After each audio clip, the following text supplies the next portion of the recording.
You know, it just struck me that it's been a while since I did you all a Barber Beat slash Vaporwave album shilling, so here goes Kelty's Adventure by Anonym Antonym.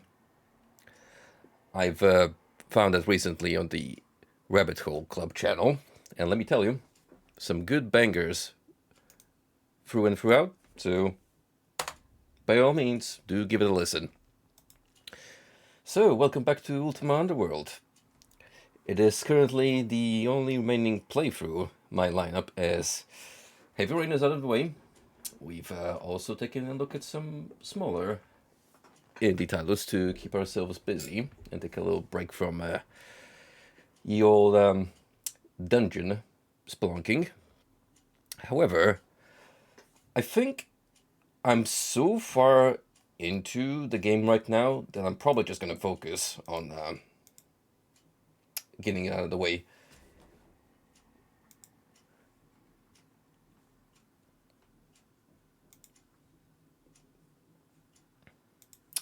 Oh god, I have so many tabs right now open that I'm actually getting lost in them. Like, no shit. In order just to keep track of my progress in Underworld, I have to keep consulting guys. Otherwise, we would be sitting on at least 100 parts of this playthrough, with me mostly running around blindly, as you know, the devs intended.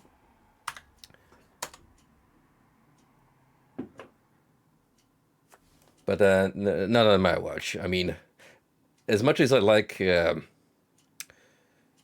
getting into games blind, there's some cases where when they pull a fast one on you and actually actively punish you for accidentally missing out on key items, that's when I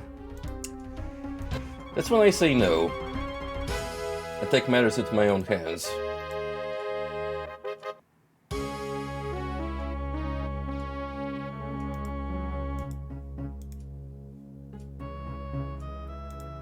There we go, we got the bootleg sidebars ready.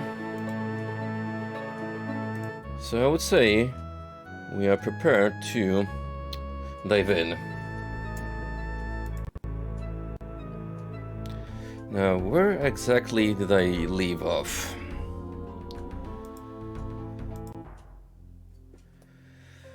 Oh, right.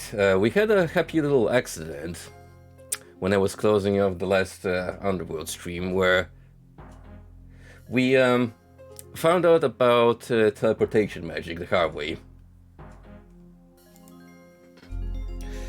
It's actually quite close to what I remember from playing Ultima Online, which would be, this is a moonstone. Now in Ultima canon, moonstones are a conduit that magicians use to embed a particular location so that they can use it for fast travel. Now, while in the MMO, that can work both ways. So you can essentially have a whole bunch of moonstones lying around in your bag or whatever container of choice. Here it appears to be more limited, so as to make it a rare mechanic, or rather make you as the player appreciate it more. So we have only one moonstone in the whole dungeon, and because I happened to use a teleportation scroll by accident, it actually put me to the location of the moonstone. So I have landed from level 5 to level 2, because that's where this thing was planted the whole time, and I haven't uncovered it. Hey, what's up, buddy? Good to see you again. Hope you are having a wonderful night, as are all of you. Now, naturally, this means I'm gonna have to crawl all the way back to level 5, as that is where I have a side objective lined up. Is it related to the main plot? I don't know. But we are gonna have to find some rare materials for a magician who's got a philosopher's stone act going on, where he claims he can turn lesser minerals to gold. And if we help him acquire the reagents he needs for the process, he promised us a share of the spoils.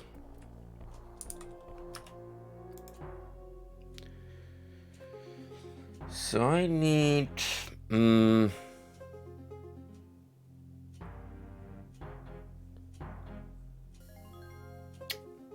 That's a good question. Through here, what would be the best choice? It has been a minute, so I don't quite remember the layout off the top of my head. But that's a staircase up, so we can rule that out. We need to be going down.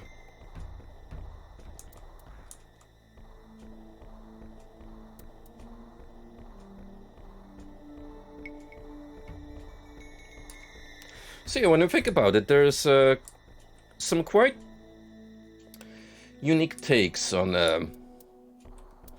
well, nowadays commonplace mechanics in video games. With that being like a checkpoint through the use of the silver tree seed, which, by the way, we haven't really been using yet. If anything, I'm either gonna forget about it completely or save it for a particularly tough enemy. And with this moonstone, you have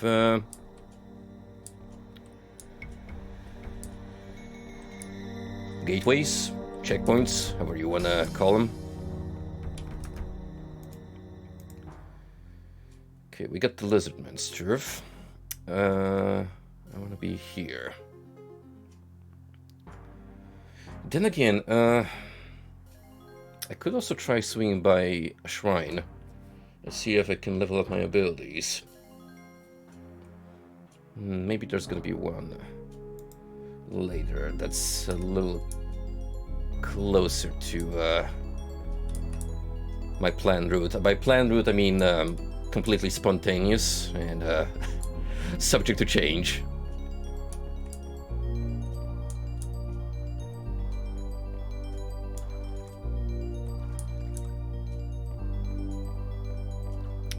Now I do believe we have almost all of the artifacts in our possession. That being the Sword of Virtue, the Shield of Valor, the Ring of Humility, Wine of Compassion, Taper of Sacrifice, Banner of Courage, and what we are missing are the Book of Honesty and the Cup of Wonder, tied into spirituality, which I don't think it's this little goblet here. That one's a little too easy to acquire.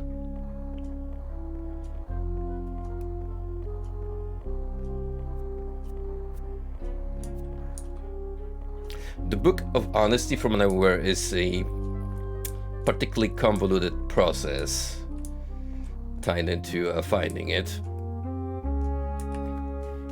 So we're probably gonna save that last.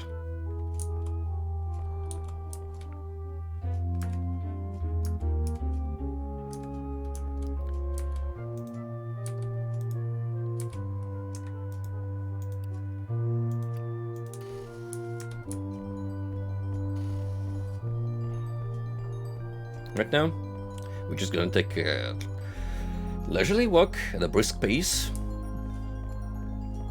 through the familiar corridors.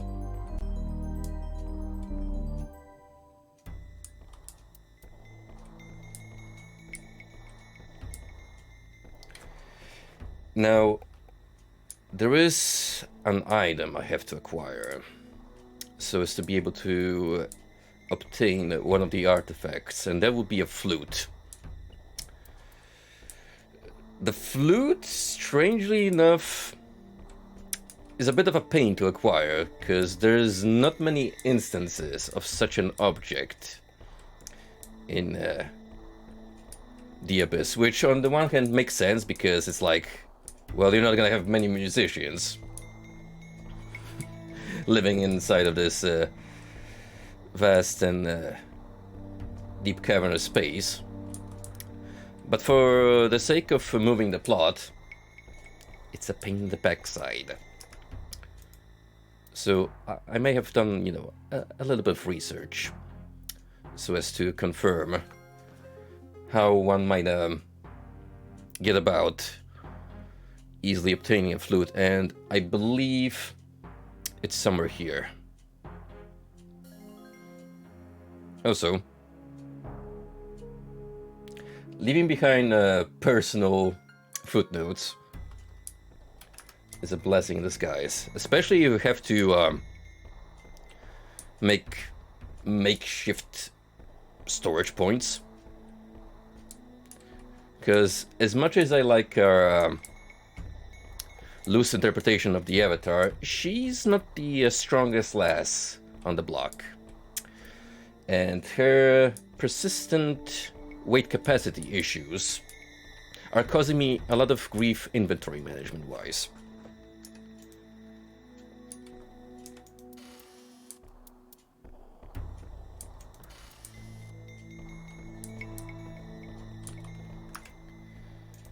So I wanna go like this.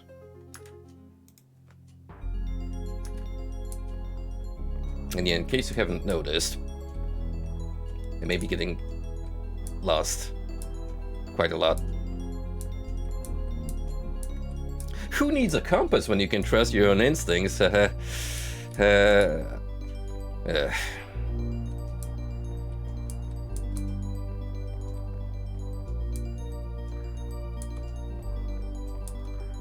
As soon as I see the pool of water, I will know for a fact that I'm close to where I need to be.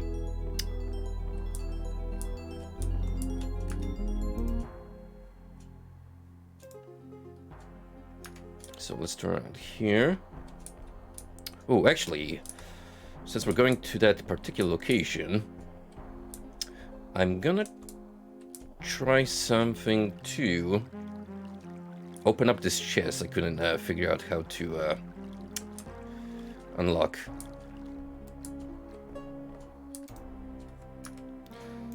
Because I don't think we have the key for it.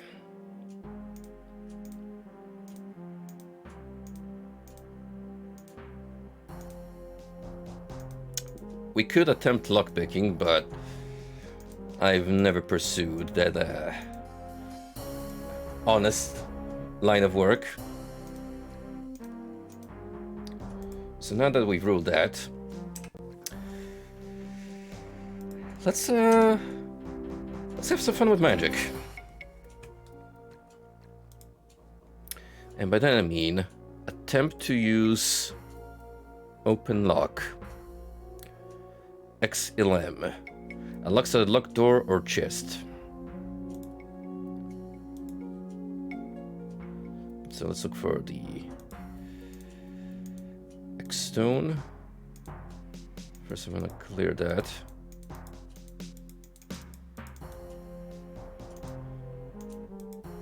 X and then LM. Hey, it worked. We are finally becoming a semi-competent magician. And for my trouble, I get a wand, some gold, 42 coins in fact. Jeez, that's a lot. And more runes. So we have these two. Grav and Corp. I think I have both of them already. Actually, I'm only missing 2 runestones, so that's almost a full lineup for spellcasting. There we go. We got Corp. So only one remains to be found. And I imagine it's gonna be on one of the lower floors.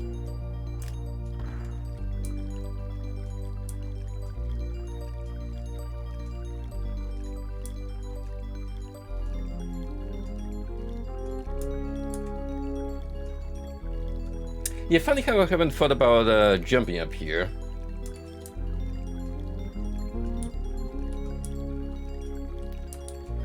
I will give Ultima Underworld credit, it does encourage some thinking out of the box.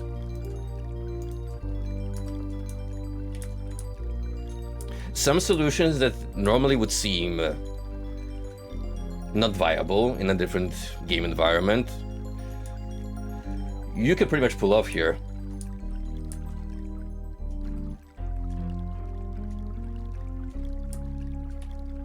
So let's see, where does that put me?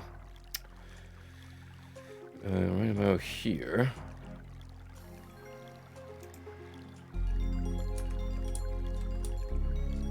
I don't think I found the item I wanted.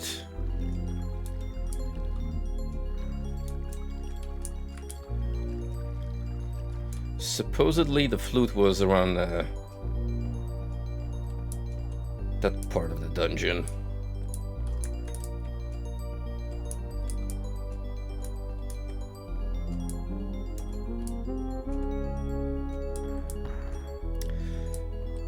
Hopefully I haven't picked one up by accident and just chucked away somewhere. That would be quite horrendous, actually. Assuming there's like only one of them around.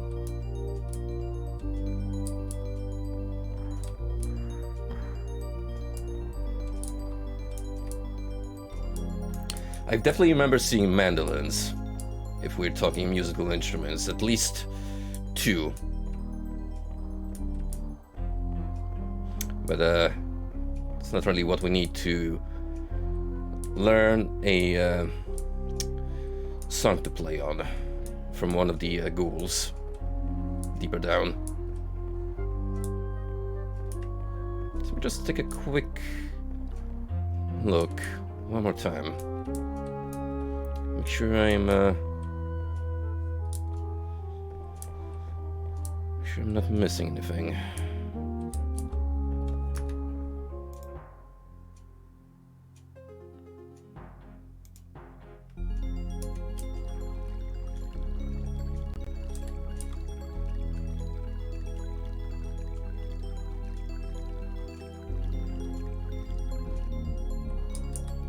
Hang on, that looks different.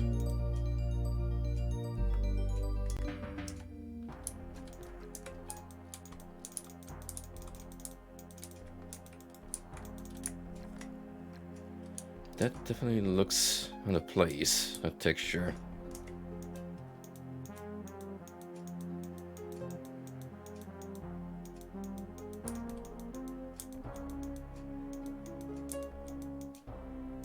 Then again, it would say secret door. Pixel perfect. Much. Jeez.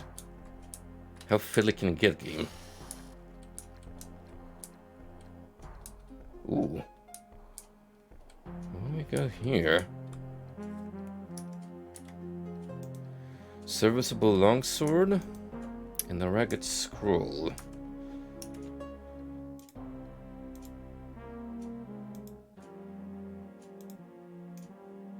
Pick those up, and I shall make a save right here, because I want to determine what the scroll is.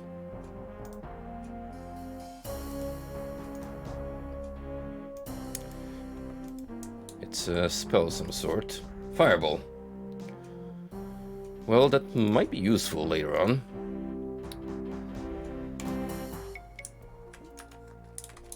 So now that we identified the purpose of this scroll, let's not waste it carelessly.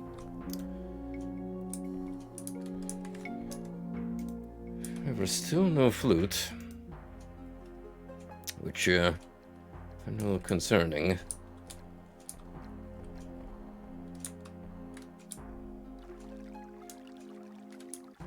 Ooh. Need that light spell.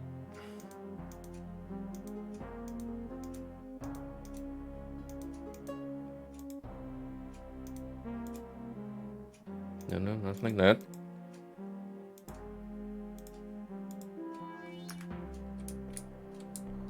See, I still remember a little bit of Ultima trivia. With the Vase runestone specifically having the sole purpose of a spell amplifier. So you have in lore the default light spell. Vase is basically greater.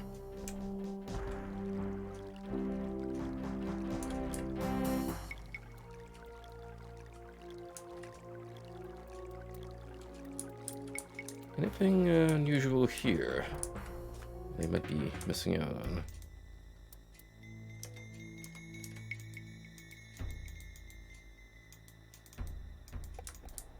You never know. Actually, this particular level was quite obscene with the number of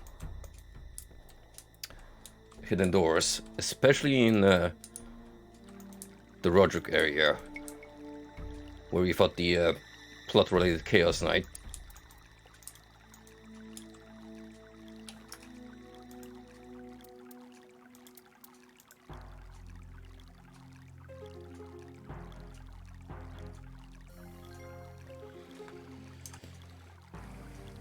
I'm gonna look at the map.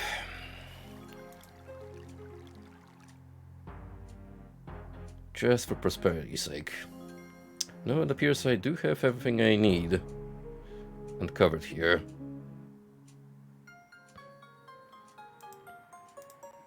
That is slightly worrisome, but if I end up getting stuck, then mayhaps I'll need to figure it out off stream, so as we don't spend too much of this experience running around in circles, because it's not particularly exciting.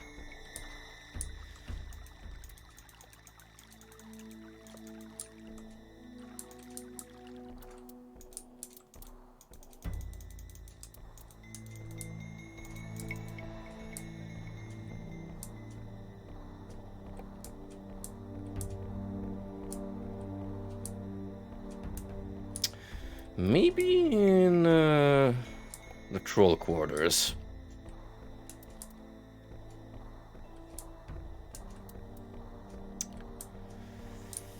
I'm really trying to rattle my brain here, just so I save myself the hassle in the future. See, that's what I was referring to earlier when I said you kind of need a guide. Some of these games in advance. Otherwise, you're gonna go through a lot of frustration later on if it proves to be like a vital to complete the game item that you absolutely need to have in your person, otherwise you're getting soft locked.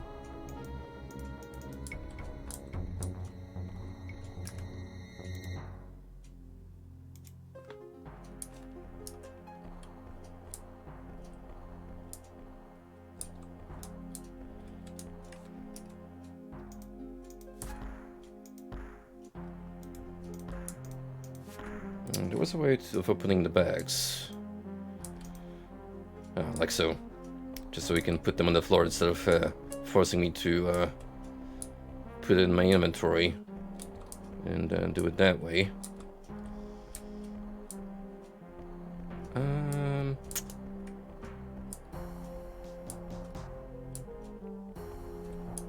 I don't imagine any of you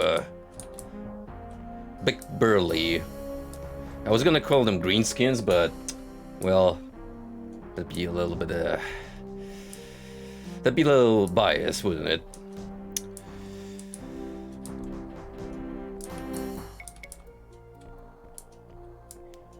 But yeah, you don't appear to be Well, there's the mandolin, which is not what I require.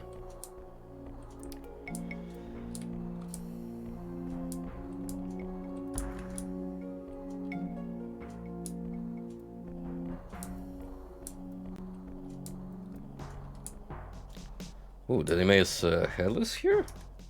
How? I thought none of you survived the slaughter.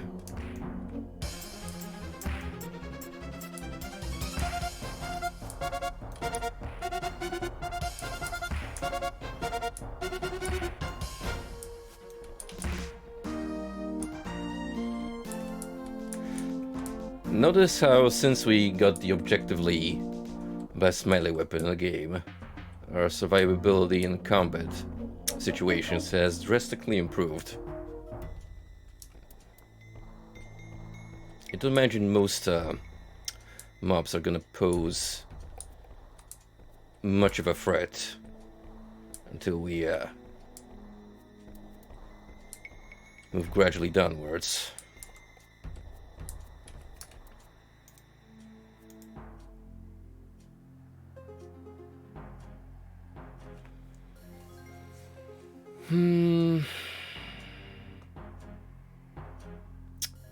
How do I want to go about it?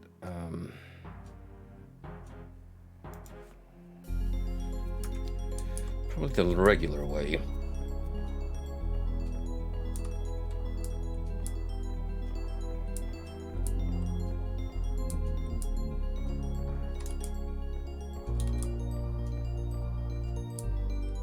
Oh, this takes you back to the Night HQ.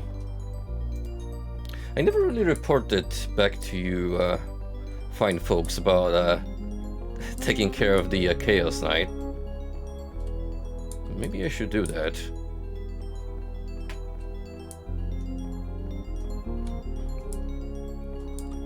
I was just so caught up in my avatar business that I didn't even think about it.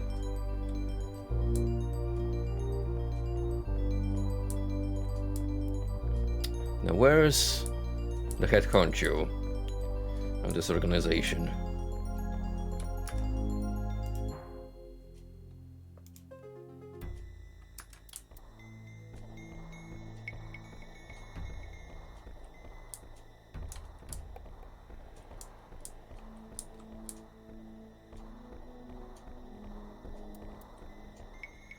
So this is how you normally would find this place on your first venture into floor number 4. Hey there, Golden. How you doing, buddy? You know, last week has been an interesting record setting for not only the lowest ranking game on Steam period, but also for another game breaking into the top 10 games on Steam with the most concurrent player base. So the first one is obviously Overwatch 2, which I didn't even know why they bothered. But I'm glad the community quickly decided to put Blizzard into their place. Now, on the other hand, Baldur's Gate 3 being that popular for a turn-based, heavily tabletop-inspired RPG is just kind of nuts to me. I would never anticipate a game with that kind of formula to gain such a mainstream popularity. And you know, besides all the drama surrounding it, you know, with the sex stuff and whatnot, I'm kind of glad for Larian. I'm sure that in terms of gameplay, it's well executed, just like their other stuff. By the way, I'm probably gonna need to try out Divinity at some point.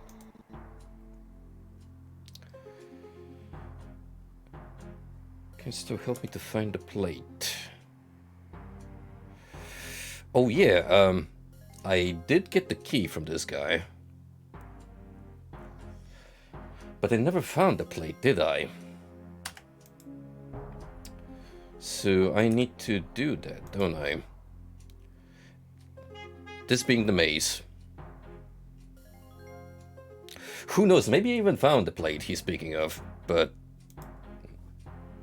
with my short-term memory, I may have forgotten to pick it up.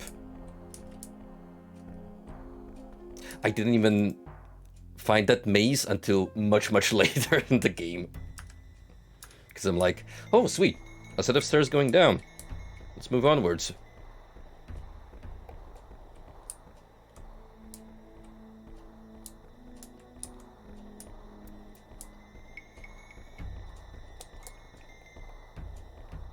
Oh, they knew it right, Golden. Also, let's be reasonable. Overwatch has the greatest contribution in pushing source filmmaker technology onwards. You know what I'm referring to. I don't think I need to spill it out.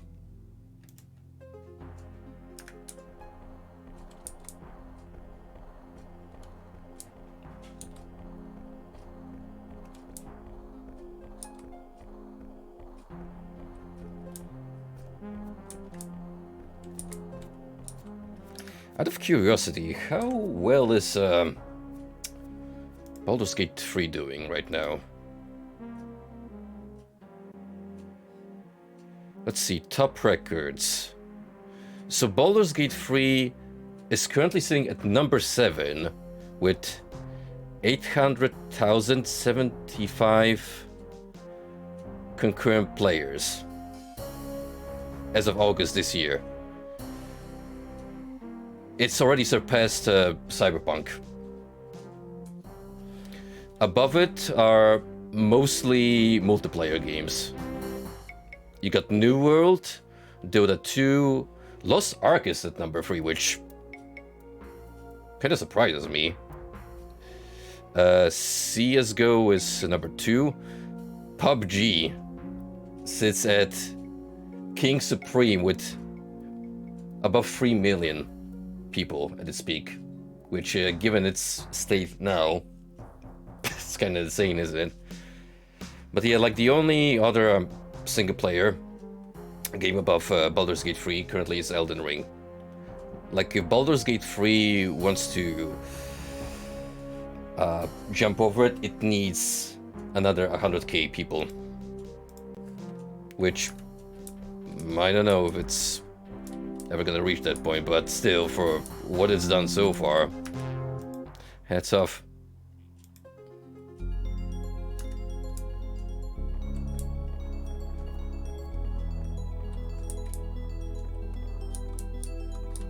Yeah, exactly, Matron, because people don't... No, I mean, Blizzard doesn't want the community to put it to good use, shall we say.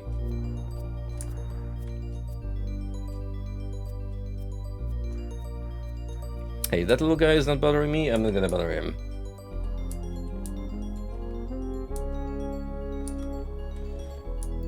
Right, we need to find a gold plate.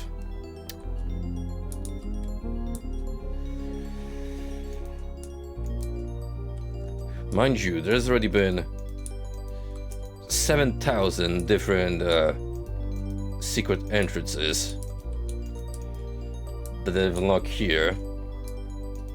Possibly more to come.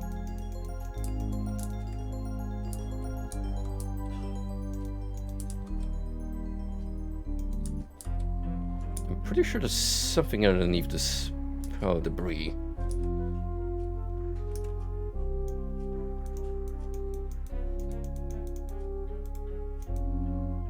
Undamaged gold chain. Is that it?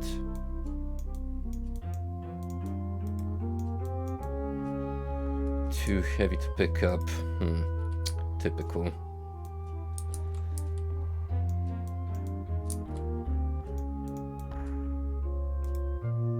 Would that be it?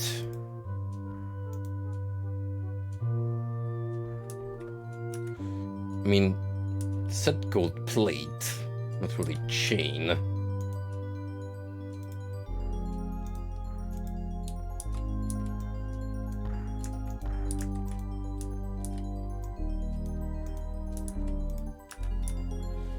Unless something else comes up.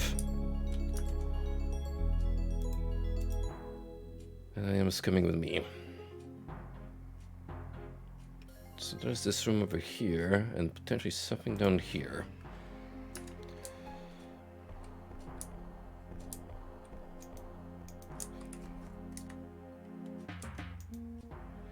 I told you.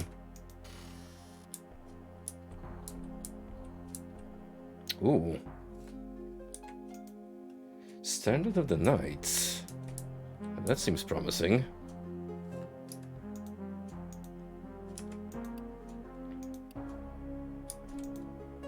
Door is locked. For that, methinks we'll need the key off of Roderick's body. Which one it is? I don't remember, so...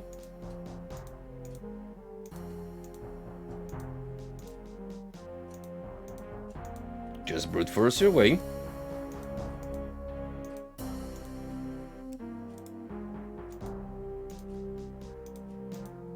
What do you mean the key doesn't fit?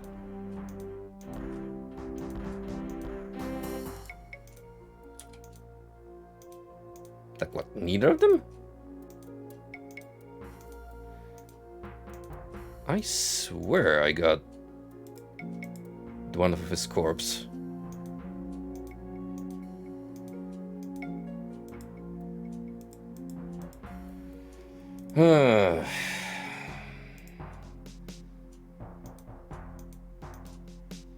Hang on. What if...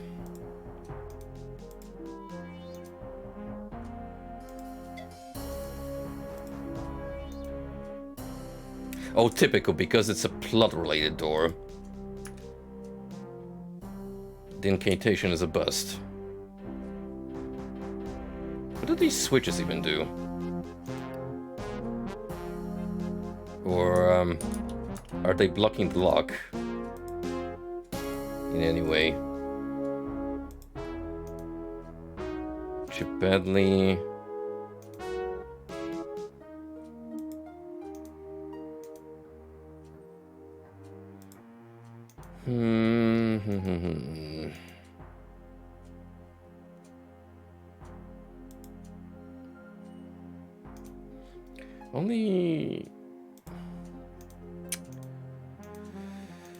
Only other scenario I can think of is I misplaced the key somewhere.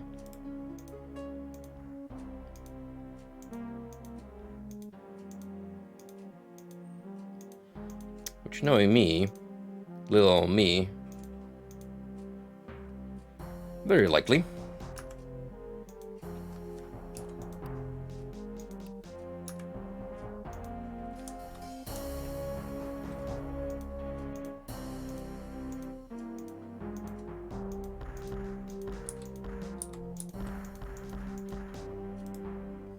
No, I don't want to drop the key, I want to use it on the door.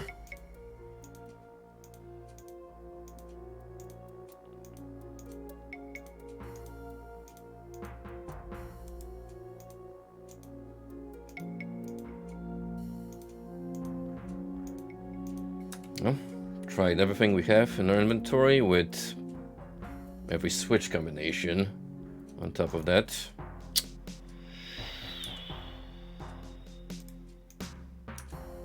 Fortunately, I don't think this is mandatory.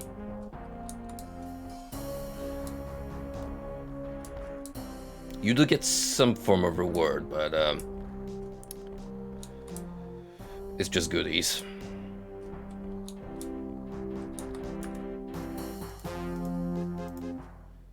Still.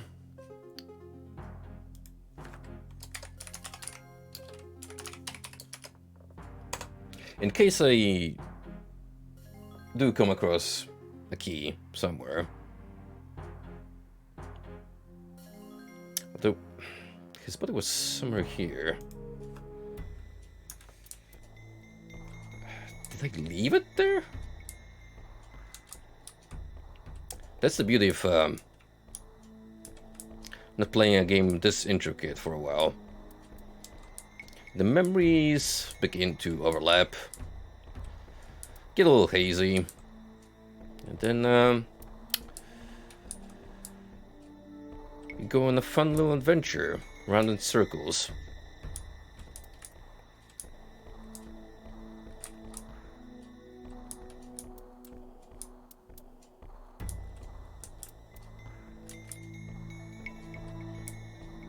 Well, in case I need treasure in the future for any sort of purpose, I know where I have a easily available stash at my disposal.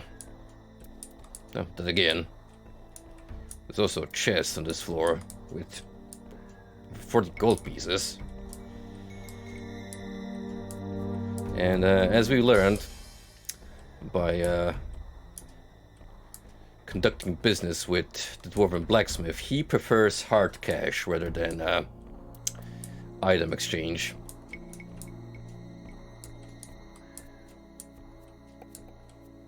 I definitely got the key then, because this is where his remains are. Roderick's, that is. Oh well, no use worrying too much about it.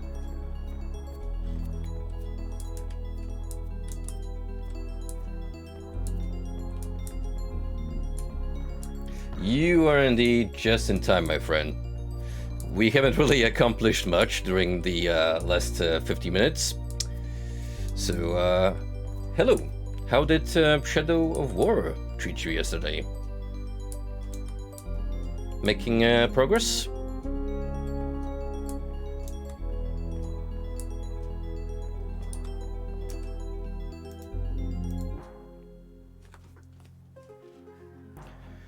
Our objective is this teleport room here. Because we did get the combination. In fact, I think we've already put it into the machinery, meaning we can go wherever the teleport throws us and hunt for minerals.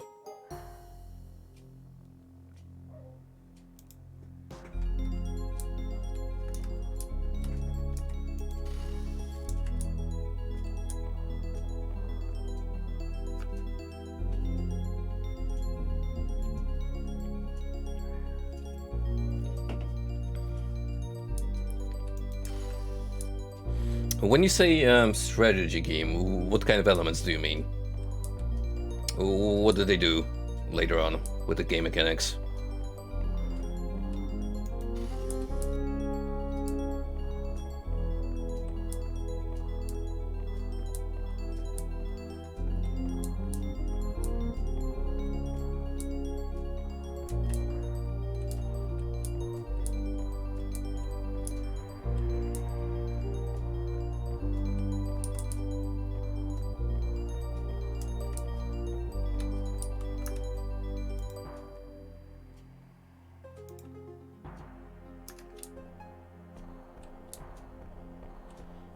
Hang on. This could be...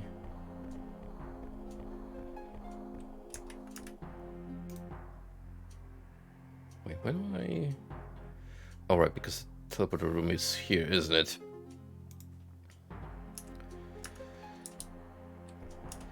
But I might want to use the services of the shrine.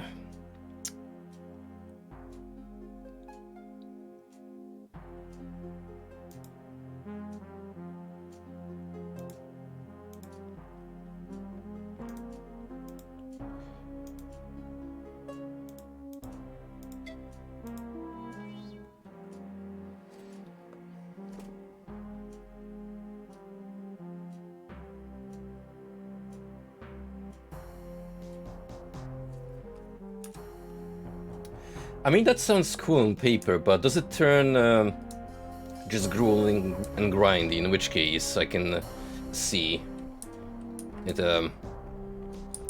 growing old and new fast. From innovative to just necessarily tacked on.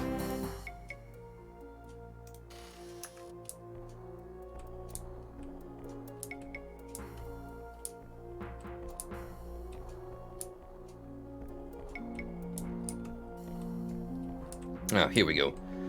This is the dude we'll be helping out by gathering precious blue stones. But first, I'm gonna double check if I can level up.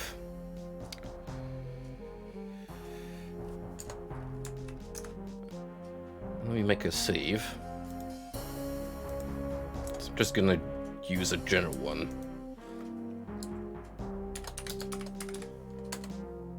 Casting and mana. Alright. So I did have some potential. I could dedicate Ultima Underworld mantras.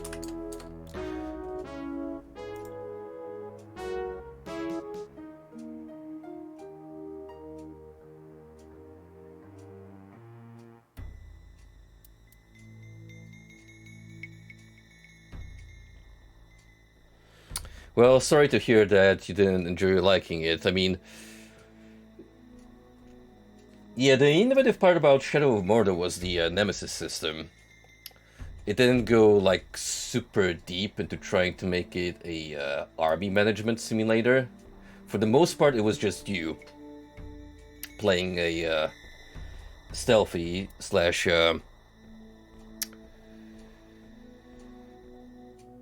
infiltration kind of guy, ransacking the Mordor strongholds.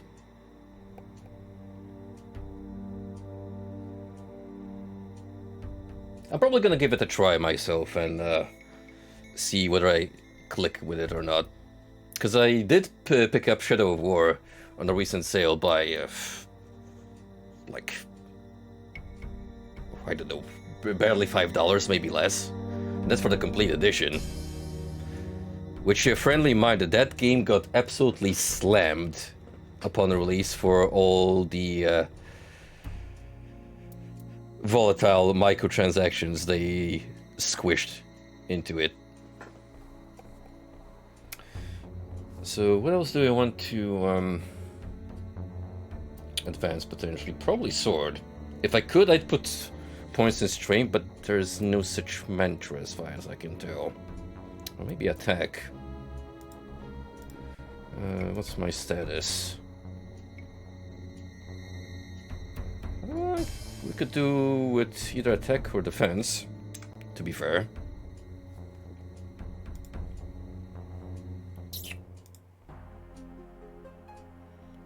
Anra. For defense.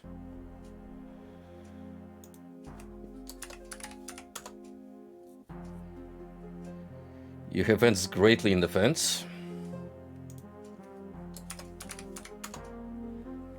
And that will do for now. So these stats are almost evenly matched now. On the next occasion, I'll probably land a few more on attack.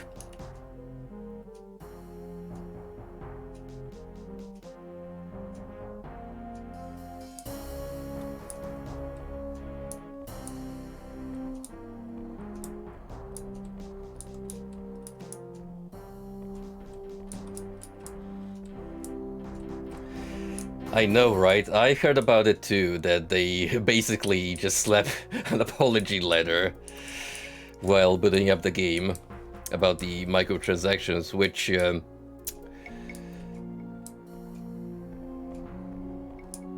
reminder that the studio that developed both games, which would be Monolith Productions, by the way, the same guys that worked on Blood and Fear, that they actually had, you know, the balls to go with it.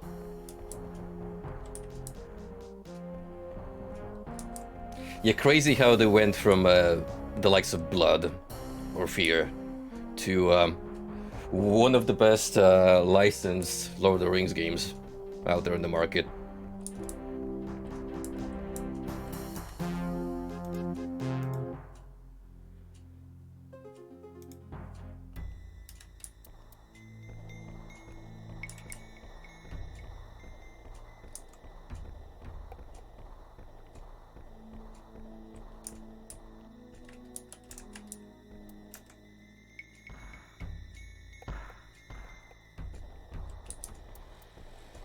Alright, here we are. The puzzle has already been solved.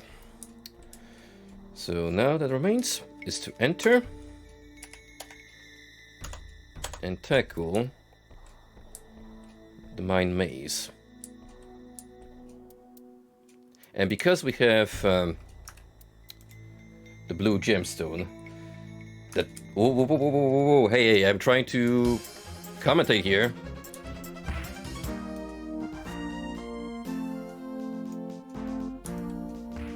Away with the color-coded specters. I don't care whether you're white, blue. I hate you all equally.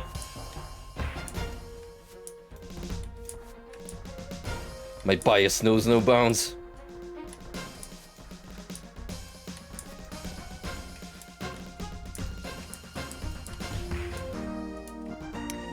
Now, as I was saying, because we did get a similar blue gemstone from the wizard fella, it works like a natural magnet.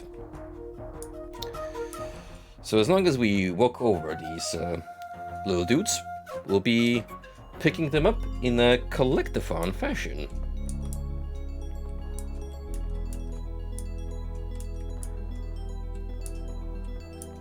Banjo-Kazooie gameplay in my Ultima Underworld?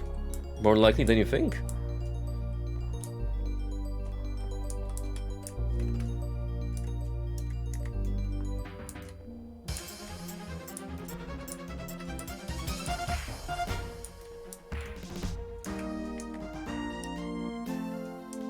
You know what this really needs?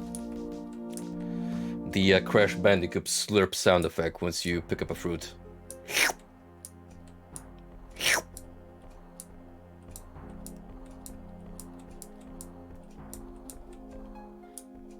I don't remember how many of these stones I need.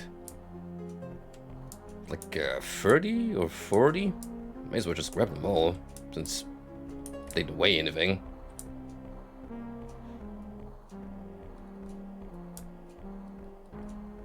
Last thing I need is the guy being antsy, cause... Oh no! You've missed a single stone, now I can't make my precious concoction.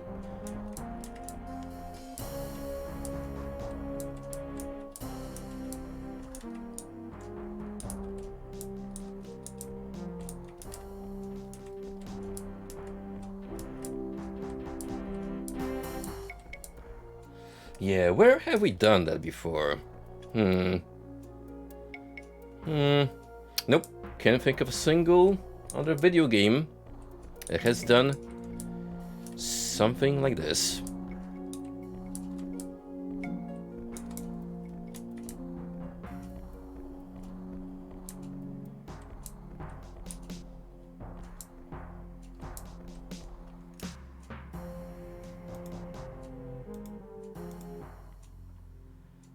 Wow, look at the size of this freaking labyrinth. And this is supposed to be a mine.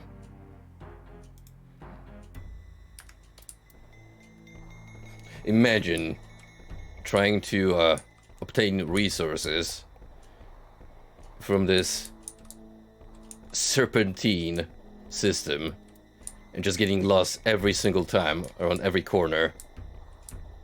Even though you've already worked down here for 5 years.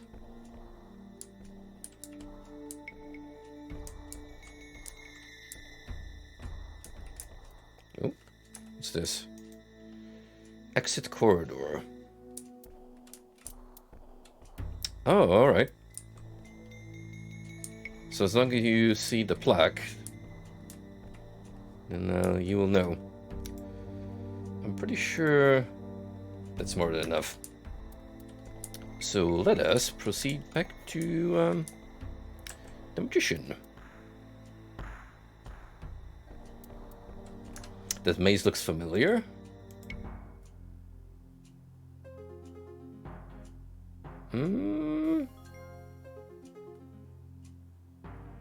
It's not ringing any bells, but I'm sure if you just name it to my face, I will immediately see the connection.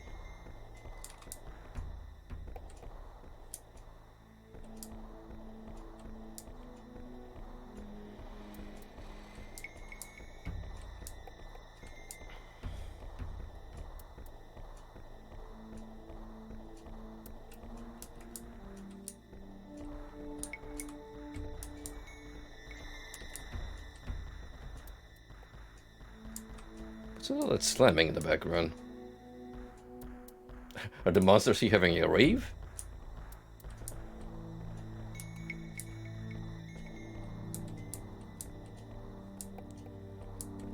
Hey, buddy. Got your precious rocks. Has thou found 80 samples of Xanium? You son of a...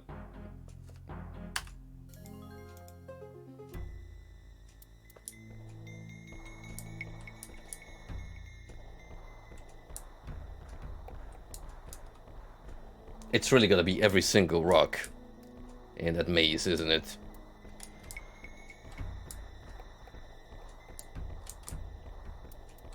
I mean, to be fair, it's not, you know, like a particularly difficult venture, just a little time consuming.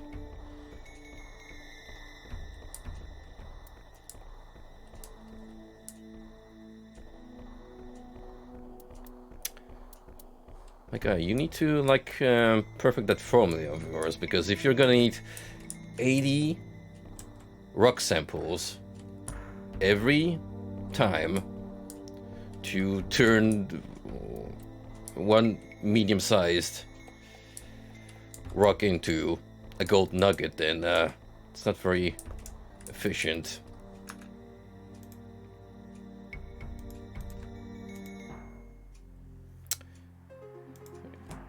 Mark this as exit.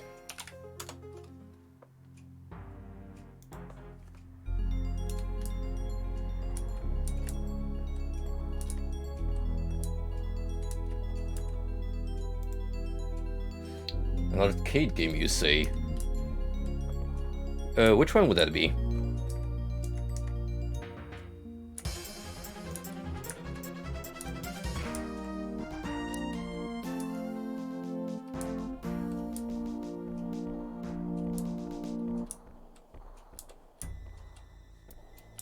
Oh boy. Phew. I was worried because we were sitting on 79 pieces of Xanium, and I was like, alright, this one remaining fragment is definitely gonna be out of the way. Fortunately, that didn't prove to be the case.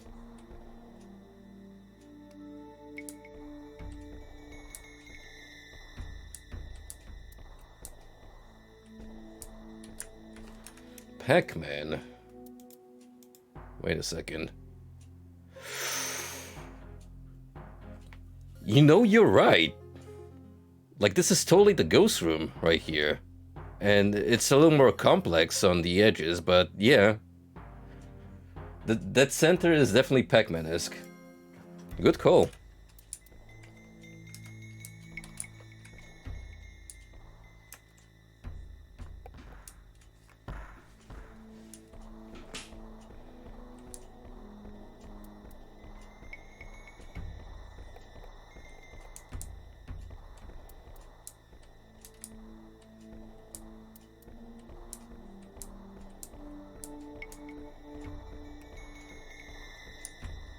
Speaking of video games, have any of you seen the trailer for that Astra Knights of Veda beat 'em up that's coming to Steam eventually, which looks very much like a Dragon's Crown spiritual successor in terms of visuals and animations? Genuinely might be the PC man's Dragon's Crown of choice.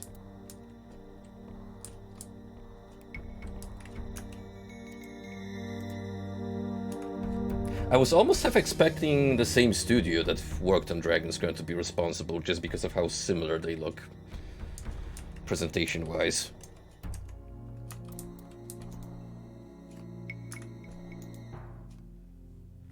Yes, I have. Excellent. May I have them, please? Sure you can.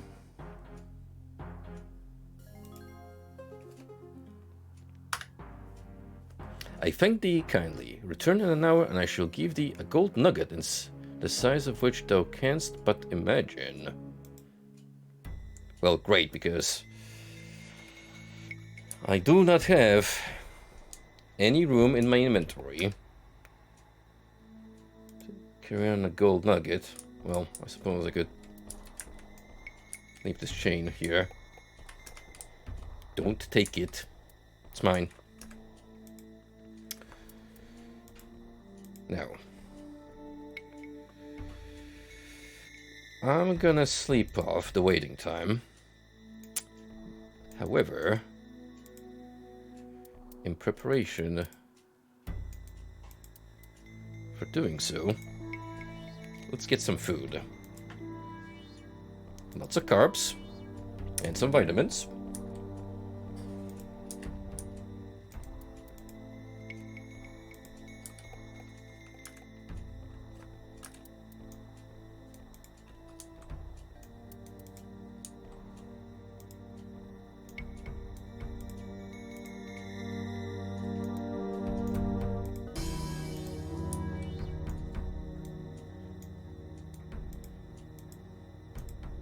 It is very important to have a balanced diet when dungeon crawling. And we are fortunate enough to being able to conjure food on the fly. All those other unfortunate souls have to actually scavenge.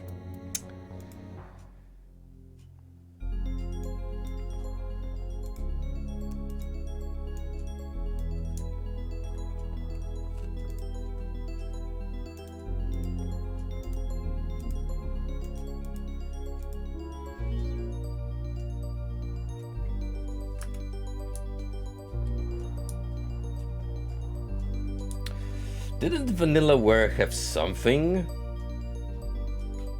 in the works?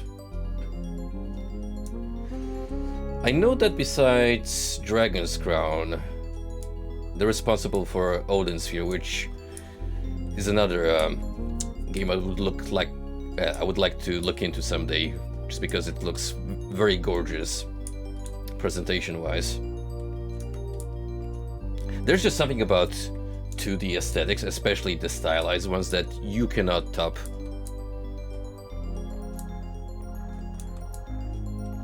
No 3D release, in my opinion, will ever be able to carry like the same visual spirit as a well-crafted 2D game will.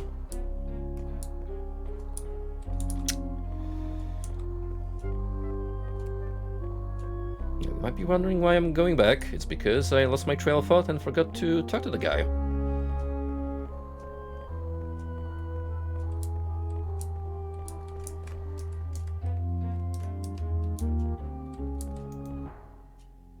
Here's thy reward. I thank thee again.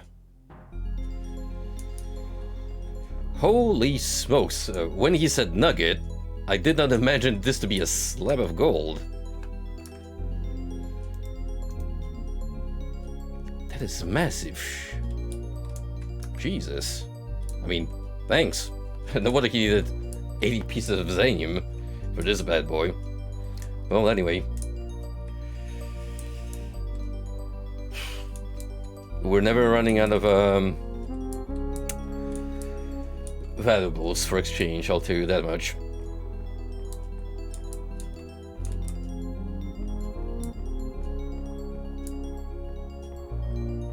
The problematic sorceress that was called by at least one Twitter user a lolly. I mean, how brain dead do you have to be? I want some of the pot that guy was smoking when he made the post.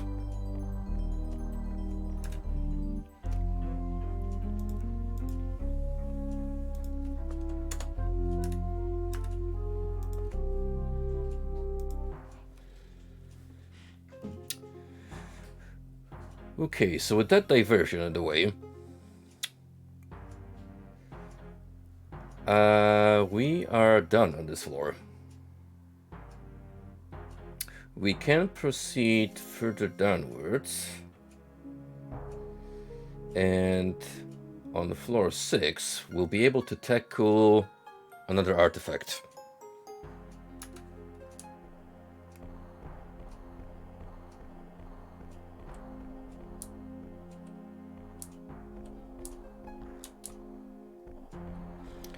In order to obtain that artifact, we're gonna have to do a little fetch quest for one of the wizards.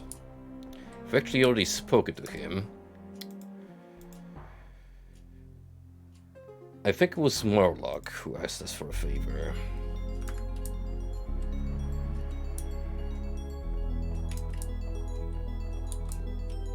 Would that be you, good sir?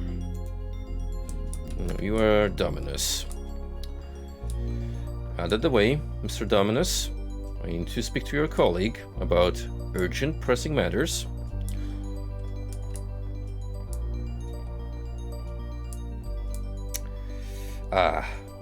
Also, is this the bag with the thing I need? What thing, you might ask? I will explain in due time.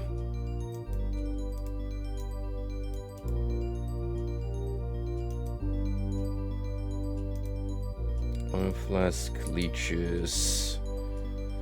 Not quite. I mean, we do need a torch.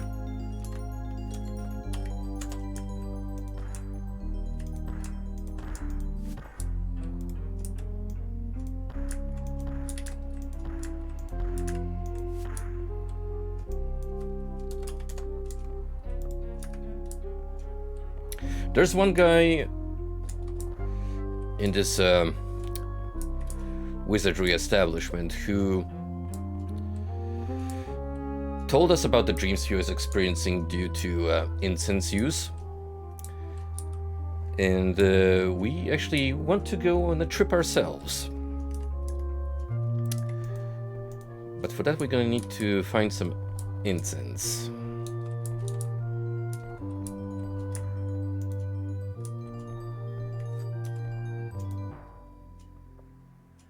I have not seen thee in these parts before. Art thou linked with Villas? Villas? I have not heard of such a person.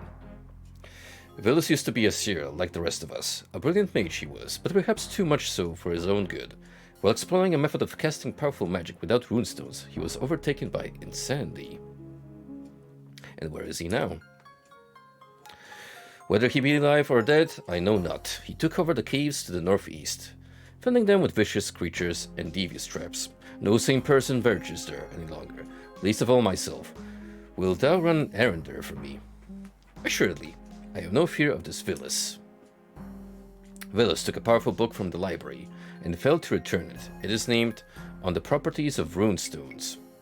Return to me, and I shall teach thee to use thy magical abilities to their fullest.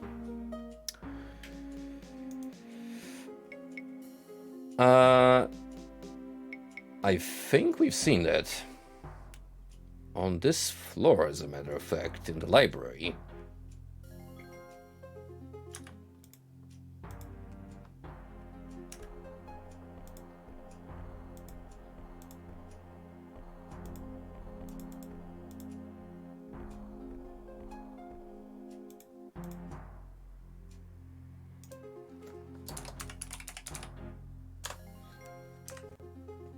I'm gonna make a note here. He's looking for the properties of runestones.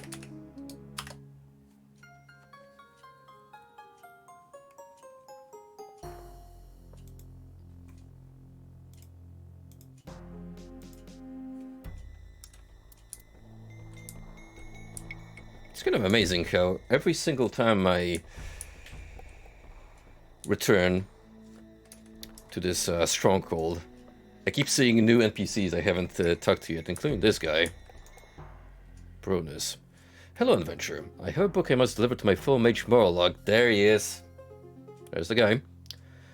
But I have not the time to give it to him in person. Wilt thou take it to him from me?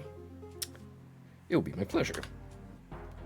This book contains very powerful magic that is meant only for Morlock. Thou must promise not to open it. Yes, I promise. Here is the book. Please give it to Morlock. And remember, not to open it.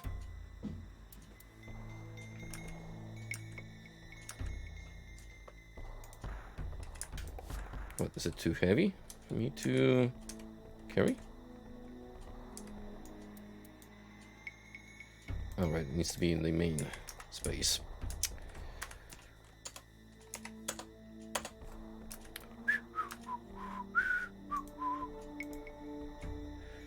The book explodes in your face. Oops. Hey, No, I had a small accident. A little curious, Huerto. I expected as much, to be honest. It is well that I happen to have a second copy of the book. Please be more careful with this one. This guy generally just pulled a YouTube prank on me. Well played.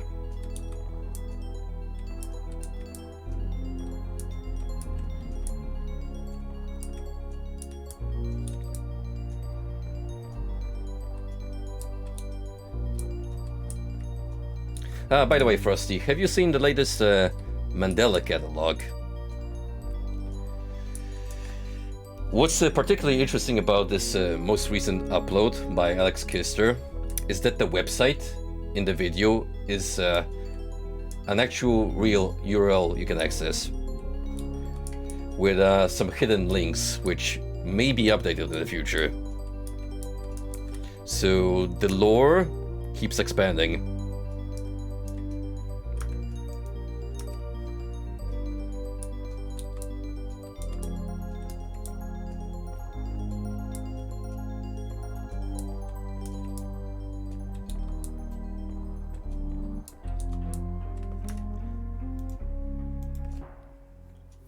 I'm not surprised. He's been kind of under the radar lately. Because I think Alex Kister made a second YouTube channel where he uploads some more casual content. So that definitely, together with his real life obligations, certainly keeps him busy just from the Mandela catalog alone.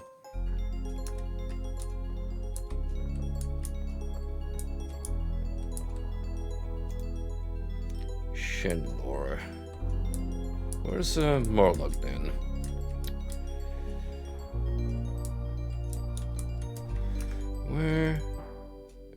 Where is Morlock?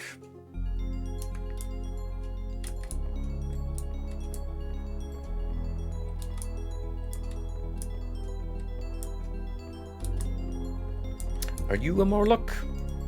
You look like one. Yes.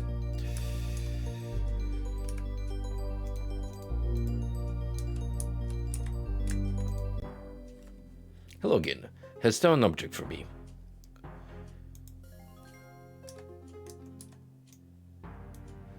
Yes, here it is. Ah, thou hast brought my book. Excellent. Thou art Avatar, art thou not? Aye, that is my name. I was simply going to reward thee for bringing me my book, but now I hear that thou hast met and slain the fearsome fire hydra. Have we? I don't remember defeating such a beast. Unless he's referring to the mainline games. That eight-headed monster has long menaced our peaceable folk. Well done. Thou hast earned an even greater reward. Oh, unless he's testing our honesty. I beg thy pardon. I slew no such beast. Thy honesty is commendable, and thy reward shall be the Book of Honesty. As honesty and truth are beyond time, thou shalt find it by the key behind the hourglass. What canst thou tell me of this book? The book was one of Sir Kabir's talismans. It was written by Ravenhurst of Moonglow, who collected great works of honesty and essays upon truth. It hath great power, both intrinsically and for the wisdom contained therein. Moonglow, canonically, is the magical hub of Britannia. That's where all the spellcasters hang out, have their academy. Well, I thank thee. I shall be off to retrieve it now.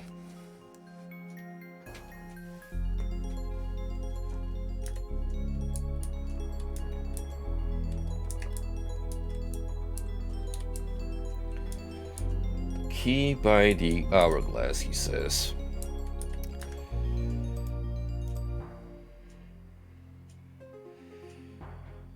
Now,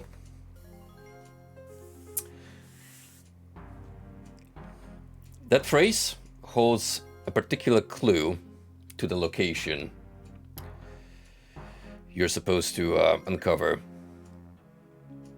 You are meant to look for an hourglass shaped structure.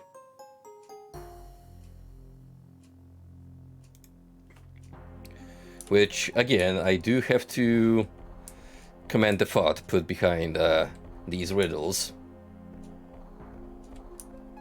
However, for such a small-brained streamer like me, that would have been proven almost nigh impossible to figure out on my own.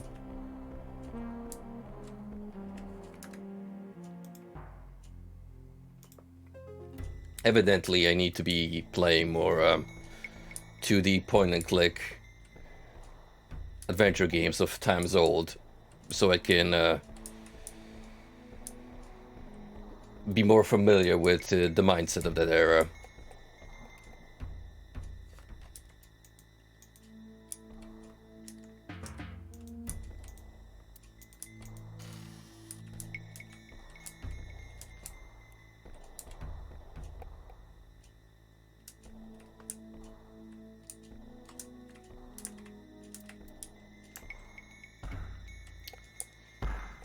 Ow. Well, it's not a particularly easy jump to make. Fortunately, we have the fire protection boots, so we're not gonna be burning our feet and the rest of our body.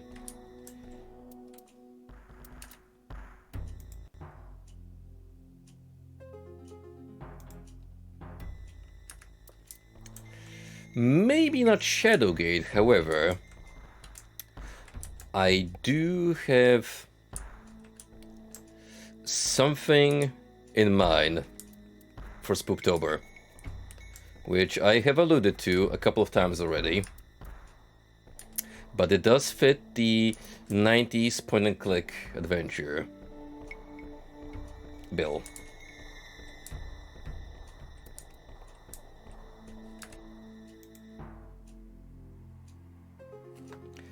Then again, there is also one particular point-and-click that I've grown up with, which I have an incredibly soft spot for. If Metron here is still in chat, he will surely be vaguely at least familiar with the name Książę i Tchórz, which is translated to Galador, the Prince of the Coward in English. It's like a very obscure point-and-click that primarily only really came to popularity in Poland.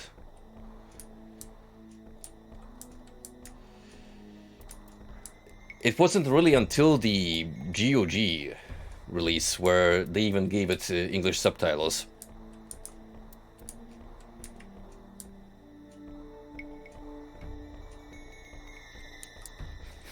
You are not them. I'm really just being called out a boomer here, even by Polish standards.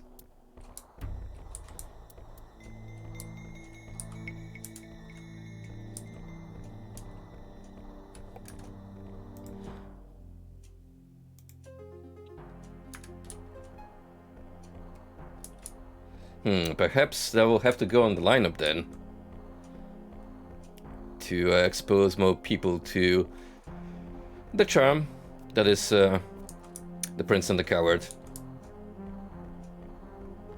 It might have a lot of 90s point-and-click syndrome quirks. However, it's a very pretty looking game. The hand-drawn style is aged like fine wine, in my opinion.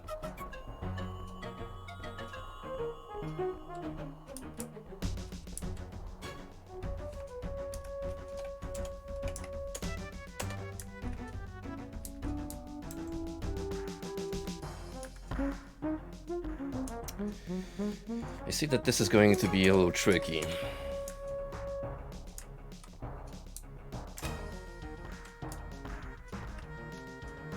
If only I knew how to short hop.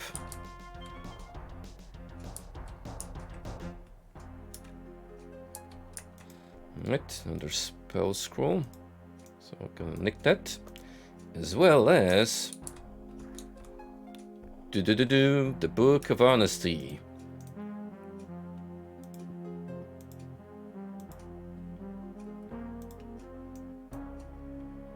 Or rather I would. If it weren't for weight management issues. Well... You're going here. Let's pray to God I won't need to fish ever again. At least for the sake of moving the story onward.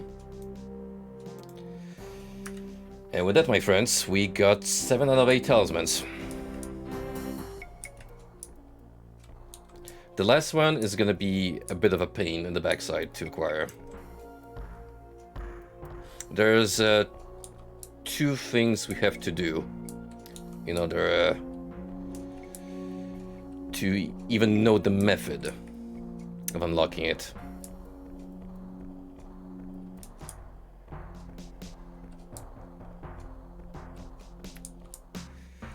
By the way, Moody, do you remember... Badger, mushroom. Yo, Shishi, thank you with the raid, my friend. What is up, Shishi gang? Welcome to Old Man Gaming.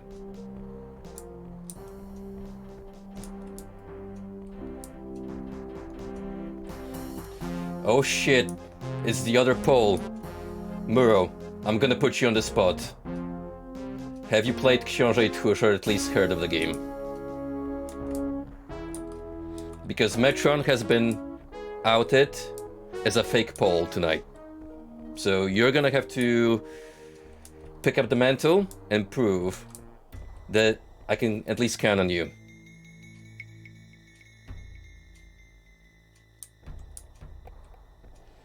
Also, thank you for the follow, Kingston. I appreciate it.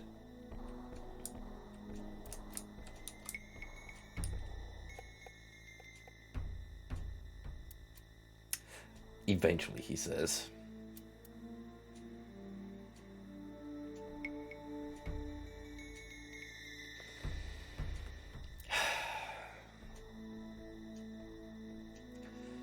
Typical Western Poland behavior, I swear.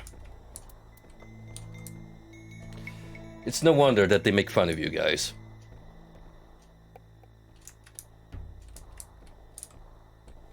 And me by extension. Which, thanks.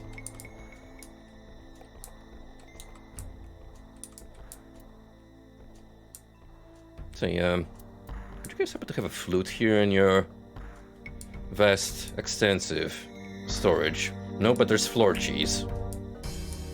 It's nice, I suppose. No problem, Shishi. Thank you for hopping by.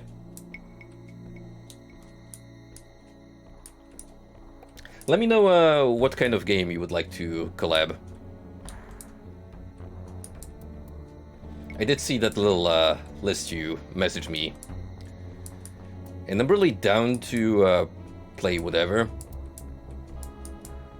We just need to iron out the time frame and what we're gonna go for.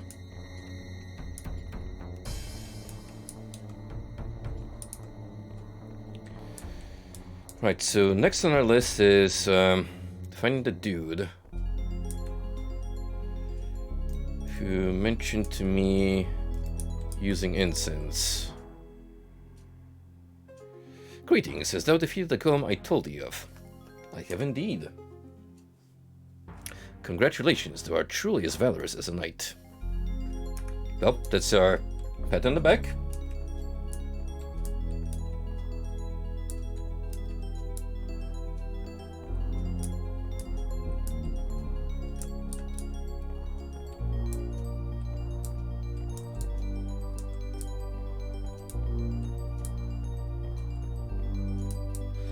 Hey, don't sweat it, guys. I appreciate you even dropping here and giving old me a little bit of your time.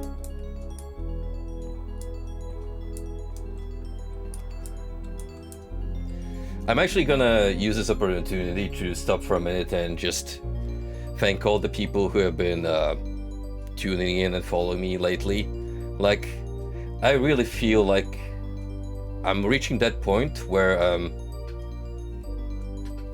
I have finally found a niche where I'm comfortable with streaming the games I'm picking, and there's always a couple of people just hanging out, having a good time, which that was pretty much my whole intention behind streaming.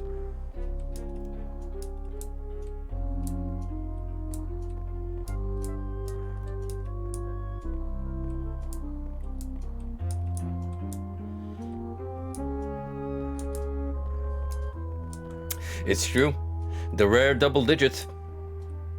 Still crazy how at one point I got invaded by a regular Doom streamer, and there were like, I think almost 30 people here for a while.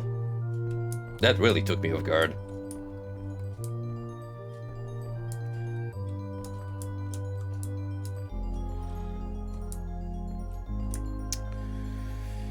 Now it might be looking like I'm wandering aimlessly, which, you know, still might be. You never know. But I want to talk to the guy who had these weird dreamlike experiences. He's somewhere in these hallways. It might be you. No. You're looking for your friend, who I believe is on the floor below us. And we shall be heading there in due time.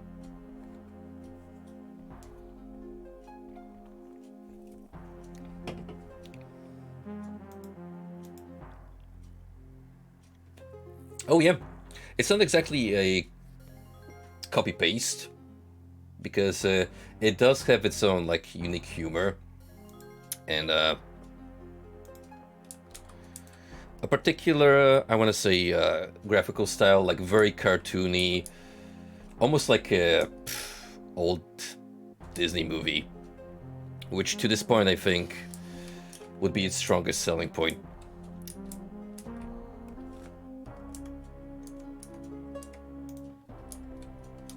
Dr. Owl. Dr. Wily's long-lost brother.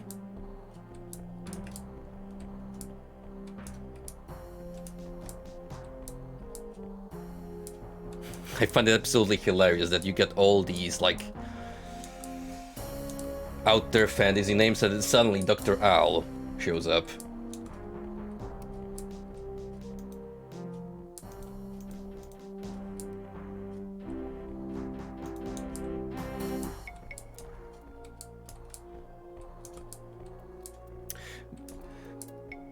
Moody, do you might remember where we can find a flute for this last talisman that we'll have to acquire? Because I did try to look it up, but I couldn't like find an exact guide telling me where you can find such an item. It, at the very best, gave me like vague hints.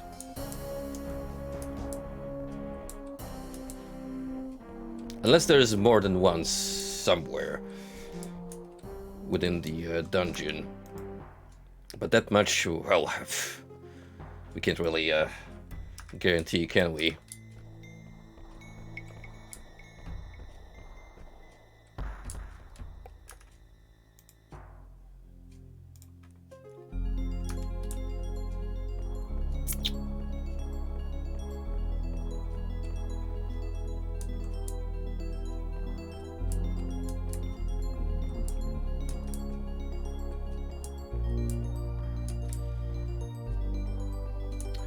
Level 2.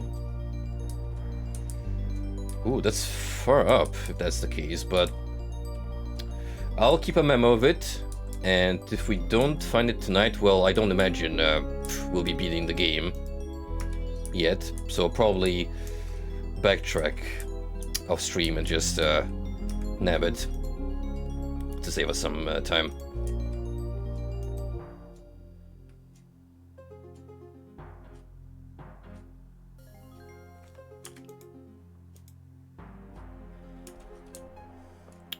You need the book. That's Bruno's. Yes, I give him the book. Where's this particular NPC I'm looking for? Which part of the facilities did you occupy?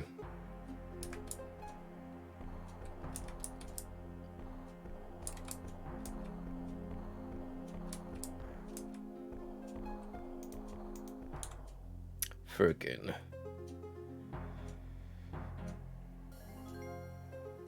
Ah, it's you. Thou does seem more relaxed than the first time we met. I have not used instance since the time of our meeting, so I have had no more dreams of demons. Perhaps I'm better off. The dream was truly terrifying. Can you, like, give me the instance, or at least point where I can find it? Really?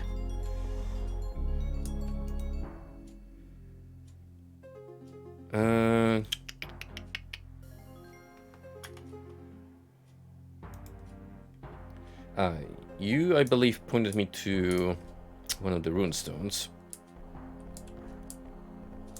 Maybe there's another bag somewhere. Like this one. We can get the incense, unless it's just one of these things inside.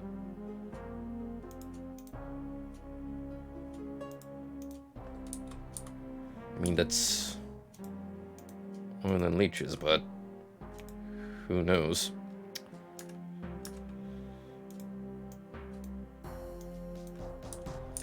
Of course, it's too heavy. Why wouldn't it be?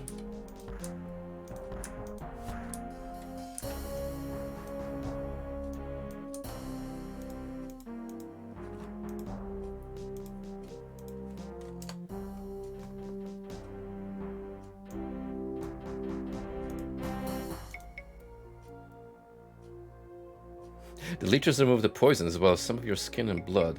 Oh, alright. So we figured out the hard way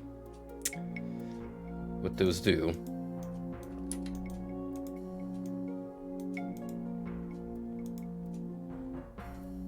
You think it's a bad idea to add oil to the lit torch. I'm glad the avatar has some sense of self-preservation, but I can assure you, if this was King's Quest, that would not be the case.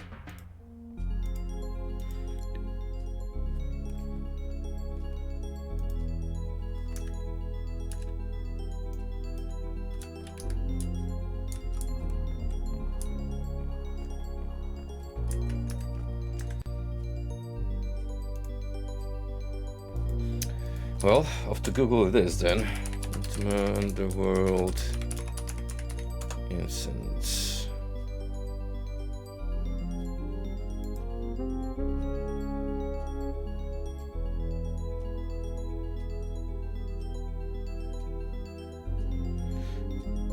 Well, apparently it's a commonplace item.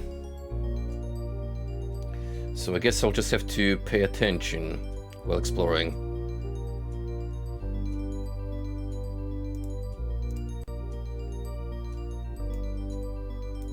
So keep the torch here.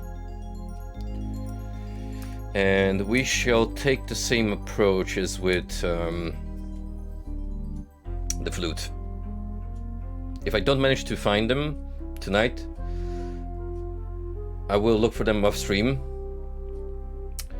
And we shall save finding the remaining talisman, which would be the Cup of Wonder, for last task. Now that does mean that we're pretty much free to move downwards, which would be here. Off to level 7, where as we heard, an evil, crazed mage resides. The fact that he tried to experiment with the possibility of casting magic without runestones in this universe is an incredibly ballsy move. Because those are unnecessary conduit to channel incantations. And if you fail casting a spell, there's always a chance of it backfiring on you. So chances are our friend here took it to a whole new level and just went batshit crazy because of it.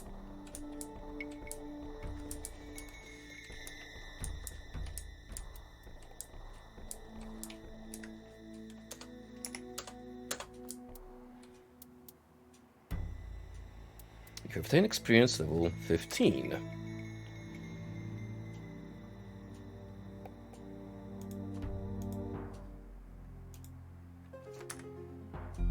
And who might be you, good sir? Carden, who art thou? What what dost thou want? Here, thou seemest hurt. Can I help thee?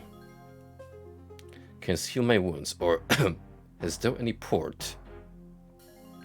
I would give it if I had it. At least thou seemest in better condition than I. Here's some advice for thee. Beware, for death is everywhere. Then what art thou doing here? I'm here to rescue my brother. He's in the prisons. Where are these prisons? Several cells lie to the north and the west of here. He rots in one of those. Who holds him prisoner? He is in the clutches of the evil wizard who dominates this area. My brother came to explore this place months ago, and I've not heard from him since. I believe he has run afoul of this vile and violent mage. Tell me of this wizard. Rumor has it that he is the reason no one can cast spells at this level. That might be a problem. Because, friendly reminder, no healing, no light spell, no food summoning, no nothing. Also, he uses monsters as henchmen to guard the way to his lair. But I've figured out how to get by these guards. How can one get past the guards? A medallion of passage. I had one, but I lost it while in battle in the haunted mines to the southeast. Now I am too weak to recover it, and just wish to return home. But perhaps thou, say no more. I will seek out these mines now. Is that so? Well, farewell then. I will rejoin my comrades up above. Oh boy. An anti-magic field. That already, on its own, spells trouble. Chances are we're gonna have to scum this level a lot, and by that I mean run between floors so I can rest up, heal, cast summon light, and then return. Show medallion to pass. Ha, I go where I want, with or without any medallion. Here it is. What? You think me stupid? I see no medallion. Wait here, I shall return with my medallion. Uh-oh. Oh, that's a lot of gobbles. Unfortunately for you, I have a badass sword.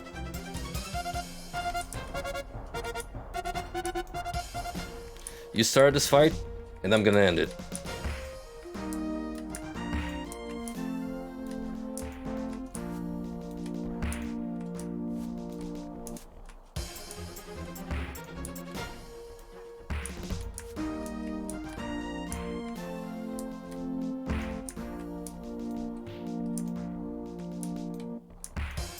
Yeah, at this point, goblins, no biggie.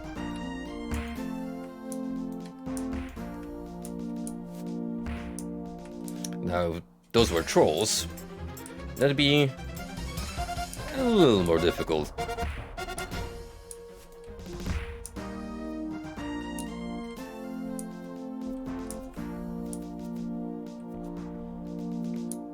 There's some food scattered about, which will be nice.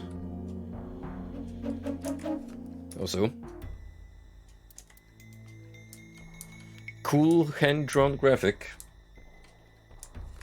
Someone in the Goblin tribe is a little bit of an artistic touch.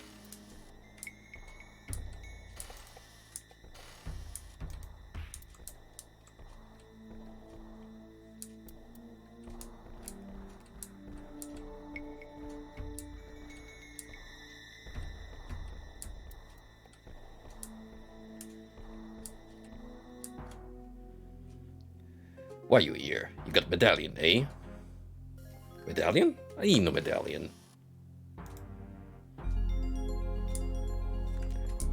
See? He opened the door of his own accord.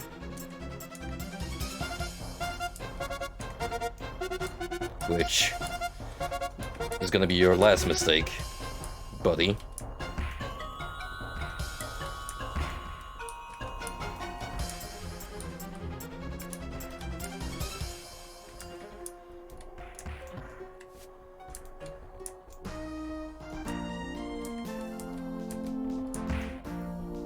Man, look at that enemy. Clutter just lining up to get a piece of me.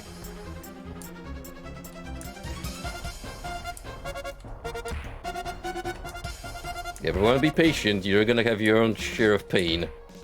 I can assure you that much.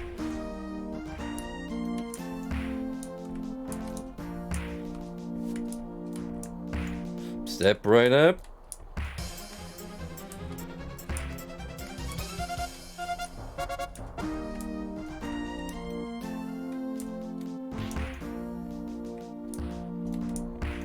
At this rate, I don't think the guards are going to be much of a concern, because there's not really going to be anyone to guard this prison.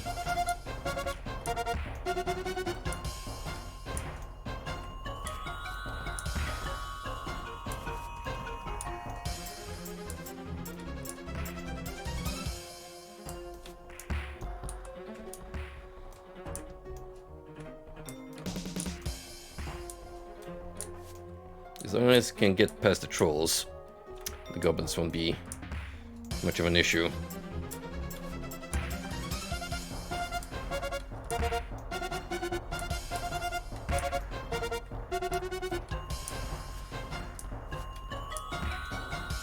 Man, you're way thinking than I remember.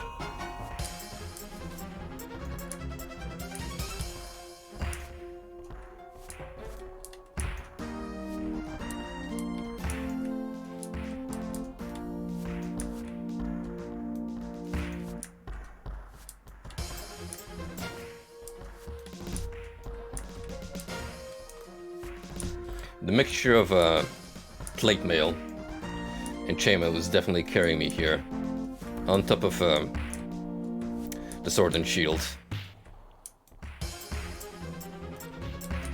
However, we don't want to get flanked. That's always bad.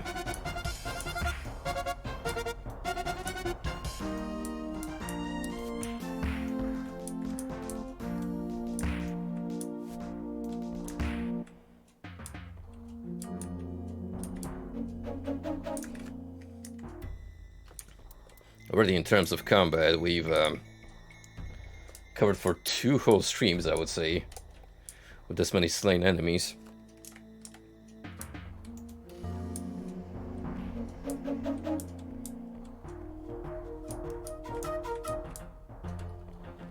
Is that chain for the door here?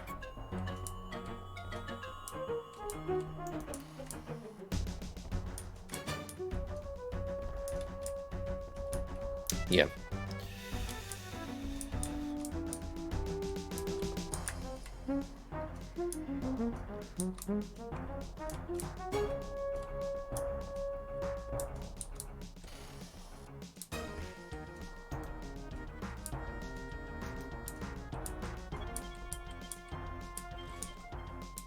I'm gonna have to be careful about exploring the depths, as once these doors shut behind us, going back without heavily backtracking will pose a slight problem. As evidenced now.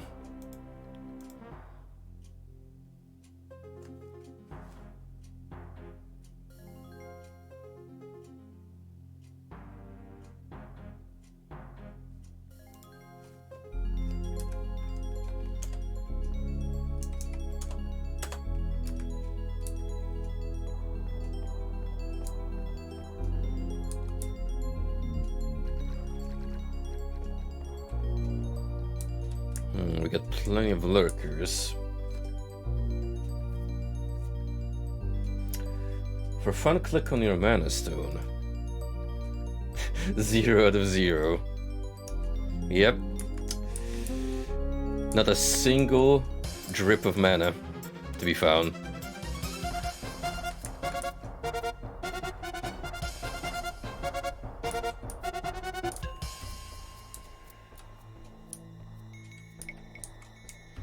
Oh, look. Another group of gobos to murderize. Why are you here? You got a medallion, eh? You know, you could have just kept the gate shut, and I wouldn't be able to progress.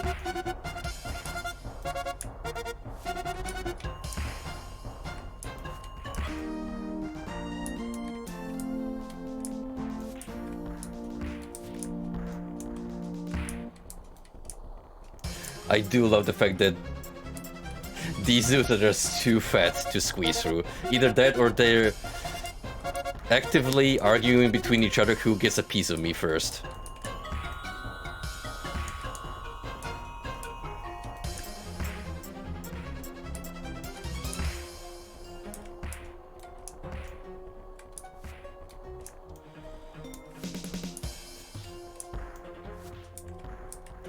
What you see, Moody, the chat is a troll and a lurker's natural habitat.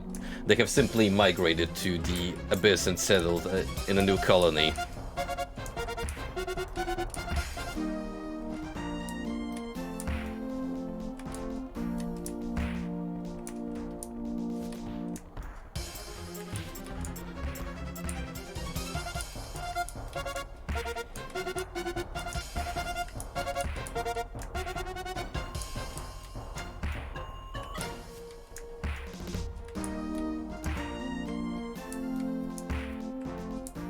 Oh wow, that was a critical hit. Nicely done. I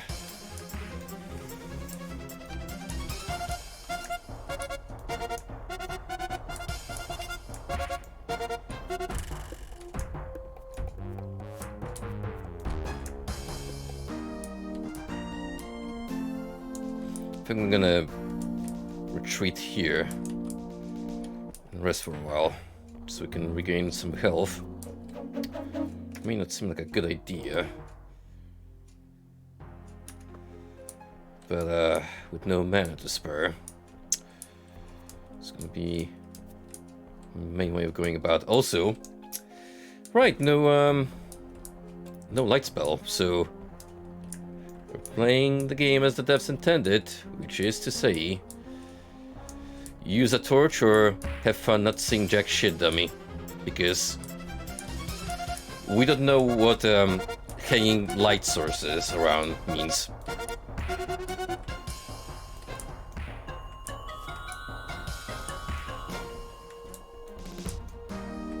That's a good point, actually. Does this assume that, like in most fantasy settings, non-human races have night vision? Or is this just a deliberate choice on their part?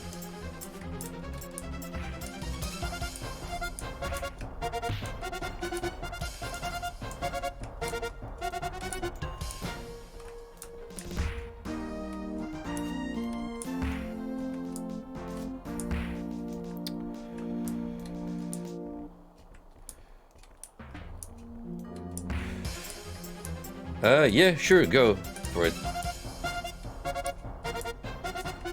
You know, a thought just came across my mind. Let's see if it's what you're gonna say. Is it about the taper?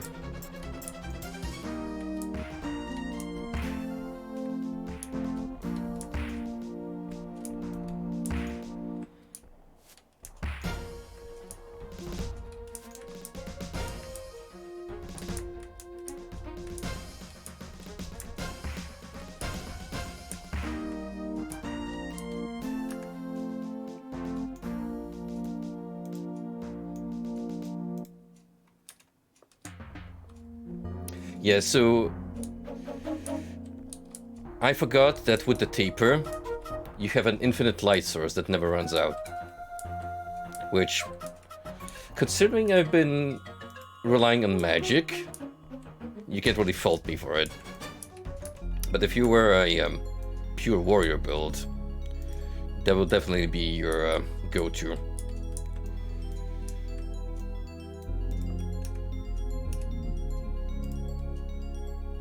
We're well fed, so that's nice.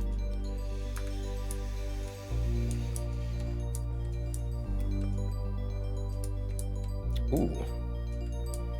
What do we have here?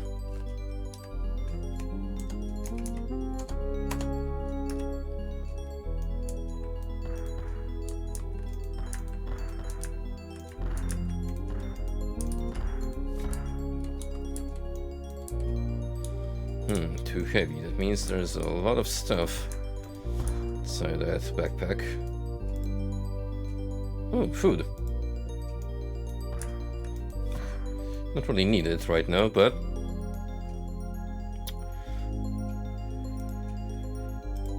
good to know.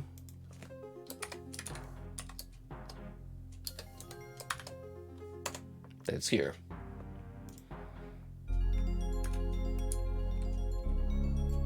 Another chain, which I imagine operates one of the gates. Or it's gonna be tied to a puzzle of sorts.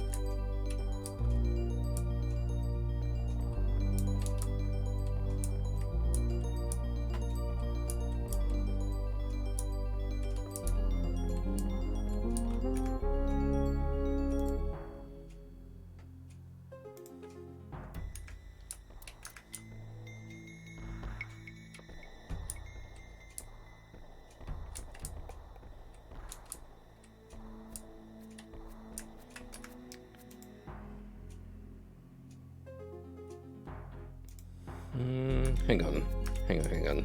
Is that a dead end?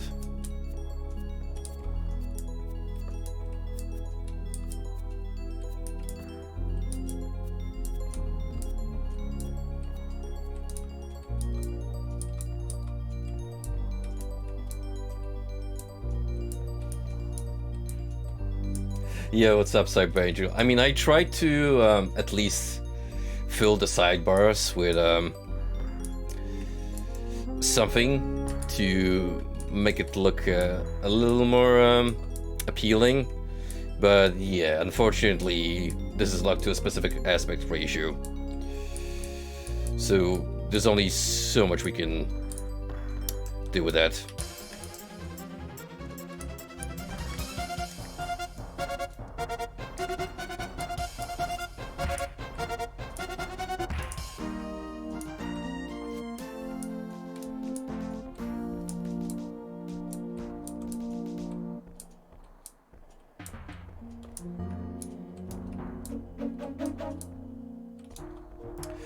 I suppose I could try stretching the window, but I'm afraid that would look off. Because essentially I'm not even touching the height, but more the width.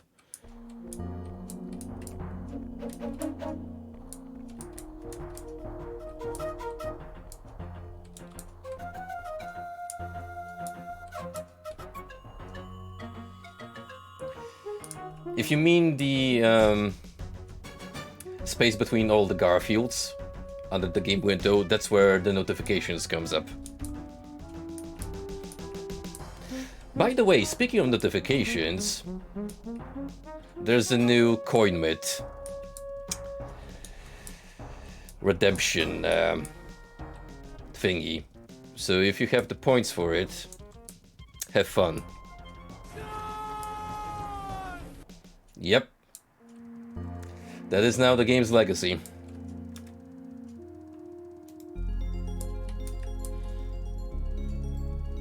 Anyway, who are you? You see a mellow mage named Naruto? You're a little before your age. Man, I can't believe the Japanese ripped off Ultima Underworld. What brings thee here? I seek to free a kidnapped girl. Well, watch thyself. There are nasty spiders around. My friend was just killed by one, some distance to the north. He had a key that would allow one to enter a place of some importance. There one might find an item that allows the owner to get through Tibal's maze. What place does the key allow one to enter?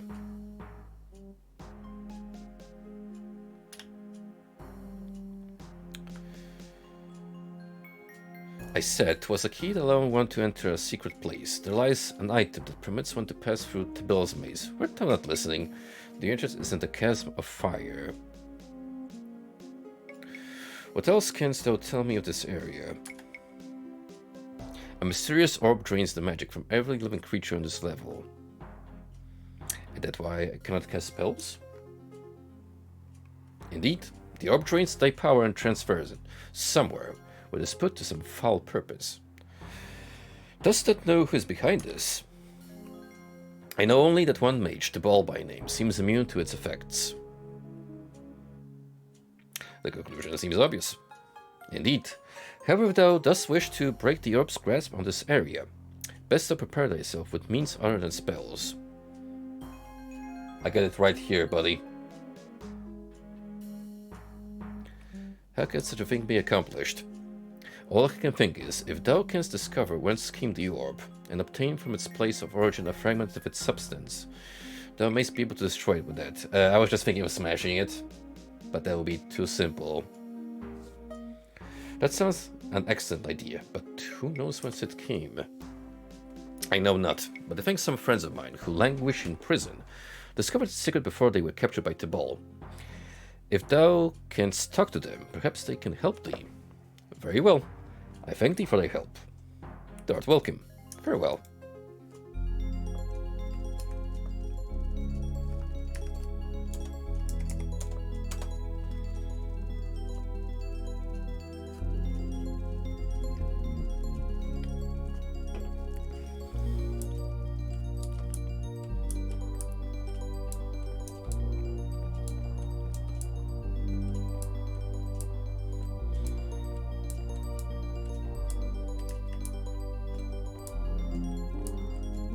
I decided to go for a mixed build, just so we can get a little bit of taste of melee and magic, but if you're gonna do like a pure wizard run, Godspeed, because being that squishy early on just seems very tough to get by.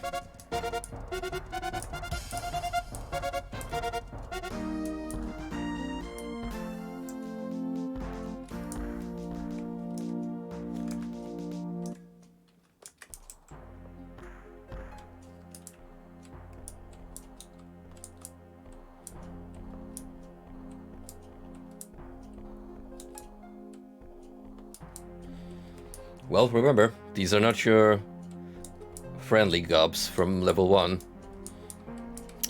These fellas work for the evil wizard, so they're on a different payroll.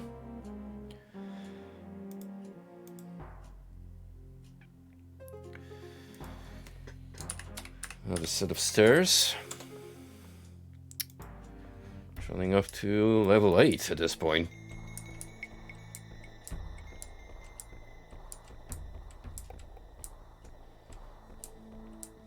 We need to find a spider that killed that dude with a key. So we're looking at going further down this way.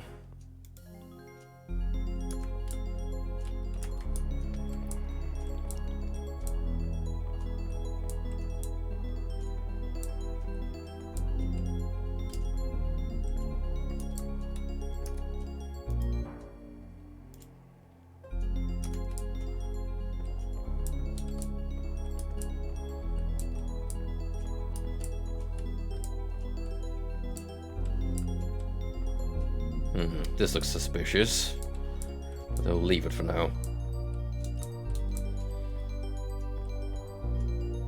Great, we got another dungeon crawling in.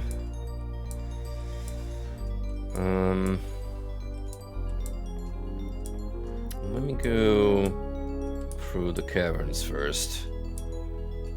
Get as much uncovered as I can. Hello, friend.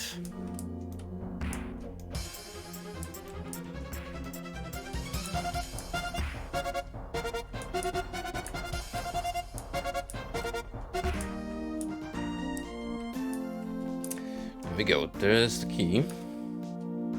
Let's make sure we hold on to said key. Because allegedly it is super important.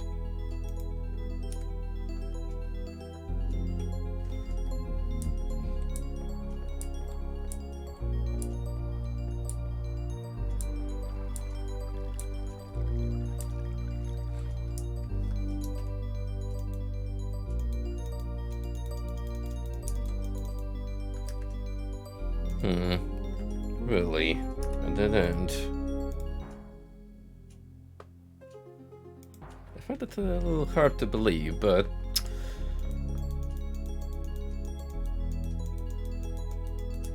Ultima Underworld has already proved to be successful at psyoping me.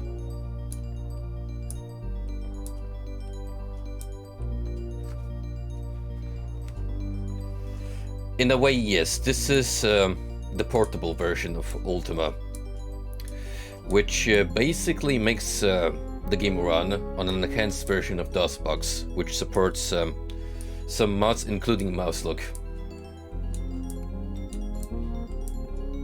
My initial playthrough of this was the Unity exporter version, but that just proved to be way too glitchy and I had to restart the run.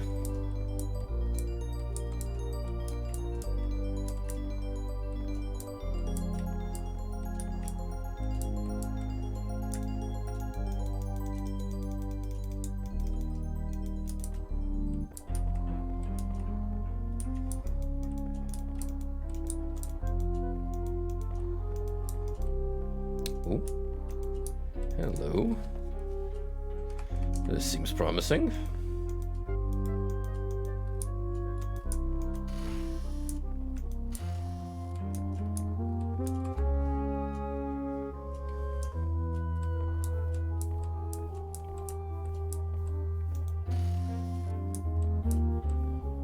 Huh. Well, if we needed a back entrance, then that sure as heck saves us some grief.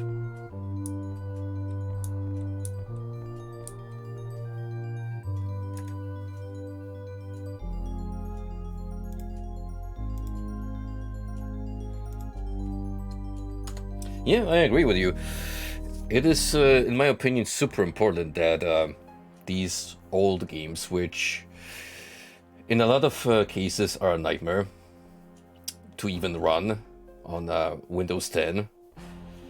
I'm not even gonna mention streaming, because oh boy, the trouble I've gone through with some of these classics. But yeah, it also helps game preservation and just enhancing the quality of your playthrough.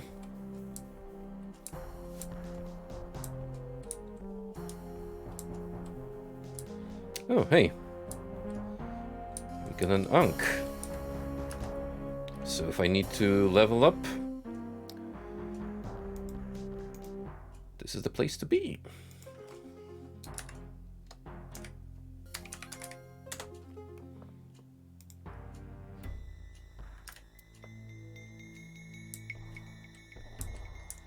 And a gazer.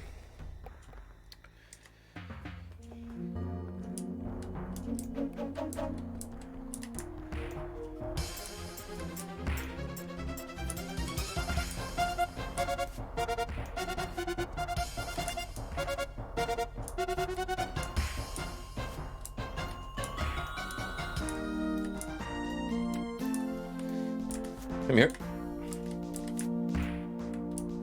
I just want to converse using my sword. close and personal, we call it.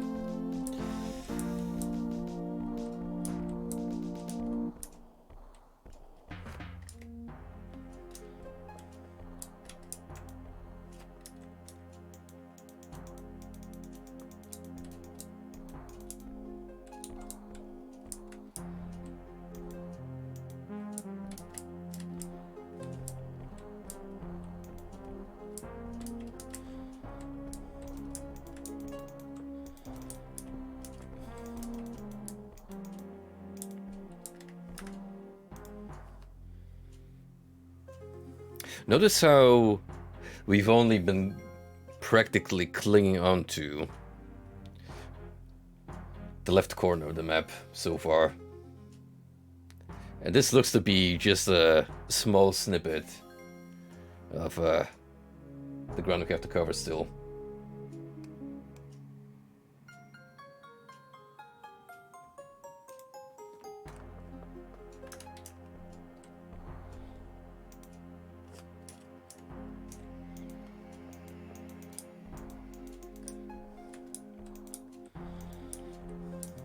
I would say that a lot of content that you can find on GOG pretty much works out of the box, as long as it's supported with DOSBox. However, if it's like its own unique native executable, then you might be in for a tough time.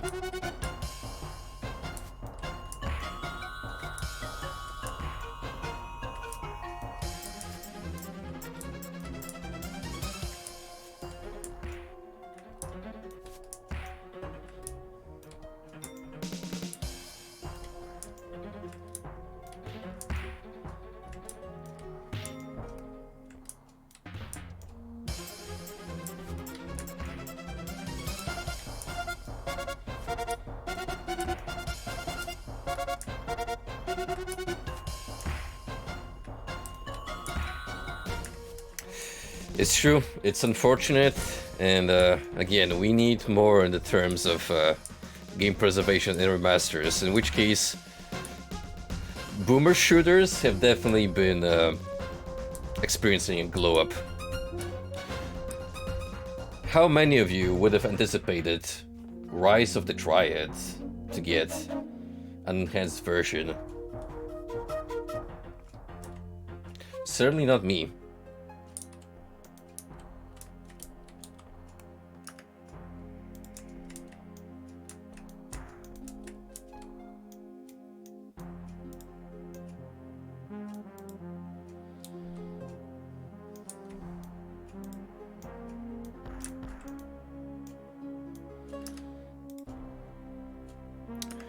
I'm gonna use this spot to rest up.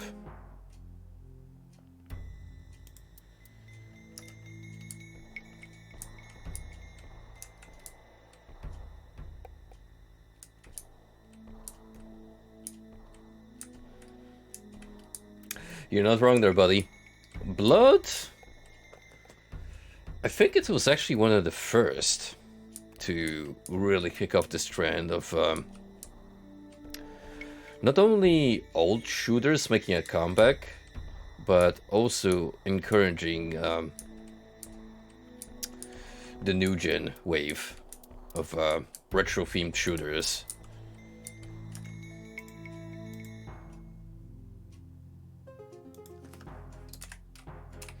And as an FPS fan, I am happy to say that I'm consistently eating good.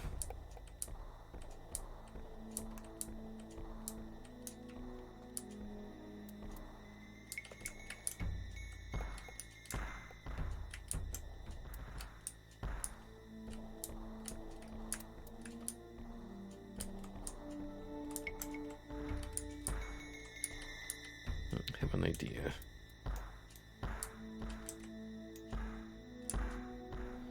Genius.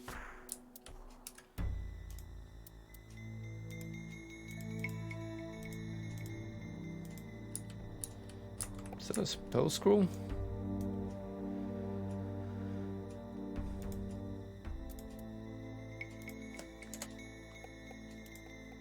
Sometimes they look nigh identical to the notes.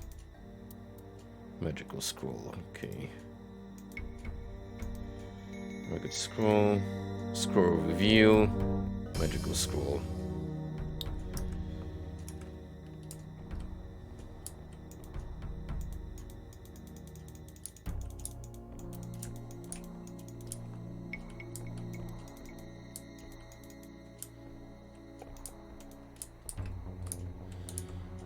You know, this is a pretty good point to talk about. A little bit of more Ultima history. Specifically, the failed MMO follow-ups to Ultima Online. Now, I briefly mentioned this in the previous streams, but there were actually 2 instances of Origin trying to work on more online-specific entries in the Ultima series. The first was gonna be a direct successor to Ultima Online, Ultima Online 2, which I believe was revealed around 97. So, was it 99? Yeah, I'm thinking 99, because 97 is when the original came out. But Ultima Online 2 was gonna be an attempt by Origin to jump in on the new at the time trend of online games going 3D. And they have a very particular style in mind. It kind of looks like Anarchy Online, doesn't it? Essentially, they wanted to craft a new setting for the Ultima series, where you would have unique races and a heavily steampunk influenced environment. So there will be a lot of like high tech mixed with fantasy elements. This idea flopped because, well, essentially they picked the most awkward time to think about making a sequel. It was only like 2 years since the original came out. At that point, the first expansion to Ultima Online came out, and the game was like just expanding into popularity. So really, they'd be shooting themselves in the foot and making a potential competitor for their own game. So that got scrapped.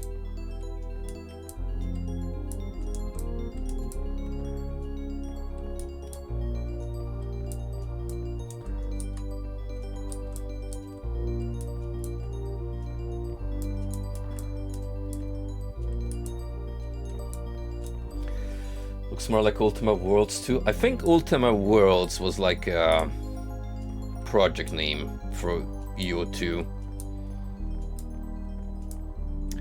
It didn't go far into development though. Like there was some screenshots, but never really like gameplay footage.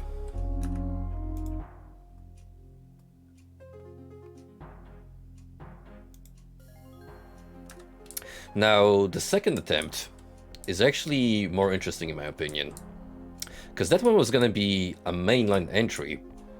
Ultima 10 Odyssey was the project name. Now for that, I do recommend looking up the concept art and some screenshots on your own, because I think in terms of visuals, it looks fine for the time.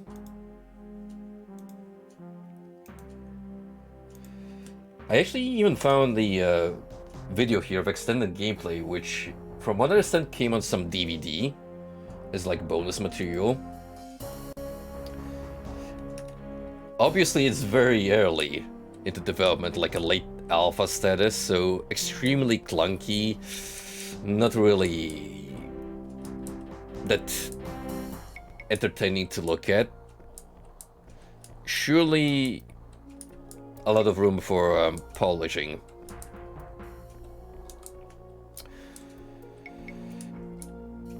That one,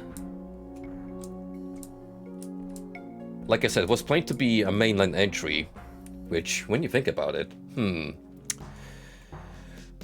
what other possible popular fantasy series had a mainline entry set at number 10, which was exclusively online? Nope, can't think of anything.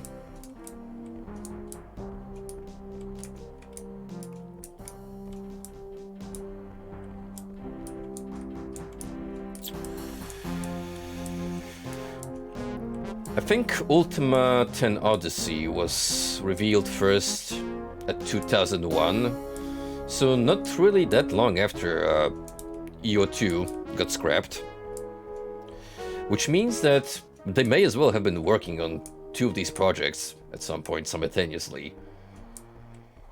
Or as soon as EO2 got axed, they relegated resources to something else. Now, bear in mind, that game was officially cancelled 2004. The year World of Warcraft came out. And I don't need to tell you guys what a legend World of Warcraft became. So I think that might have been a missed opportunity. Like, at the very least, the time frame seemed more appropriate to work on a sequel.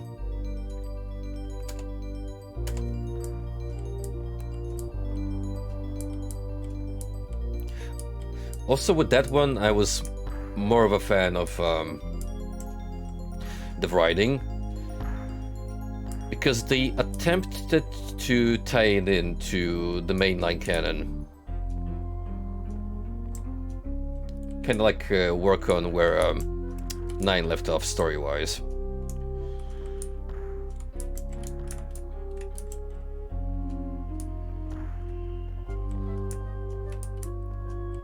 But yeah, sadly nothing came out of it. And in the end, Origin, rather EA at that point, decided, hey, we're just gonna keep focusing on vanilla Ultima Online expansions, which, I mean, for me, meant more content, because I was a massive UO fanboy at the time.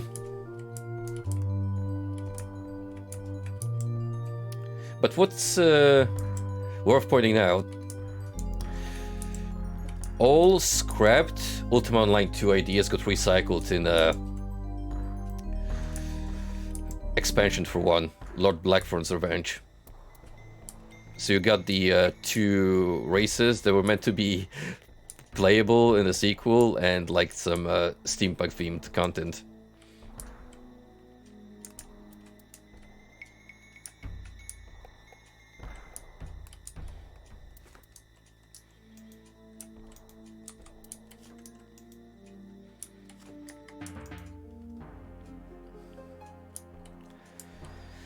You know, knowing EA, they probably just scrapped all of it and locked the code tight behind a vault door.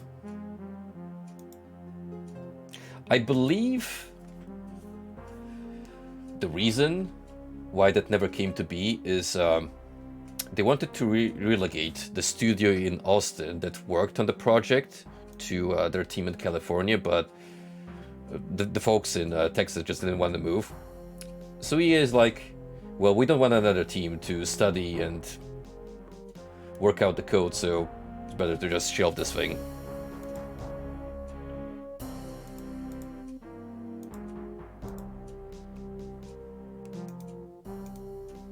He does not fit. Where even am I currently? Oh, right here.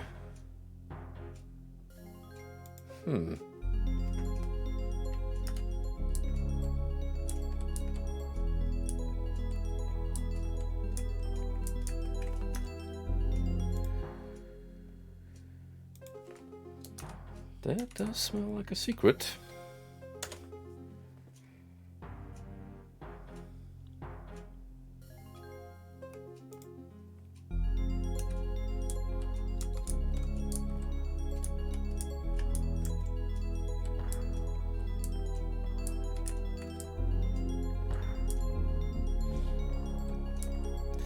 Indeed it has. It's kind of a miracle that Ultima Online is still active, and they had a smaller studio take over and just keep the game alive.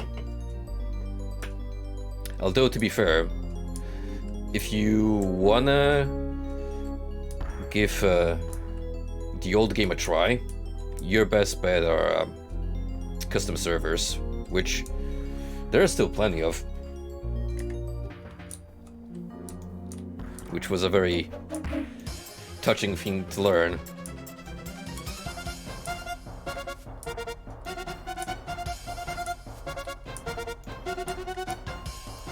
Let's see if I can finally harm this fire elemental.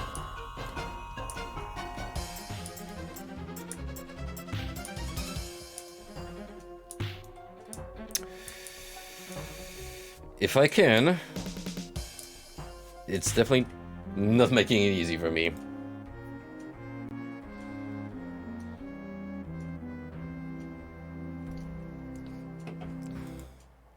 That seems like an enemy I would need magic to even attempt tackling.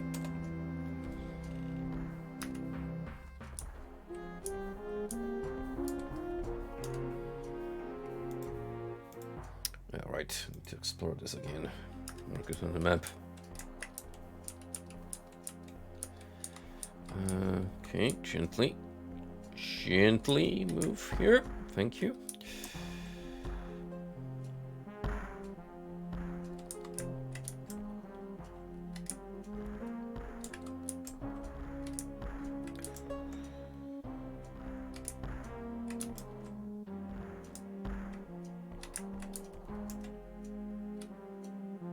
Whoa, massive leap. Again, in heavy armor.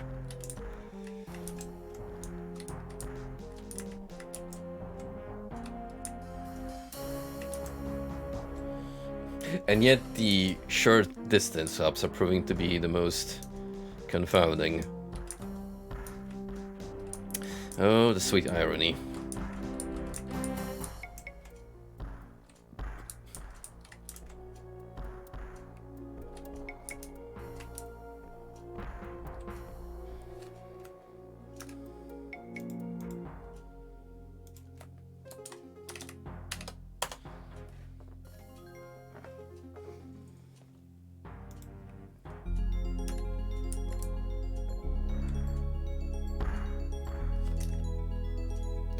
I don't really want to fall down there, so I'm just gonna... Wait, did I not save again?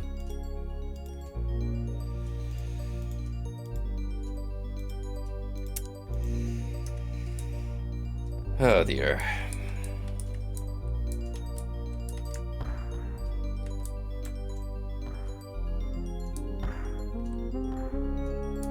When will he learn?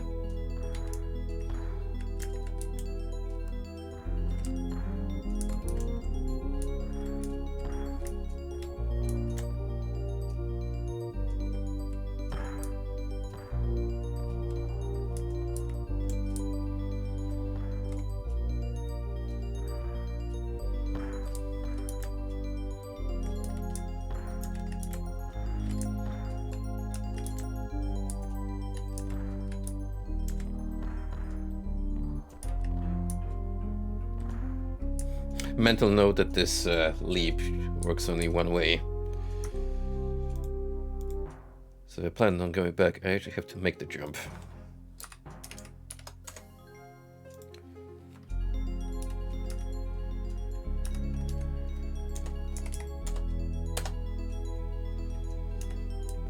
All right.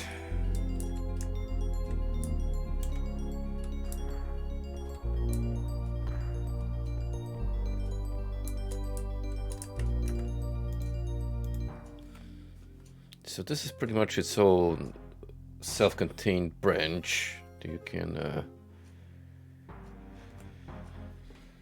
explore to your heart's content if you have the means to get past the door. There's something going on over here. And besides that, I think I'm just gonna have to return it here.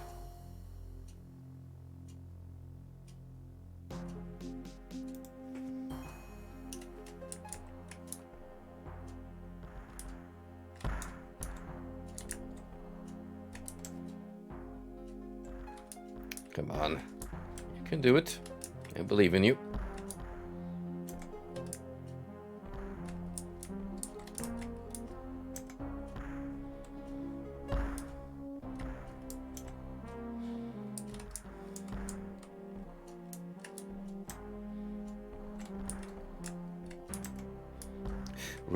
Really don't want to anger the fire elementals if it can be helped. Not without magic, oh no.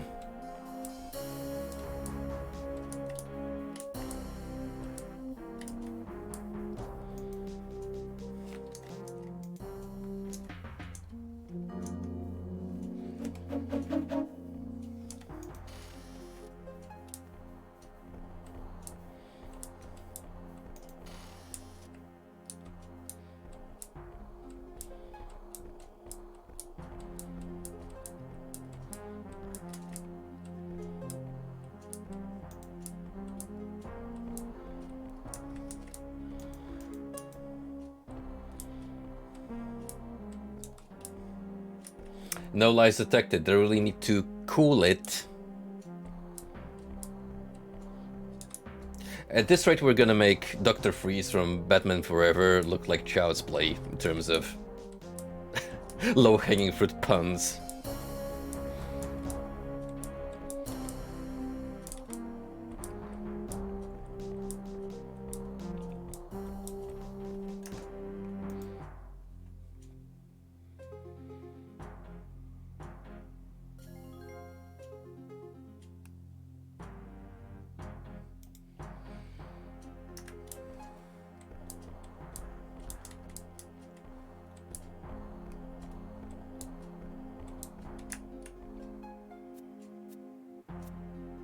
Hey, how's it going? I didn't mean to come down here, but since the journey has already been made, please kindly leave the world of the living.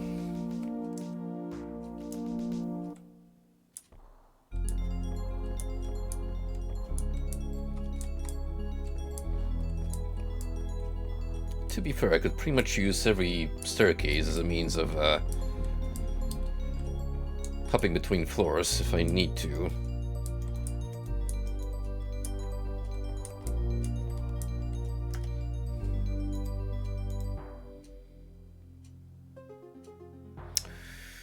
Fair point. How do I get past here again?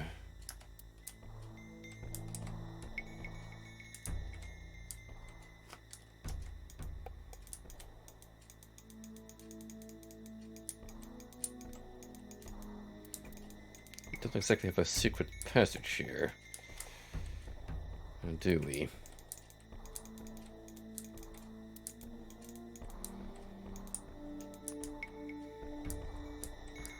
Guess I can finally drop into the water.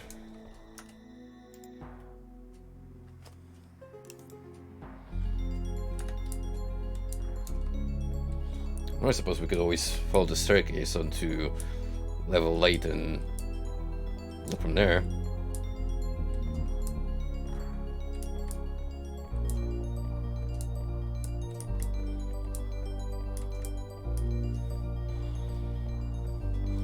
There's also exploring the lava, but, well, you know how I feel about that. There's gonna be fire elementals along the way. That sounds horrible. Painful.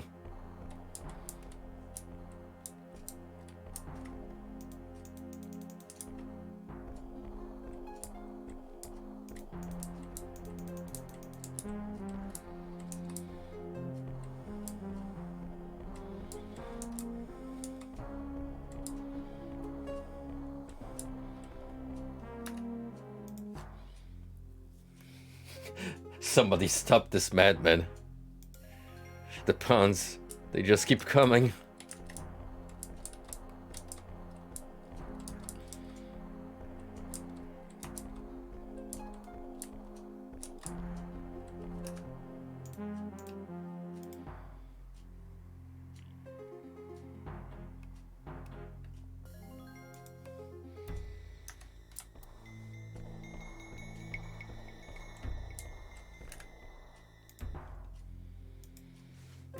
I have an idea.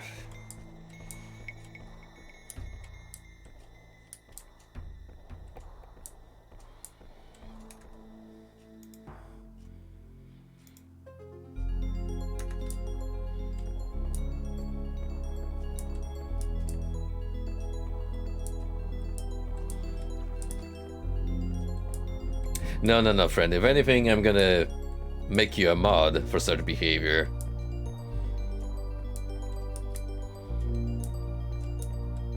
We condone that humor thoroughly on these streams.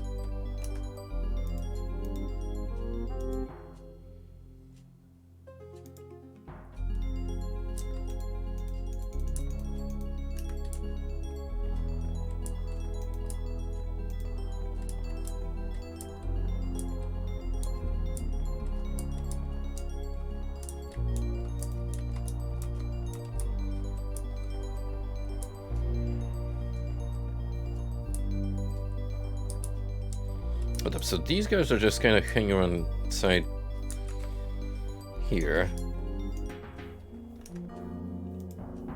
And they won't come out unless I unlock the door. Which I don't have on me. Oh, lots of firemen was down there. Oh, damn. I almost got sniped. Sweet Jesus.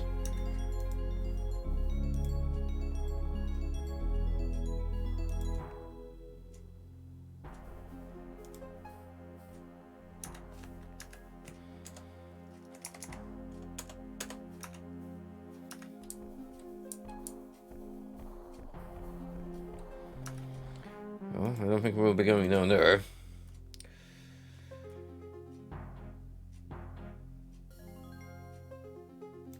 Anything.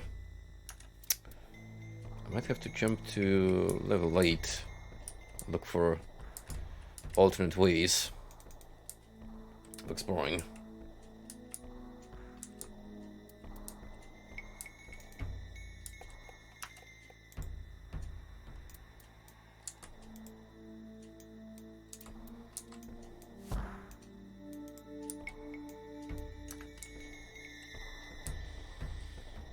At the very least, the level below us does not have the anti-magic field.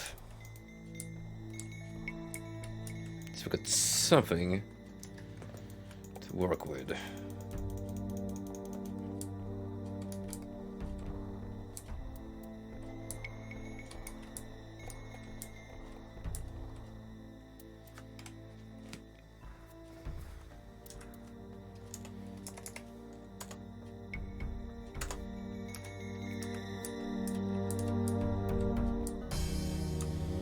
Ah, it feels good to have mana again.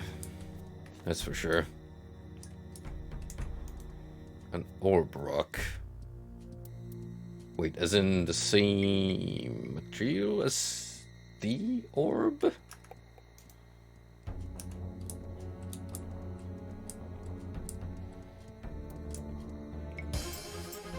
That's a lot of monsters. Of varying species. And plenty of gold.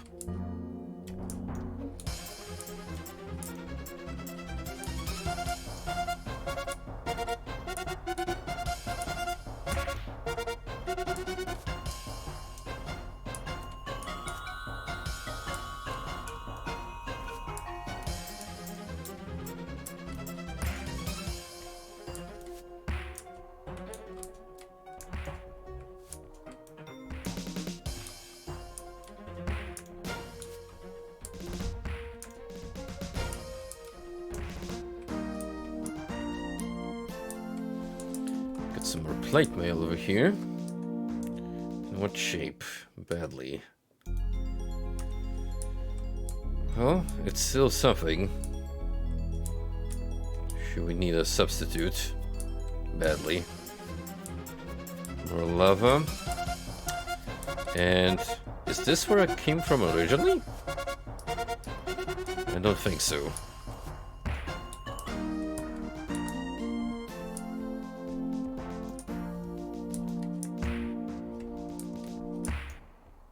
Oh, wow. Where the heck are all of you coming from?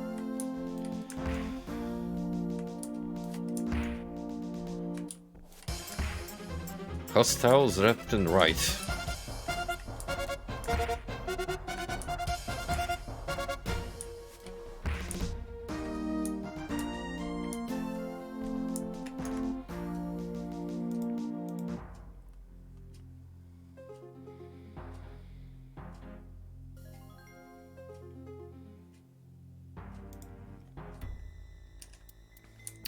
Well, I do think I'm gonna use this opportunity to rest up here.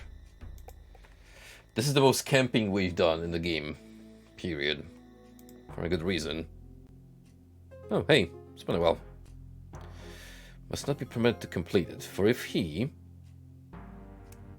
unleash a vast destructive evil upon our fair world, he slew. Show contempt, though my spirit cannot rest, I cannot do. Stop him, but I can help thee with the task. Wits and virtue must be die. Thanks for nothing.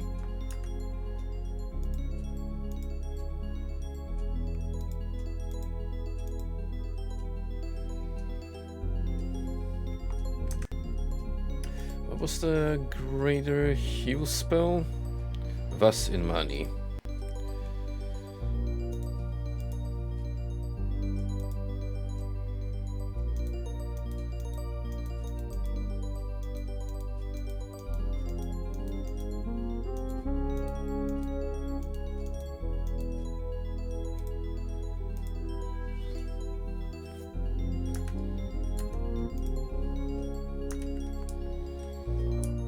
Guess we can keep the taper on, so we don't have to rely on casting light every single time, especially if it gives the same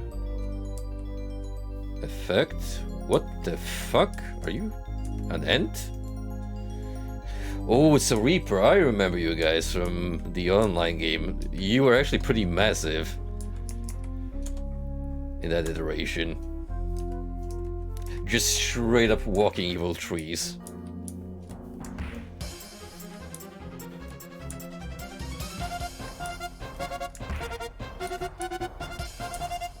Come on, walk into the fire. We all know how well wood works with flames.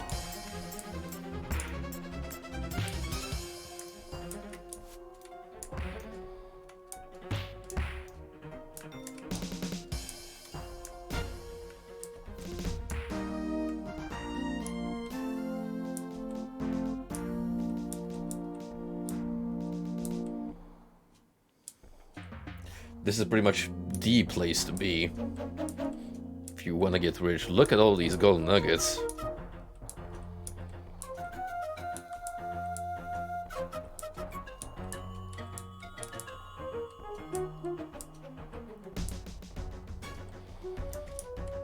How much of the Ultima series have you played through, Moody?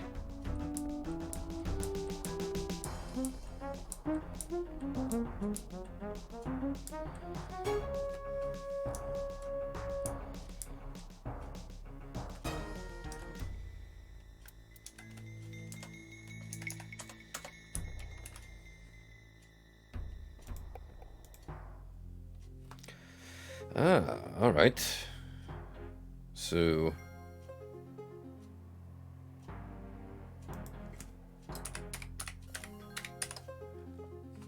we've got a lot of traveling between floor 7 and 8 ahead of us.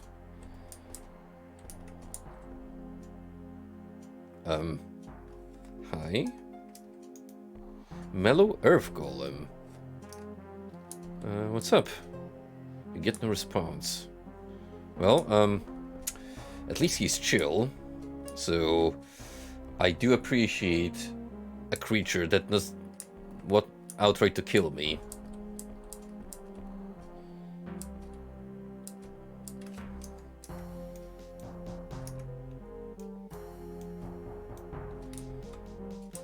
Something behind that skull. I'm trapped now. I dare not return from whence I came, and I dare not brave the caverns. So many hateful dead things. If only I'd known this key opened a door on the far side of the lava pit, I wouldn't be in this fix. I think I'll just rest and wait now. Perhaps my companions may find me. They did not find him.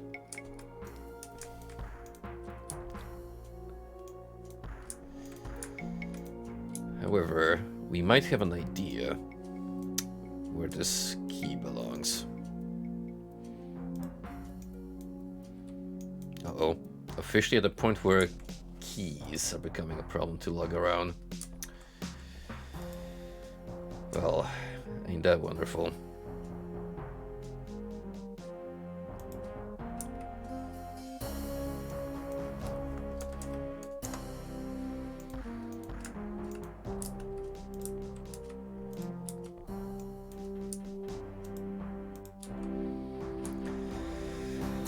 Ay, ay.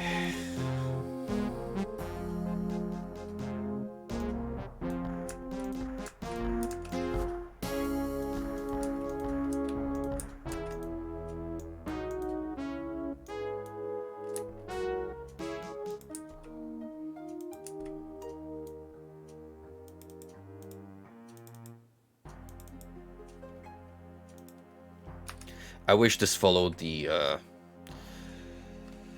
trend of other RPGs, where important items like keys weigh nothing.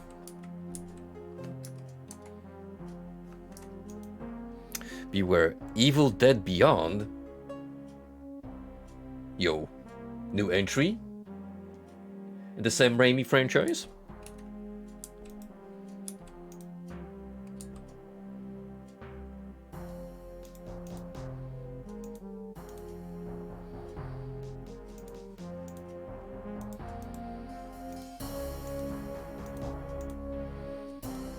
Well, regardless, we can't get in because none of our keys unlock this door.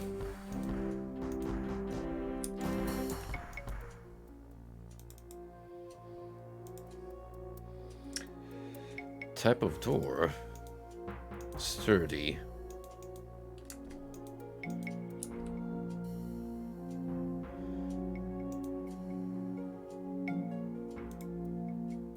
Do you mean we can potentially break it?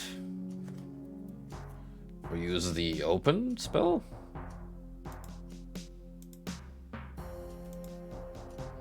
Can give it a try. X Elam. Right. Never mind that.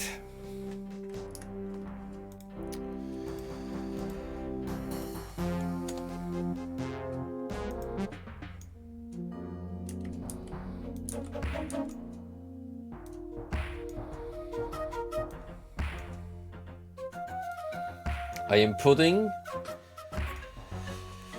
the strongest sword in existence to its true test. Truly, what this Blade of Legends was made for.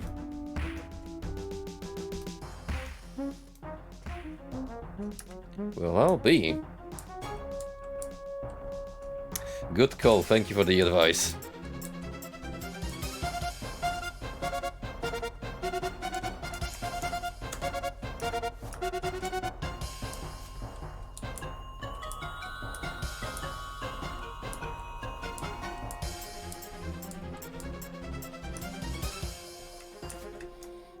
More wraiths,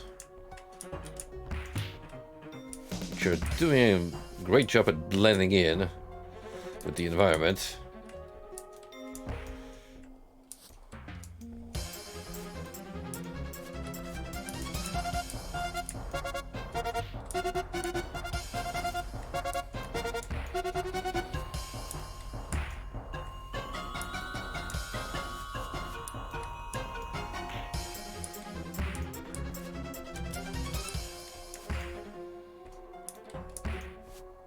don't imagine you want to go too deep and attract many at once.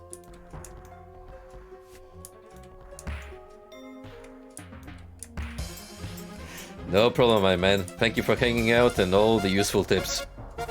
See you next time.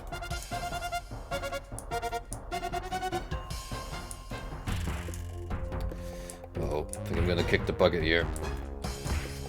Cause a bit of more than I can chew.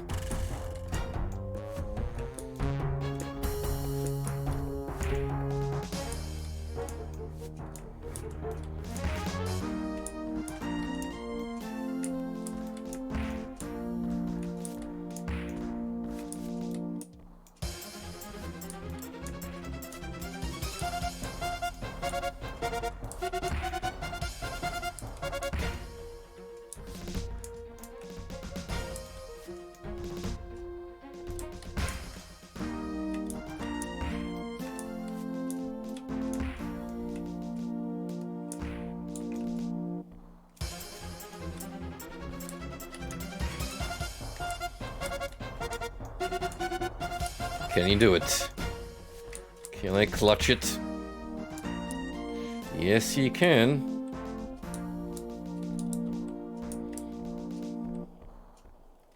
So much that I gain a level from that. Very nice.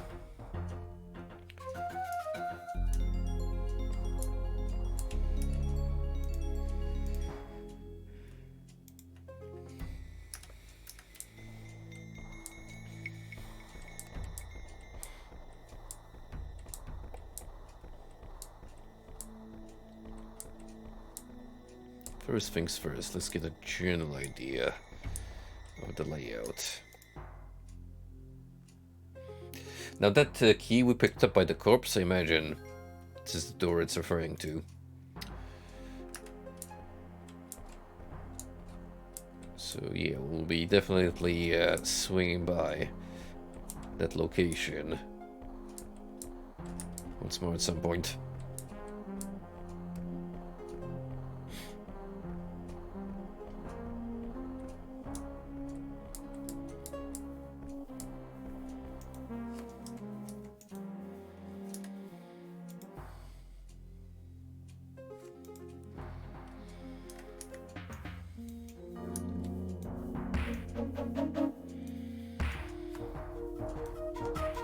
And now for more bicep workout.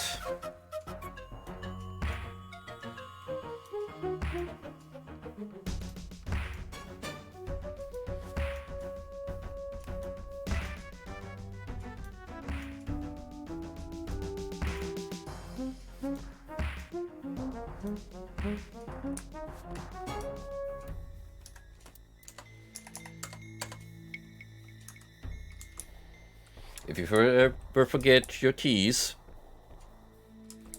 just pull out your sword and smash that lock open. Now that's a life hack and a half.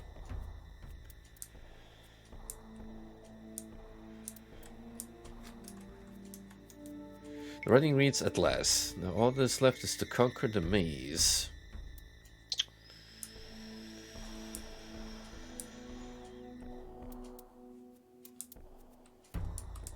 Or I could go this way.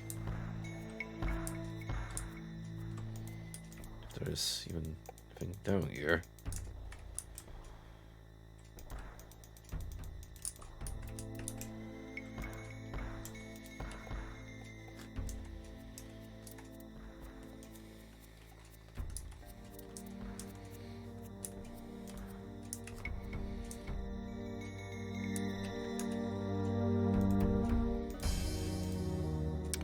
Oh, that did something.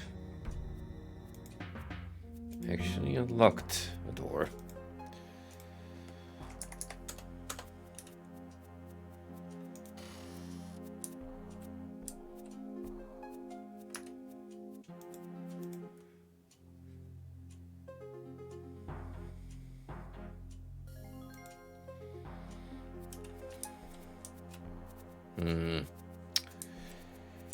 All that platforming does not look appealing.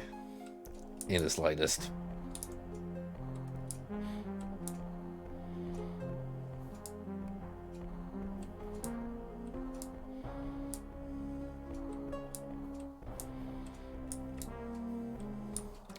So I suppose of the two evils, I'm gonna pick the lesser one.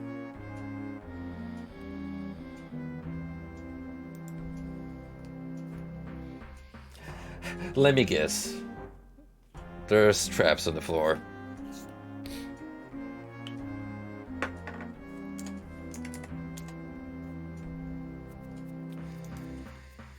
Oh boy.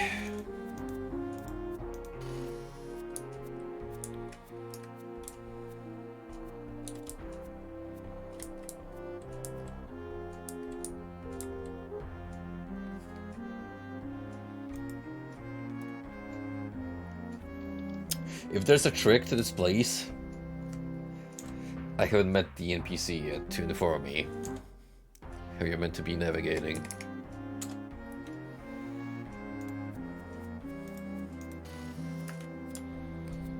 On the flip side, it's probably possible to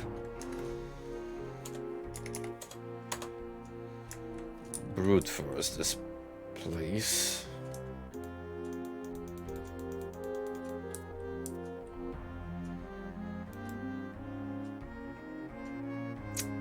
Or not.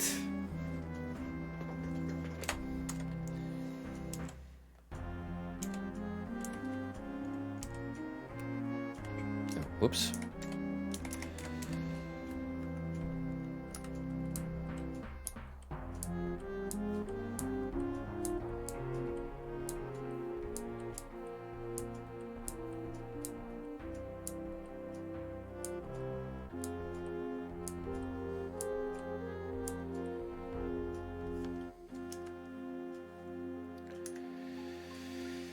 Alright, I get the gimmick here. It's practically trial and error. So get ready for a lot of save scumming and reloading.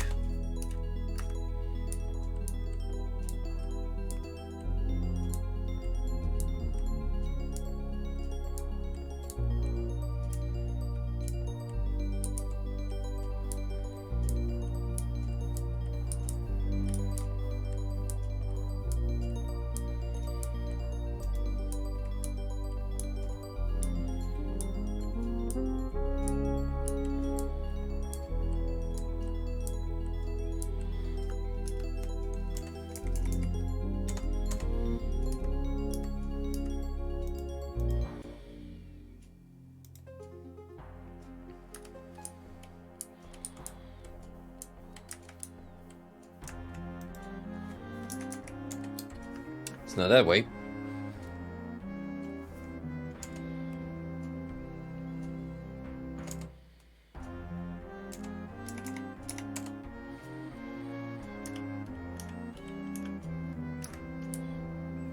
So probably heal so I don't die instantly every single time.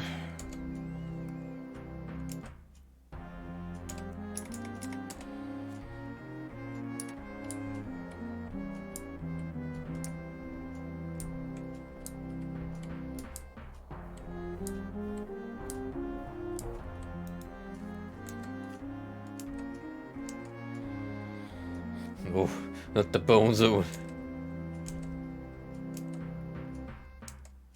It beckons.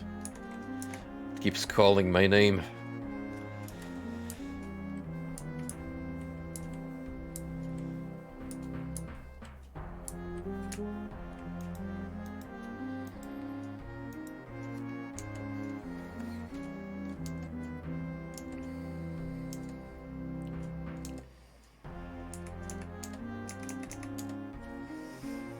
I think we're good on this for a while.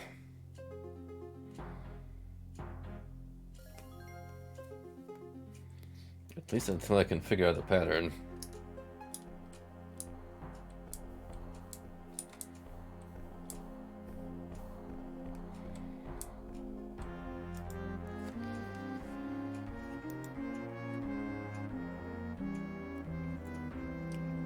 Someone has had to have drawn a map, lining out the exact pathway you have to take.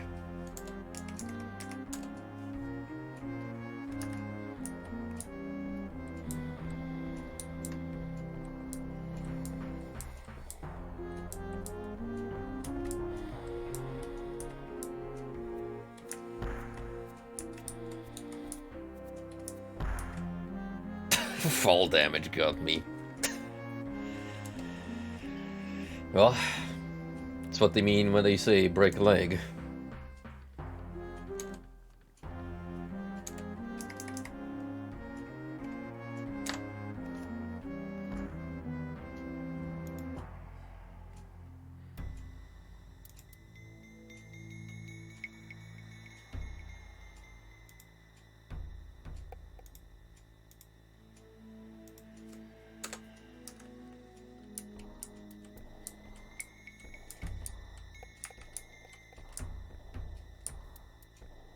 Look at how much health you lose.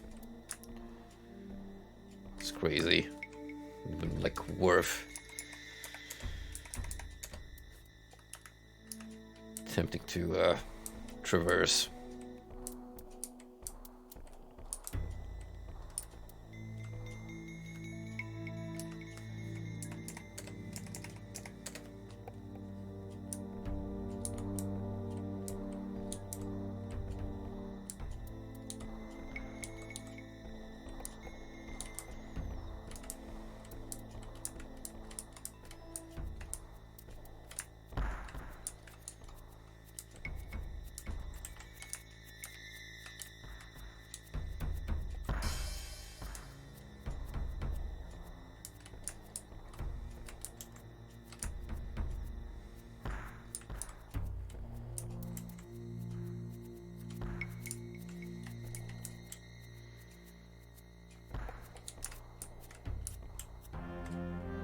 What?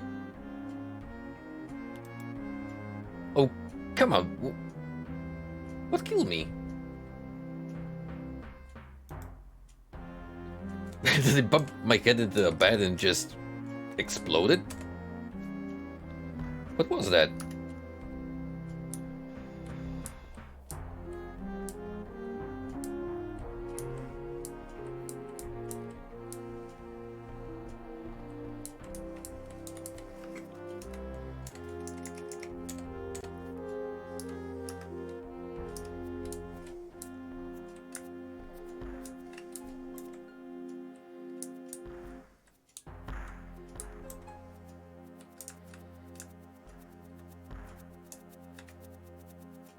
Wait, I'm losing health somehow. It's not just related to the fall. But why? What's causing it?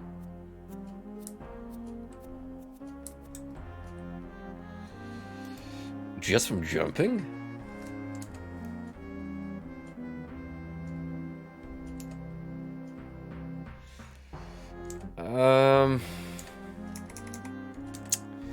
This is proving to be a little iffy.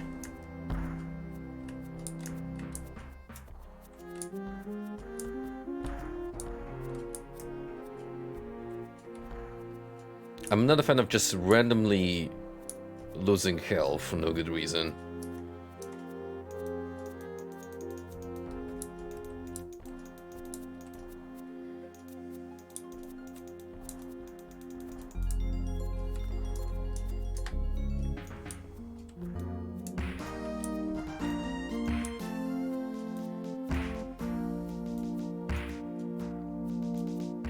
Well, as long as we can kind of way through here.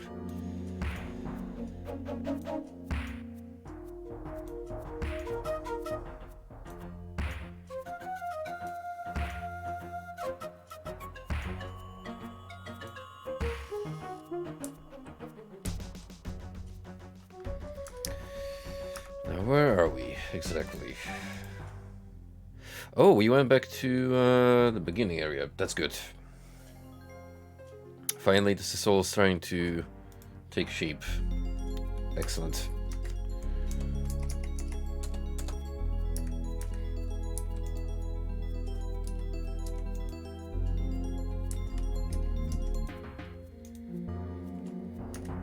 I have the key for this one?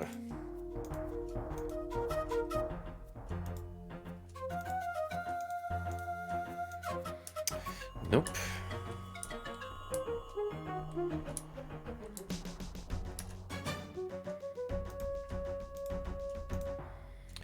What is there that I could mark out?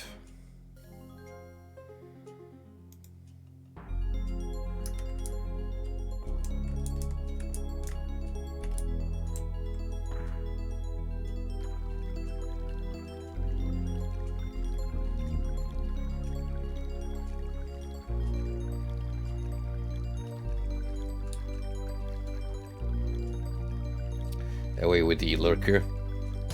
I do not need this in my life right now. I'm 30 or 40 years old, and I do not need this.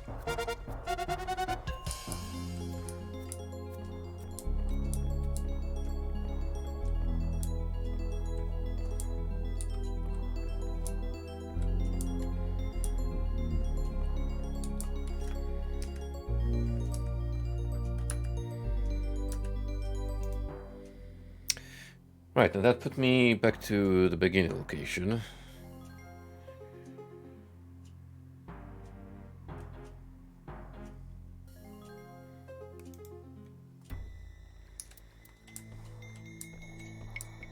Do I want to head for the lava door then? It's gonna require me to make another massive journey across.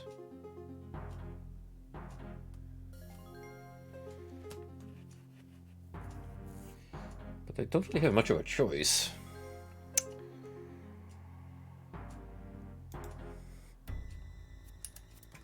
I guess, could try and see if I can open up any more doors to the south.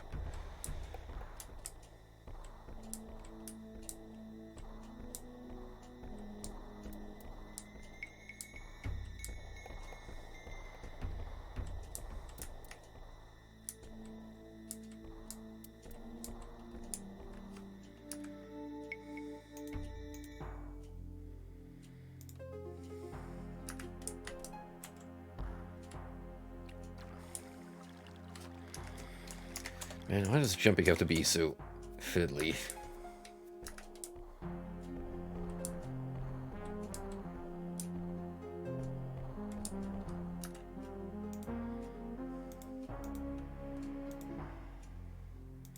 Oh, I haven't gone down here yet.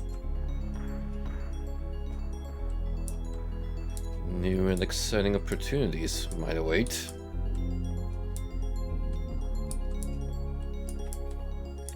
Like this Reaper.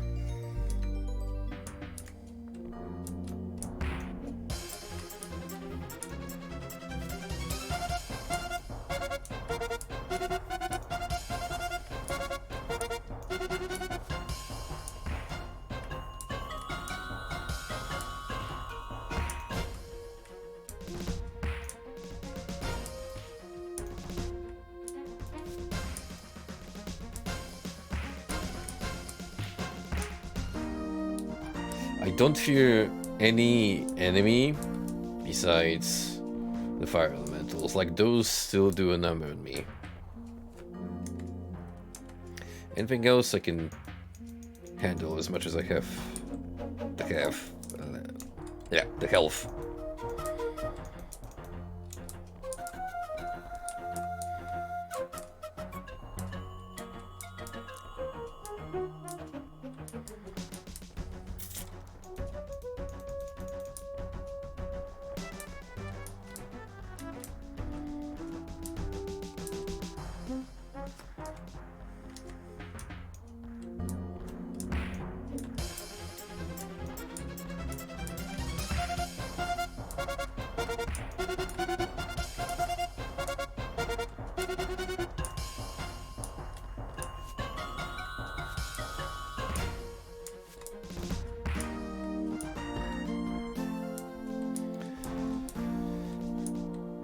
Need some food quite soonish. There's a lot of it from where I fought the goblinoids.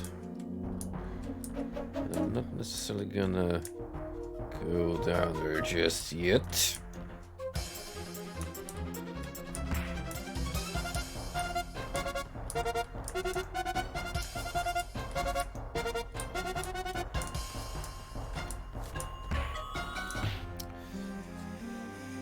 Shit.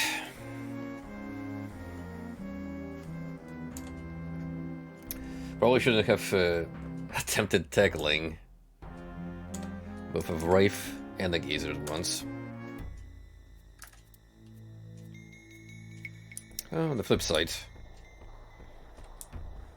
we got a new part of the floor to check out.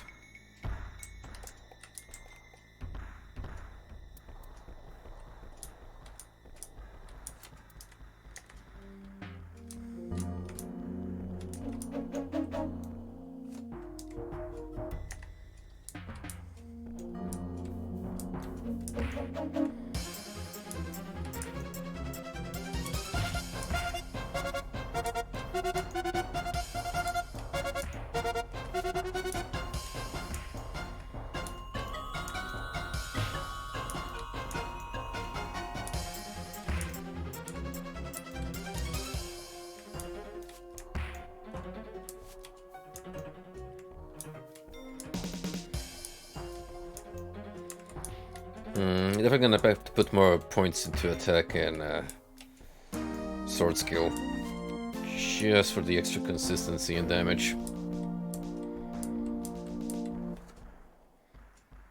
These are easily the two floors where we do the most combat.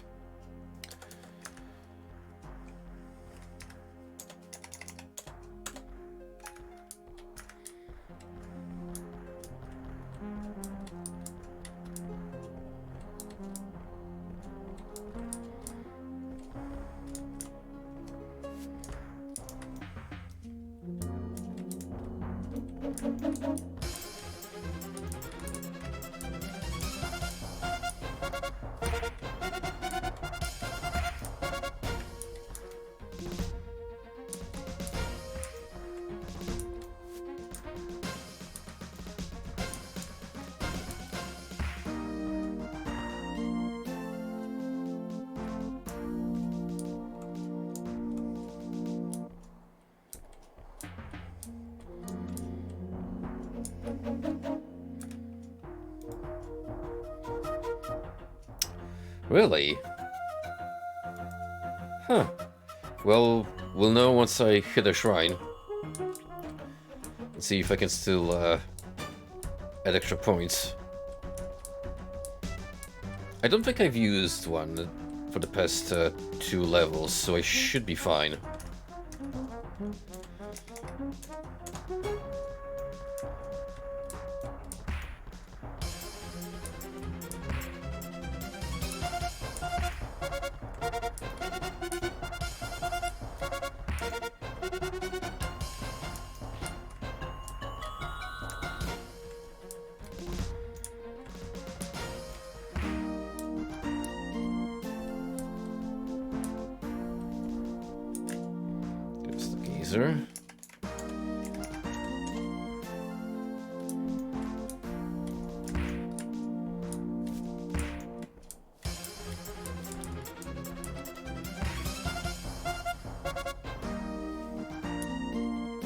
It's way easier if you don't let them use the eye attacks.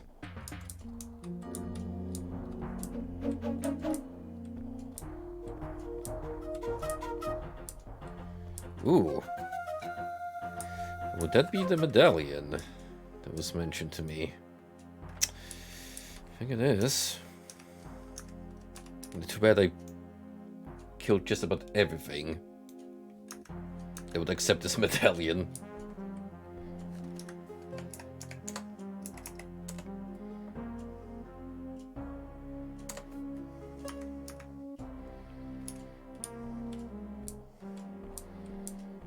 Is there a level cap in Ultima Underworld 2? I do plan on playing it at some point in the future, because that also runs on the portable version.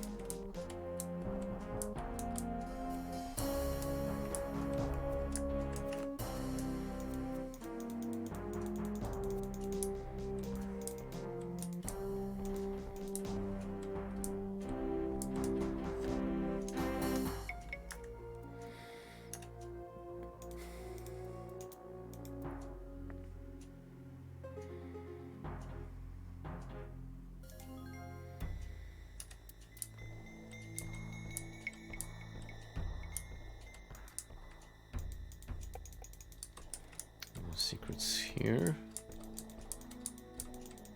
Nothing here either. So looks like I've seen everything there is here. Might be some extra space down there to uncover.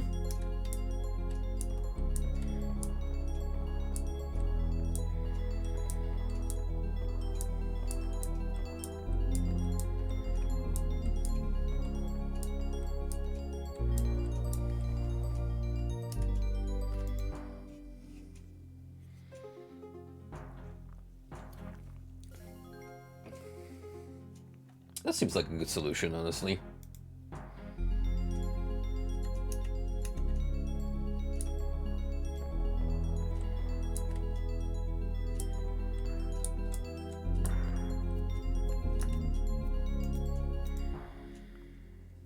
Oh, look, it put me back here. Which is actually handy, because I do need me some grub.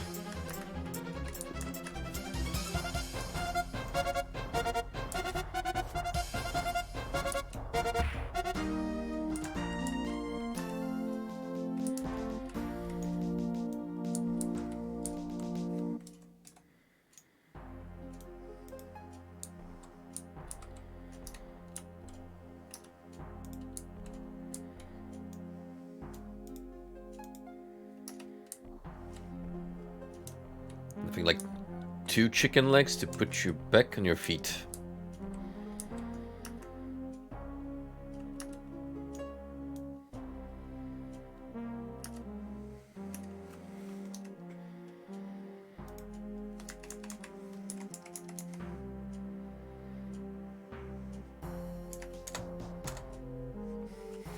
Well, it's not, at least it's not traditional Baldur's Gate where there can be a pack of gnolls just waiting for you.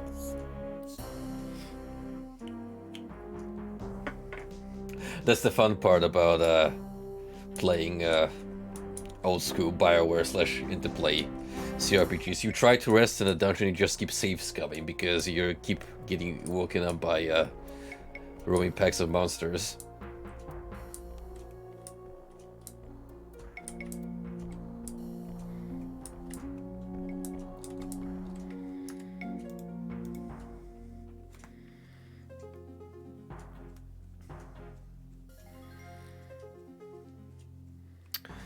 What was down this way again? Kind of tempted to check the outer perimeter first.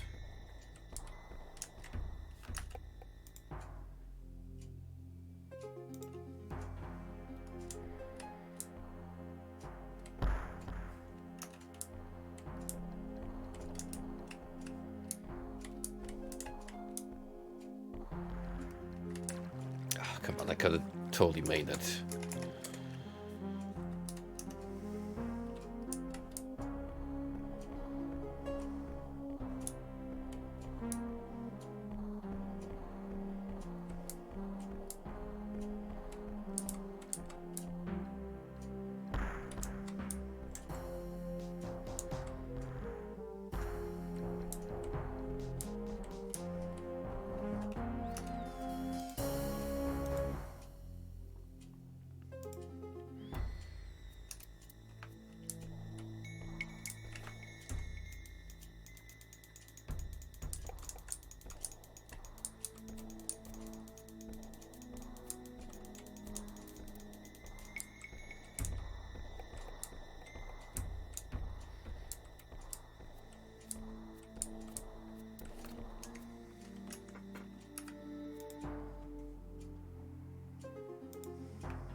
You're not wrong, Boo.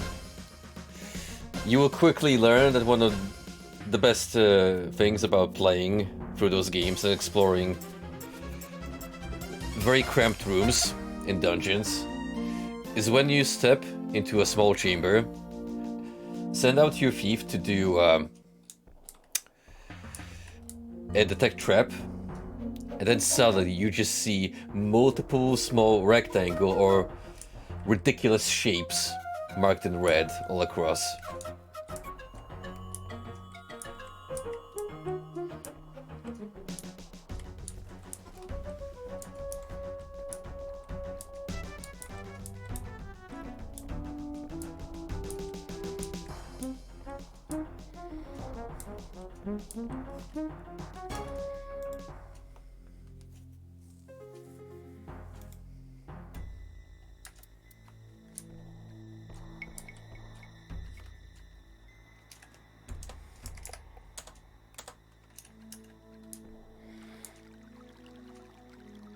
It gets even worse in the expansions for Baldur's Gate and Icewind Dale, because those extra dungeons, they not only crank on the enemy difficulty, but also the trap frequency. So you literally have corridors slash chambers of death, where you basically need to just tiptoe your way around if you want to survive.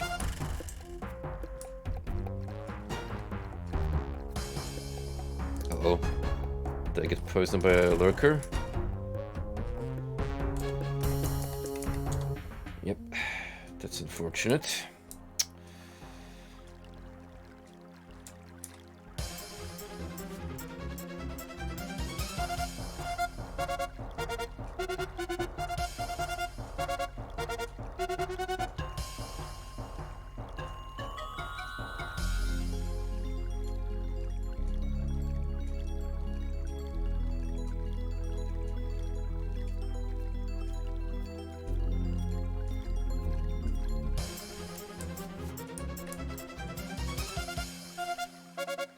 Nothing behind the waterfall, in case you were wondering.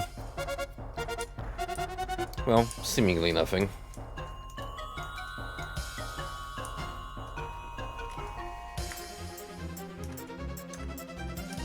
Anywho, let's see. Oh. So my assumption was correct. You can totally use the rivulets to quickly move around and skip past the chambers, which is another optional way of avoiding combat.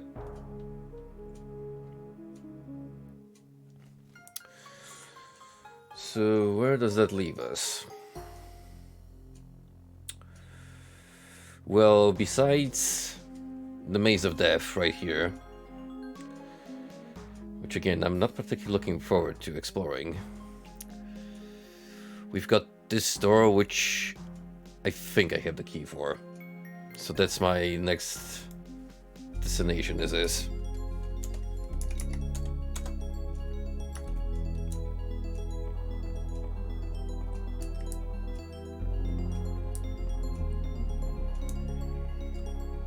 Uh-oh. Someone shut the gate.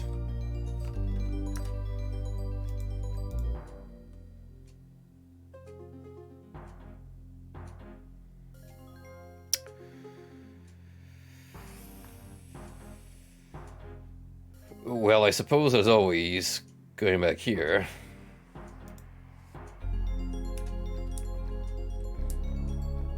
Well,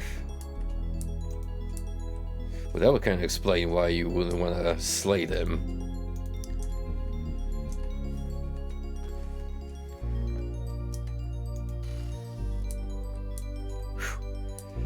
Oh, thankfully it's not one of those that just permanently shuts down and good luck.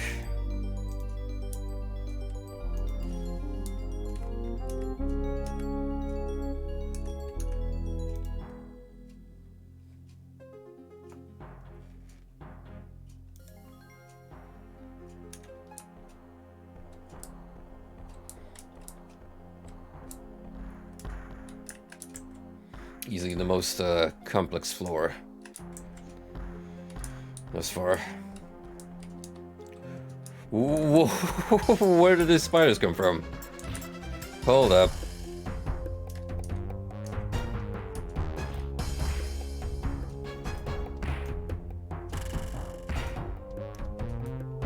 I call shenanigans.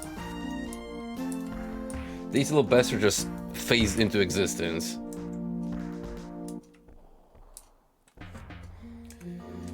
Well, fingers crossed, I'm not gonna die a horrendous death once I fall asleep.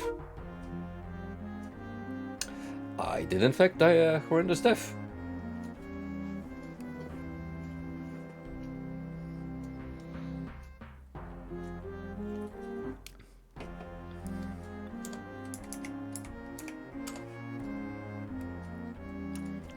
Well, to be fair, I am playing a female character, so the male strategy, oh, I'm just gonna sleep off the horrible poison, obviously doesn't apply. Because, as guys, we are built different.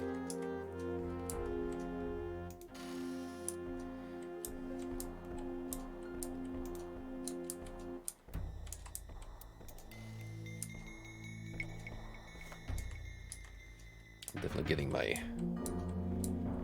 longsword ready. This might be spawning pits for the spiders. That's what I'm thinking. Once you fall down, it triggers.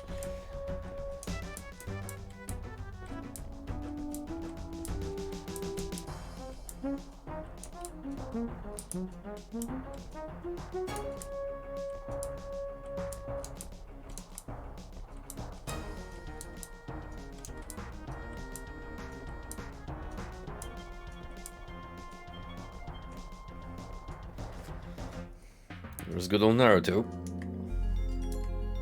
I'm not even kidding.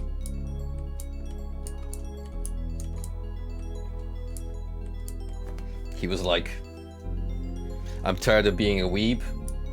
I am pursuing the wizard grind set. Now that's the kind of hocus pocus I can roll with.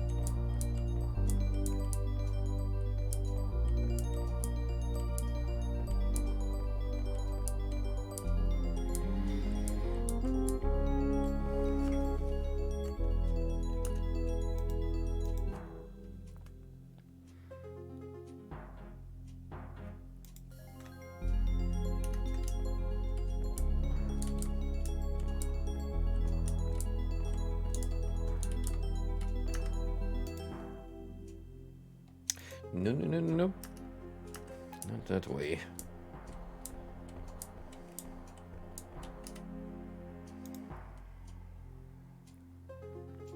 Like this.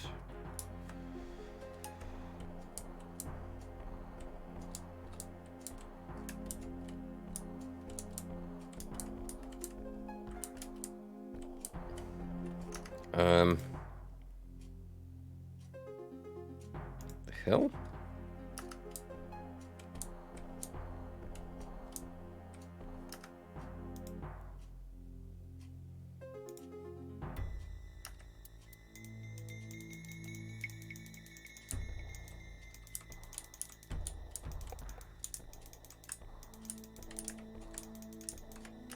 These two look linked together.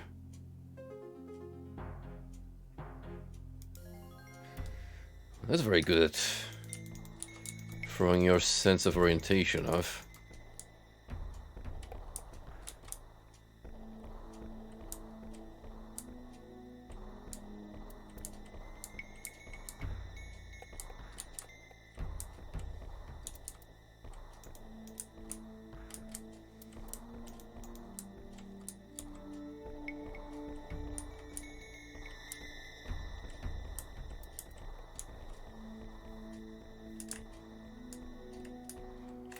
Since I have the medallion, I wonder if they're even gonna attempt talking to me.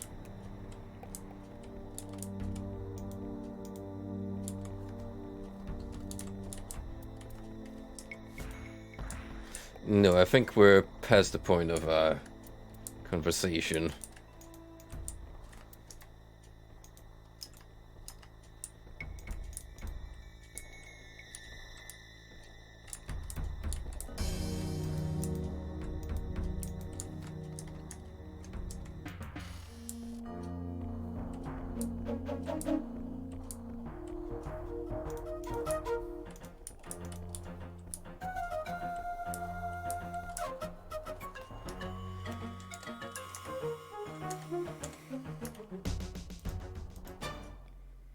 Finally made it.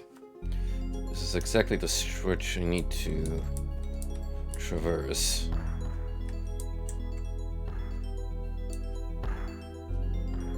Good thing that didn't kill me outright.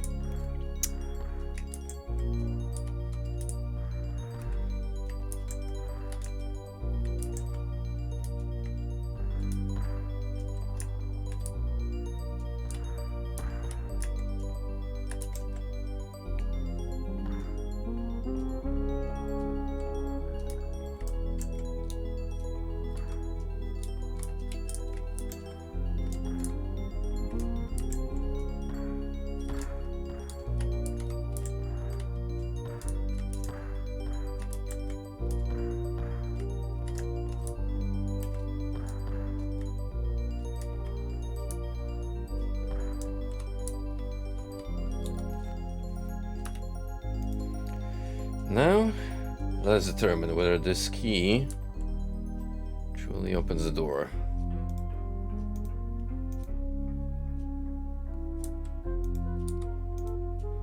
That one does not fit, but I also had another one. The bone one. Does not fit.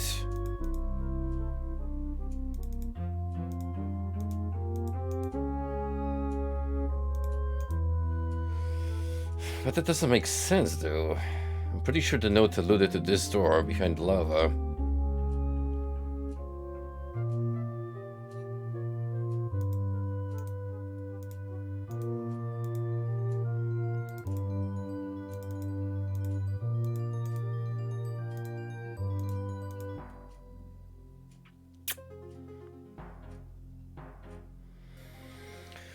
Well, it's either that or here, which we've already done.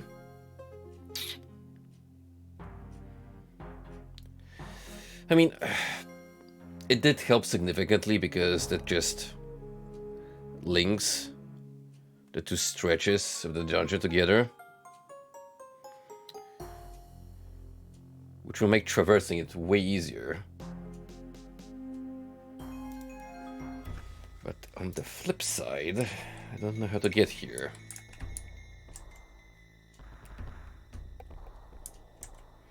So my options are becoming limited because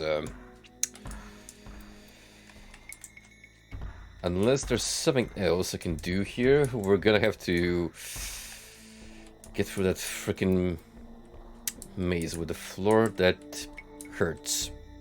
The bone hurting floor.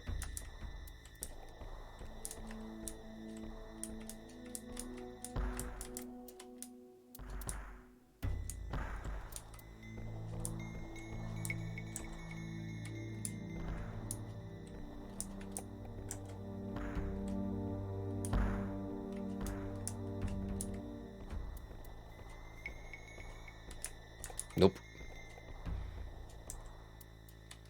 Those elementals need to fuck off.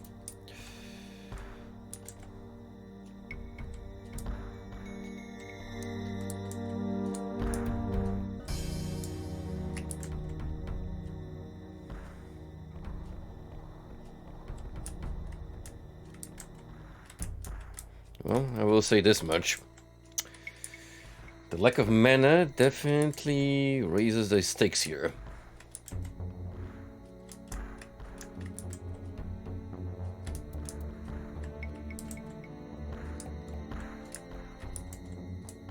Because besides resting occasionally to restore health, the only other way I could potentially bring my HP is through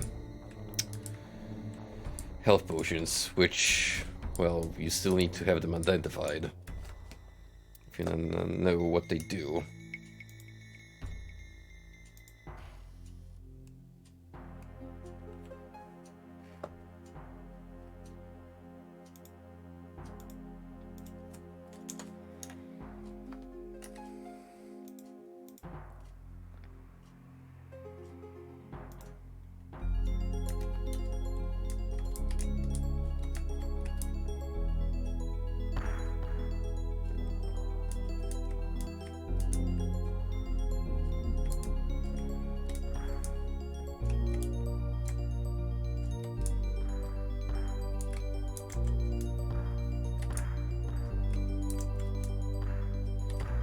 come on.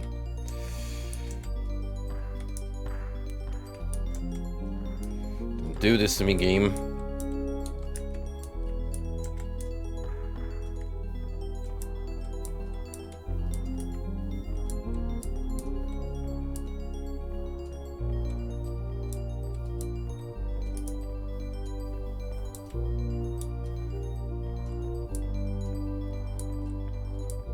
Oh, right.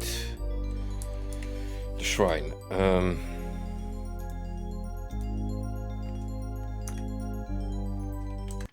Let me look up the mantras again.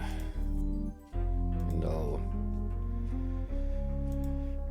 raise my attack and sword skill.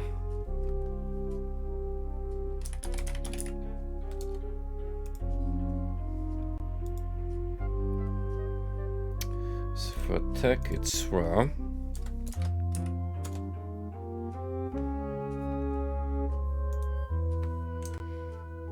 And for pure sword skill, ammo.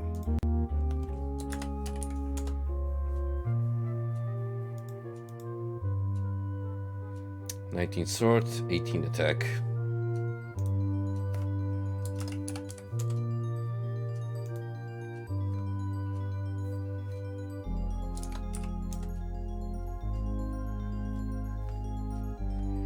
Well, that's 4 skill points that I just distributed, which is a lot.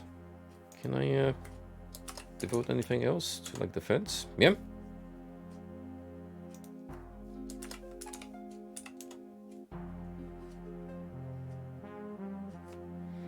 That works just fine.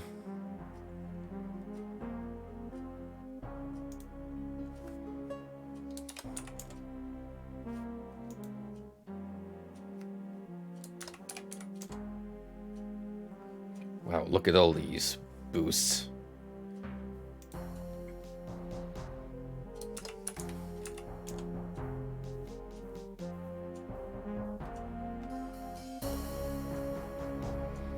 Do I want anything else in magic? Maybe a bit.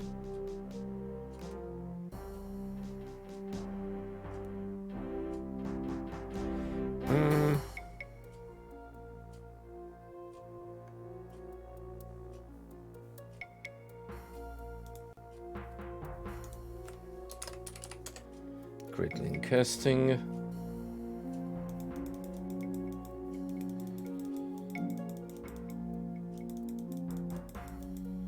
Casting's 21, which is nice.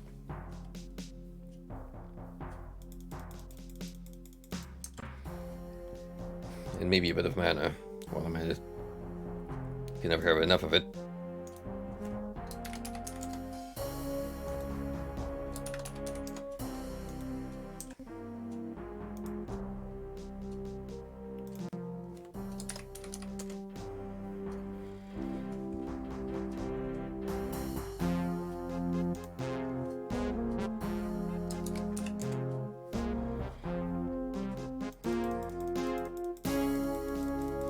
How many points were I sitting on? Jeez.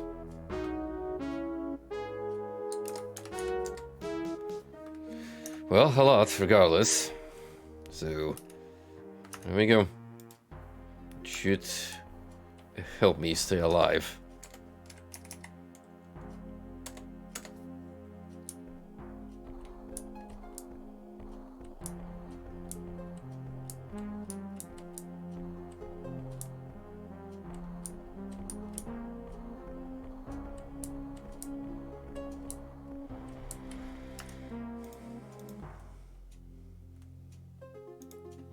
Still should be close.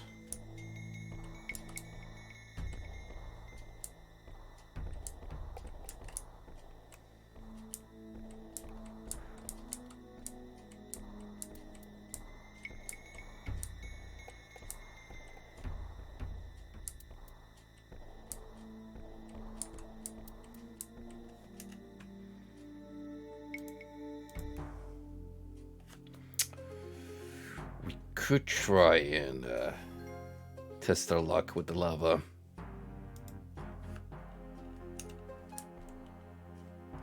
I mean, I do fear a little bit of what might be ahead.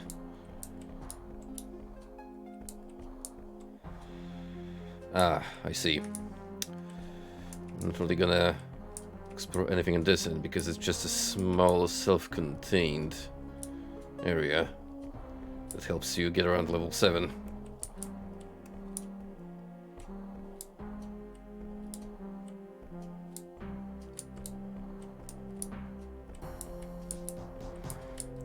That we'll have to attempt from the other entrance.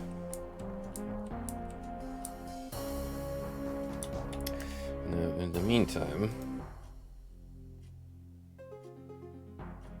let's see if there's anything else here.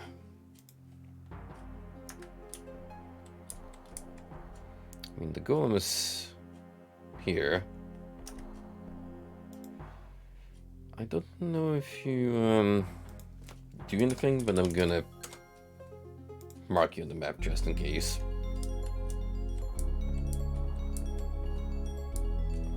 Again, he's a pretty cool guy, just minds his own business, so got no problem with him.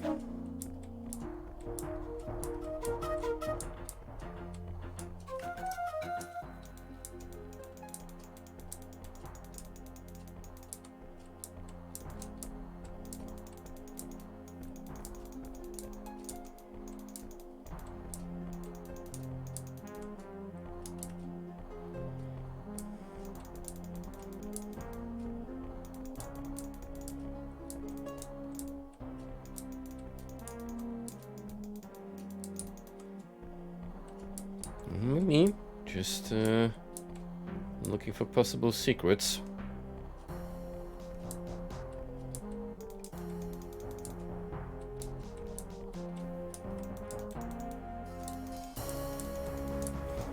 Any wall texture that looks slightly off, it's getting put on blast.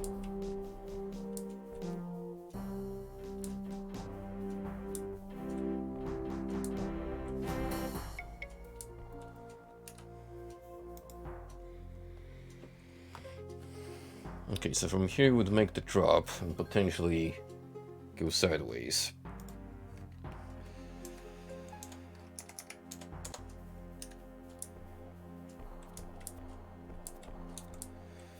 Here we had this hallway which goes nowhere.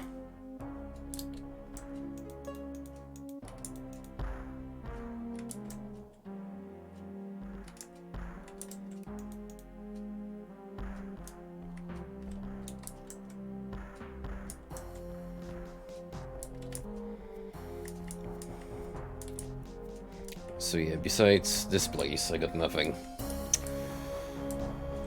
Well, let's go.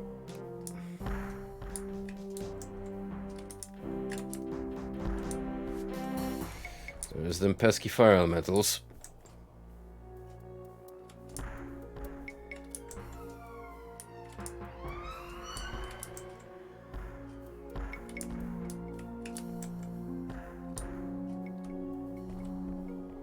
Oh. Undamaged silver ring. Might be magical.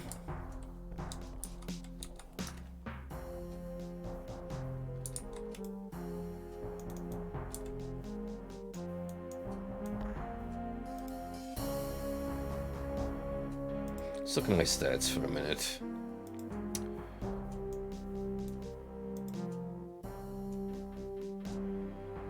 $17, $19, $24, $24.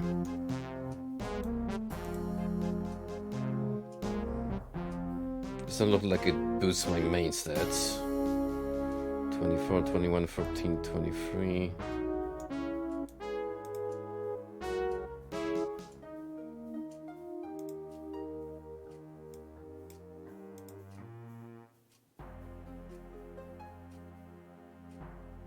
That could be just a regular ring.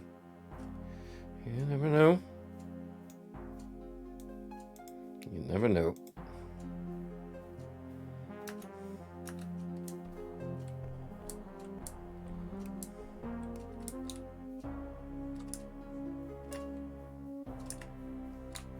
Um.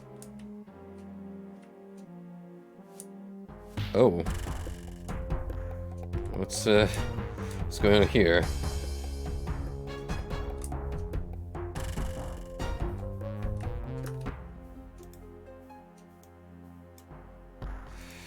It's a ring of floating. That's totally worth keeping.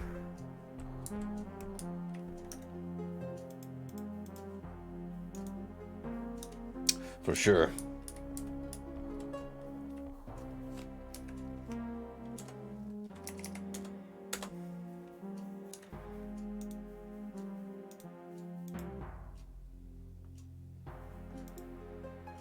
I'm gonna have to get around those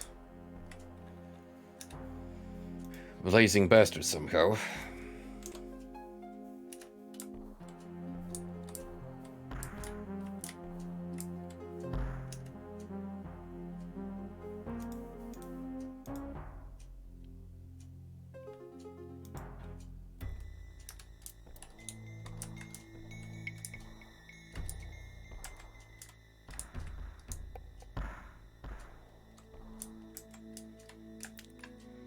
Oh, no. Not like this.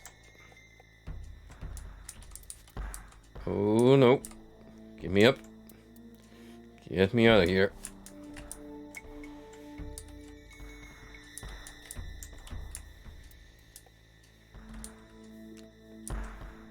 Oh, the lack of jump control. Woe is me.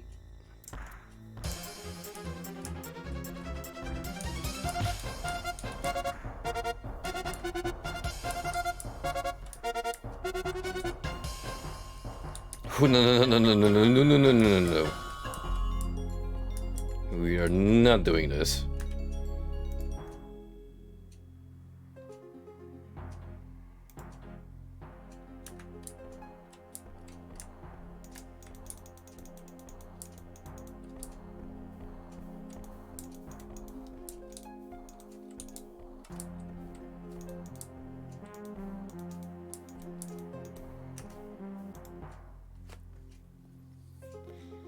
Oh, hang on, hang on.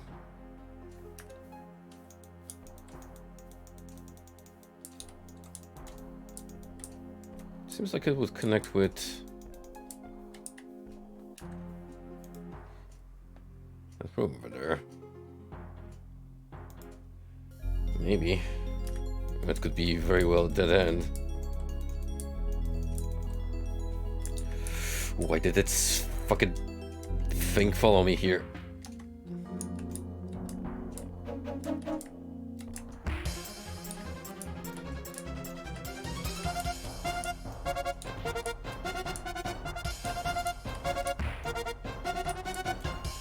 I hate you guys so much, you have zero idea.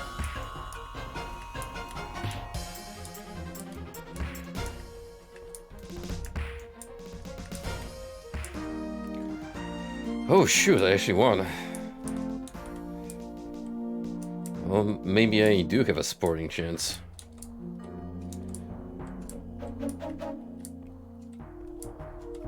Still, there's like 3 more down the lava pool, so I don't want to necessarily push my luck.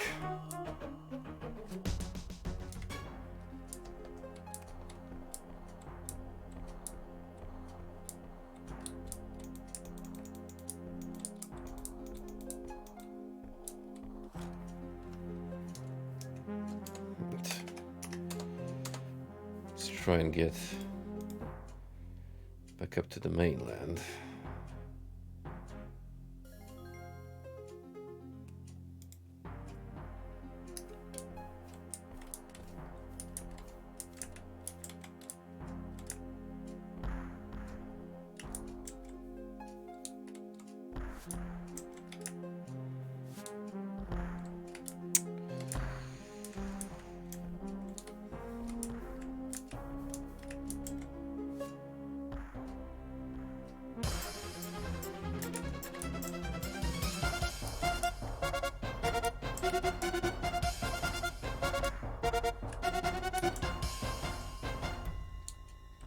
You guys must be as confused about this as I am.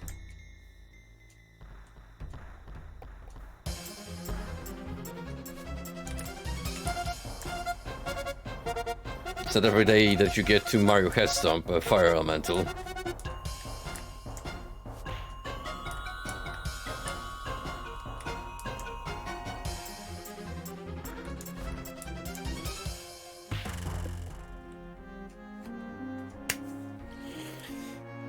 Cool. That's exactly what I needed. Get sniped.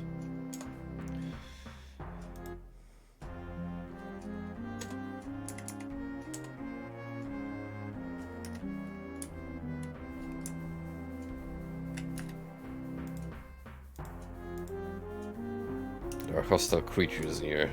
Tell me about it.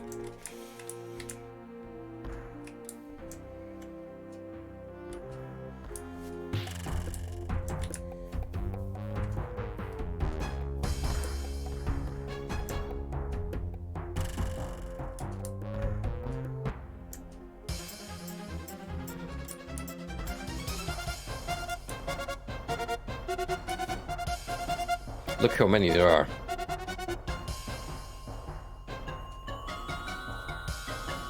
You really are not encouraged to drop down here. Oh. Well, I mean, there's a door. Still.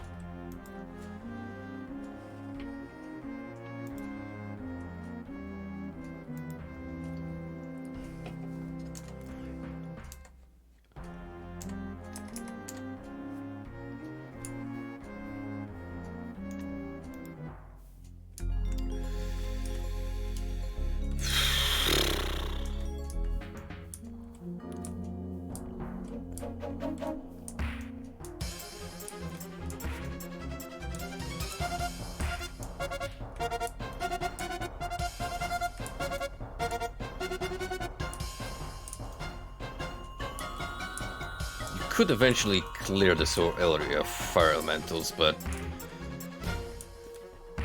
that's probably way more feasible when you bring down the magic block field. Because at least you can heal yourself on the fly.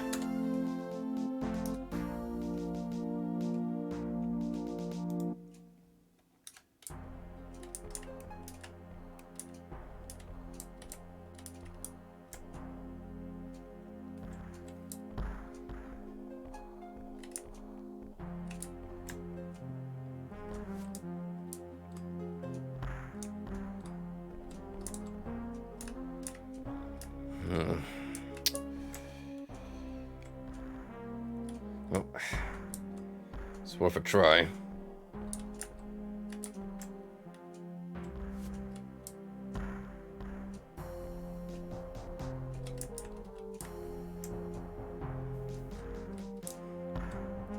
Gotta hate how clunky this is.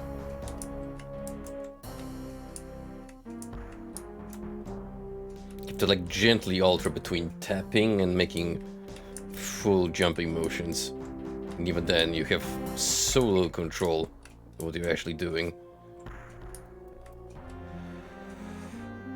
Oh! I know what's happening. That's part of the maze.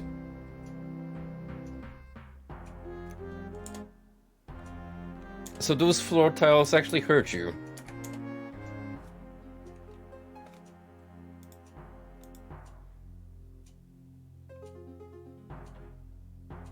So confirmed, you can't go through here, otherwise you die. That's it. Well, that really does not leave us much, does it? Just here, unless I want to carve my way through all the fire elementals.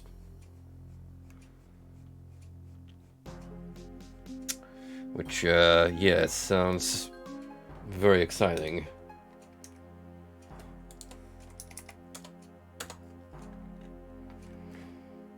Well, might be two. Might as well try our luck.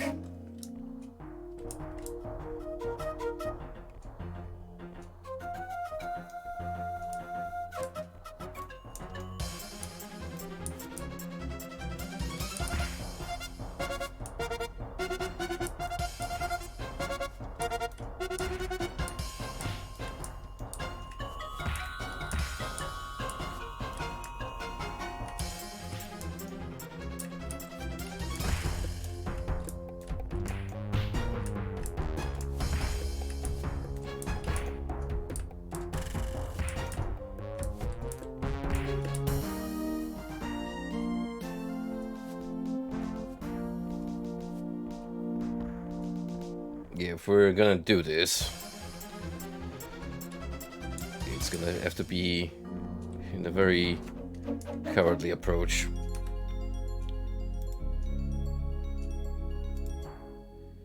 And lots of safes coming. We're currently famished.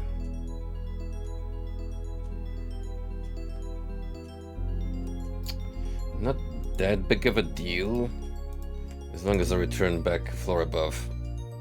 Or below. Some food.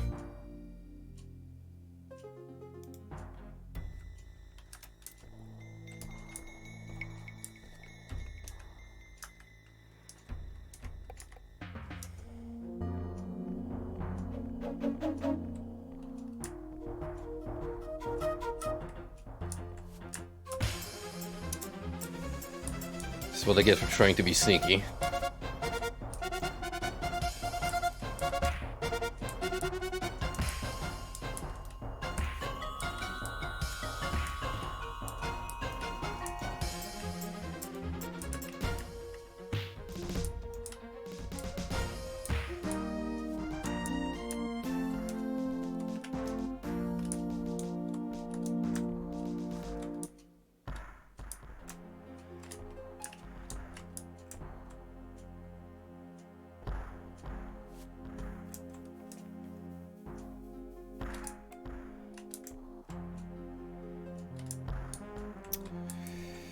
He thinks this is not a bad idea. Like actually trying to clear this drop of fire elementals. Just need to somehow make my way back to the entrance without dying.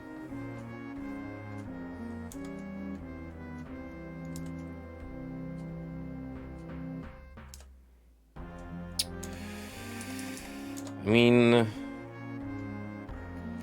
there's also this ring I have. Maybe it would help a little bit.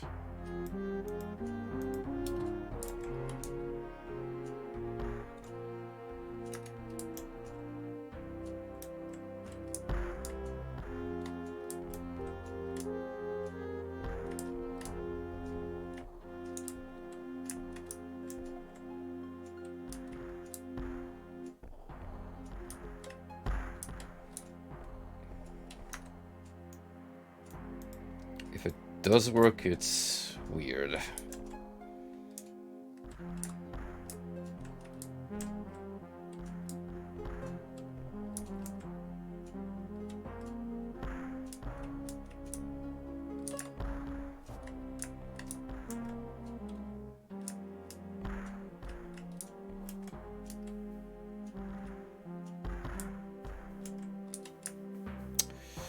Shit, too far.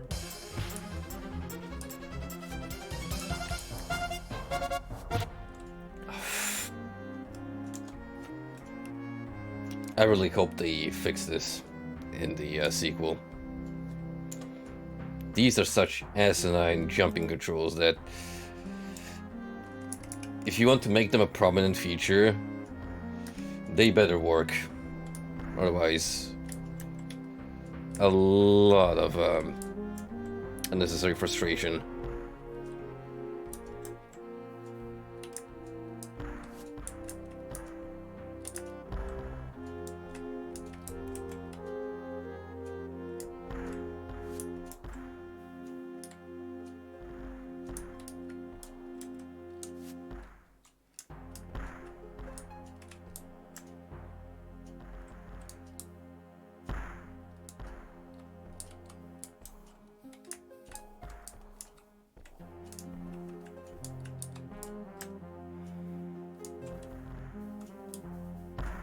Can I not make it back there? Say nine so.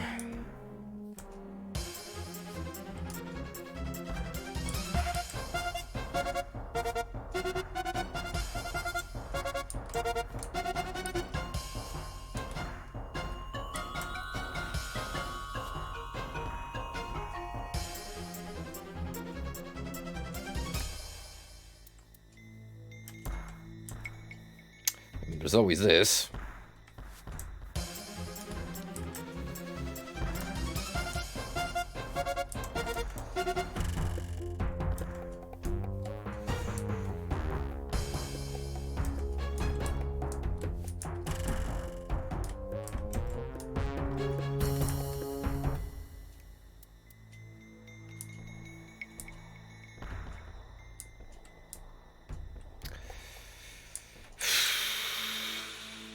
I don't know how, but we did it.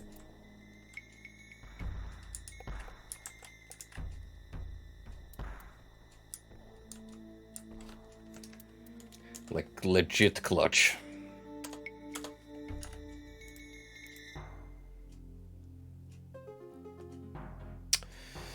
So now confirmed there's a doorway here to a secret room. I might have the key for it. There's one which I don't know what it does.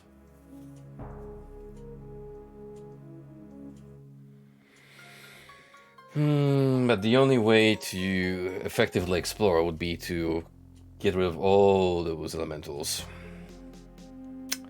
Which, yeah, you can imagine how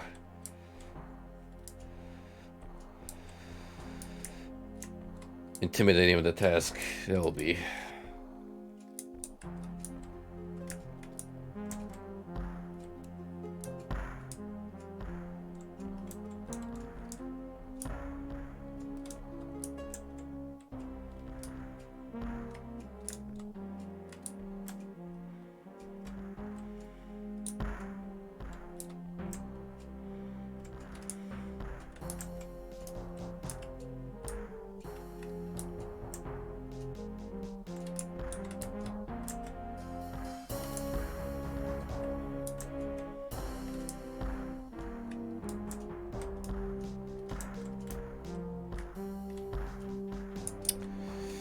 Please. Please just let me climb.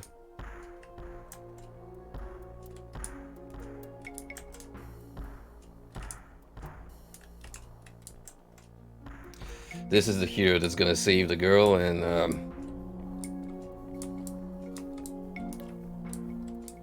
pretend a massive catastrophe from happening again.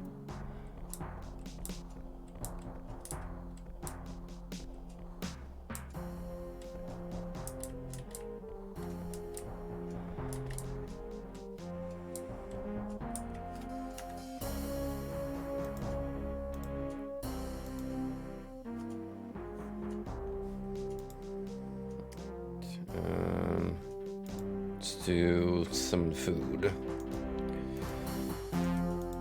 Honey, 11.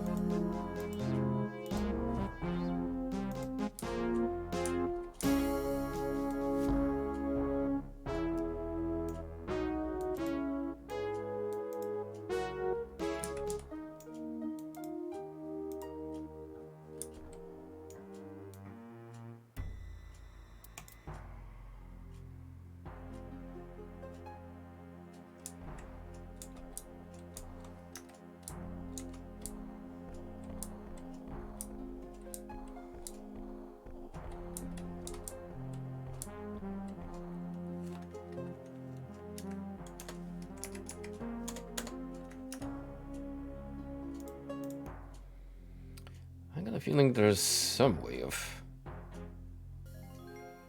cutting a shortcut this way. Just need to find the secret wall responsible for it.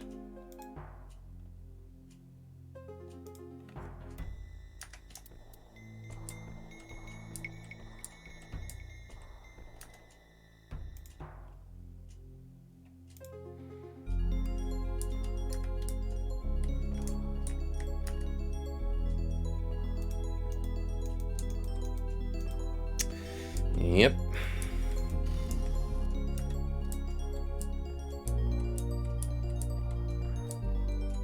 Alright.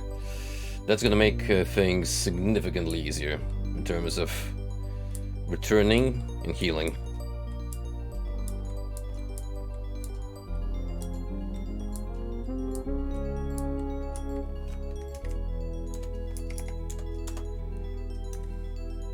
So let's focus on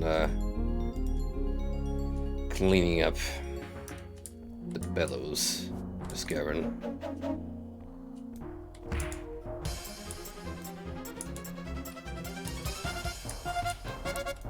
Like with geysers, we want to keep them up close. Because arguably the melee attacks do less damage.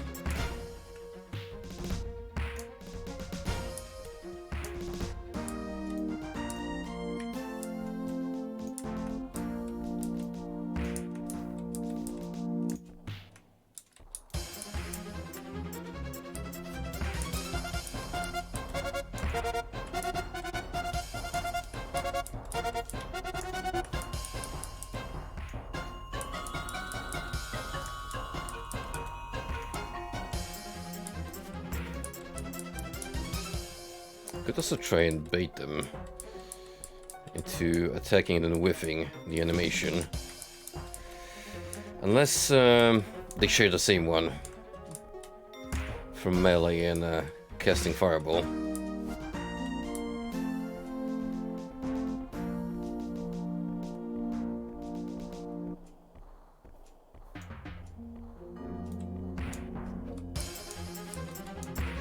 Let's make you face this way so you don't run away to your friends.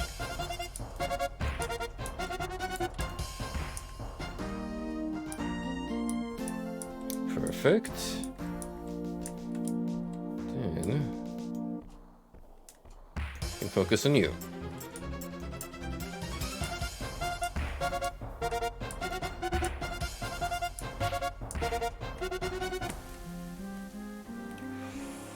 Oh, that had to be a crit. Instantly vaporized.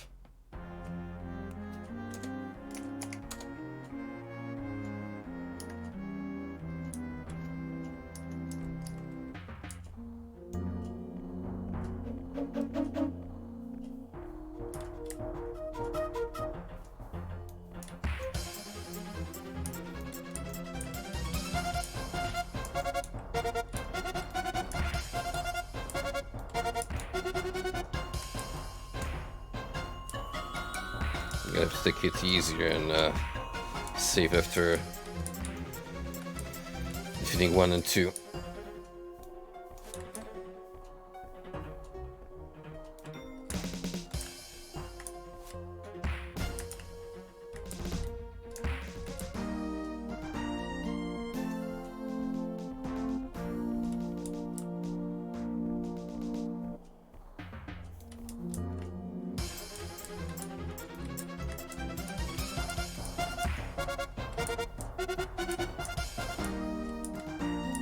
I certainly like to scuttle away and try to call for help.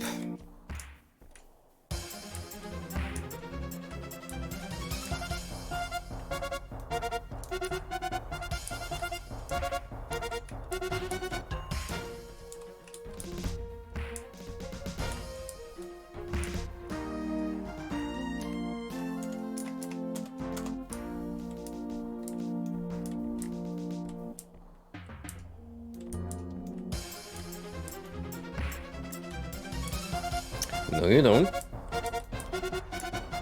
This way, compadre.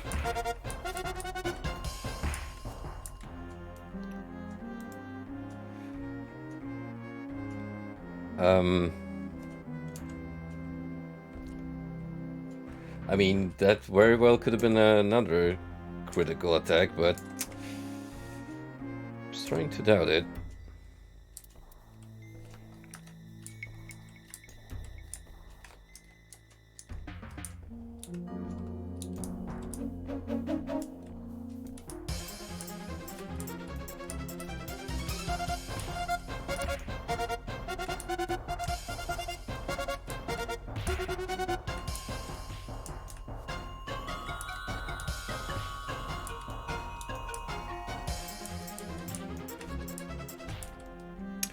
I see what's going on. I'm getting sniped.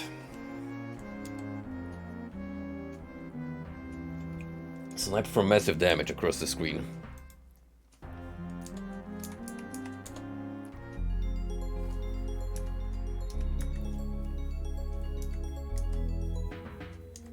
These suckers definitely know about teamwork.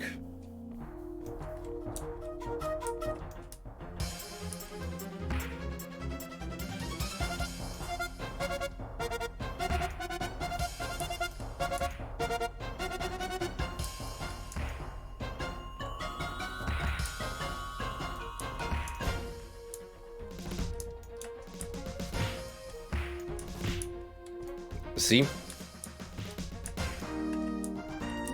All my health just instantly taken away.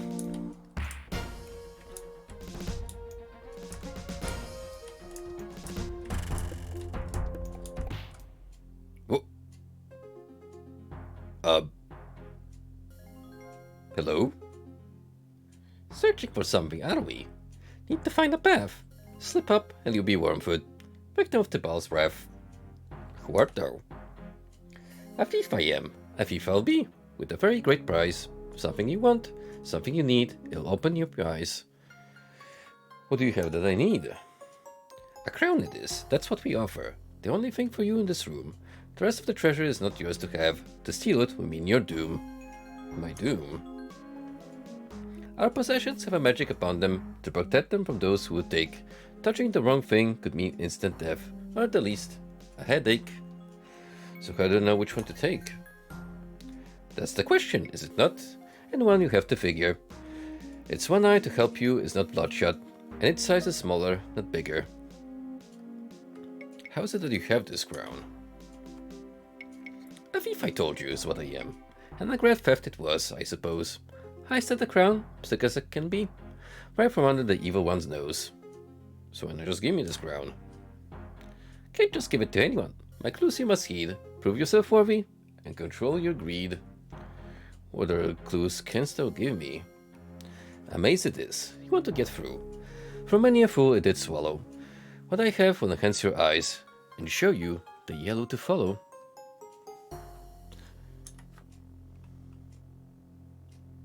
What if I just take them all?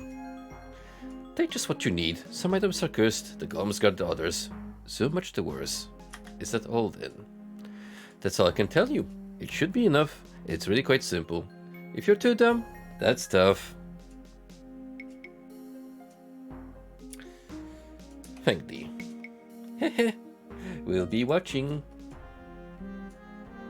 He says as I just die.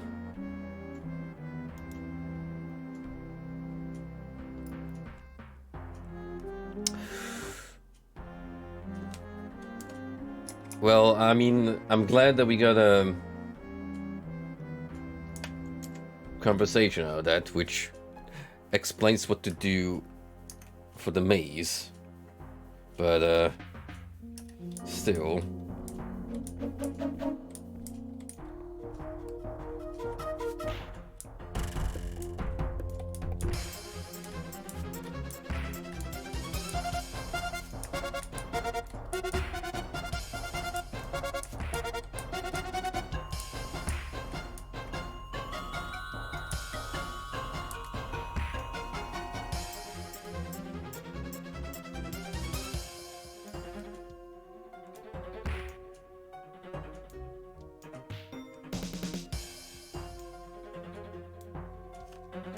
Wait, let's do it again.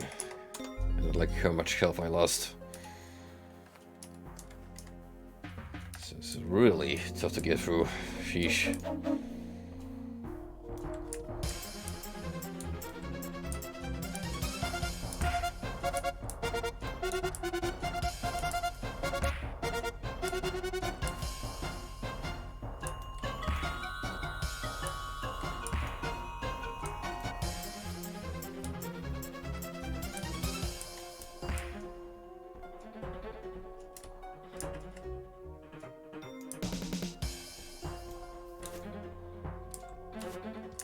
Look how the moment there's more than one stream, they keep coming at you.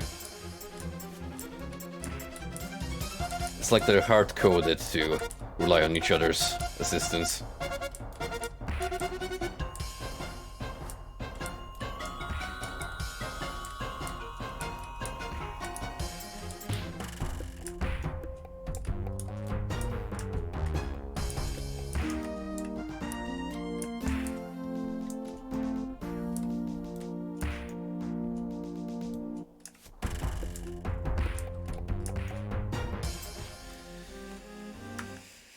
Oof.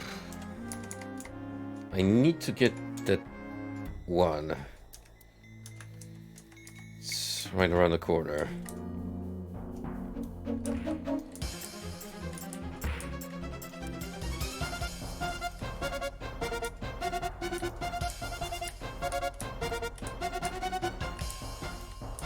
I'm like, you definitely need to go, bud.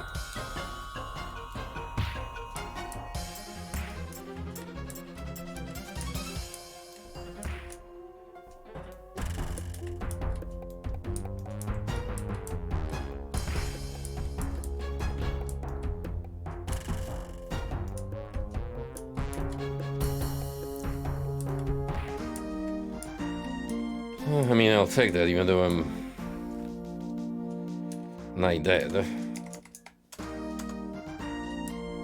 Still better than nothing.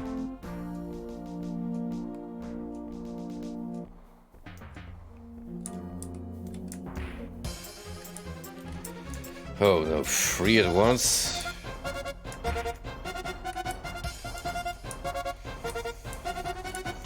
That's not happening, is it?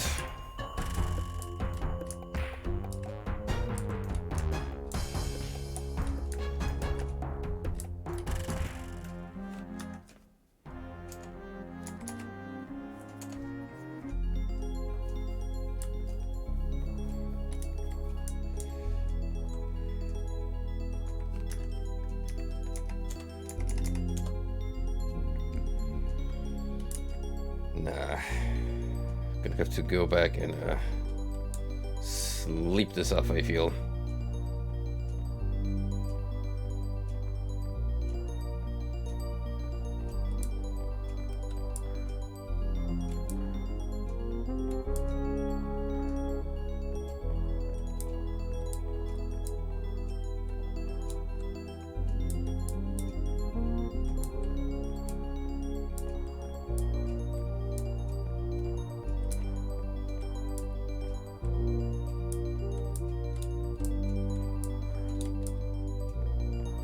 Thank goodness. At the very least, we have a safe little hub here, devoid of enemies, so we can rest up, heal, eat, and get ready for another jump against the odds.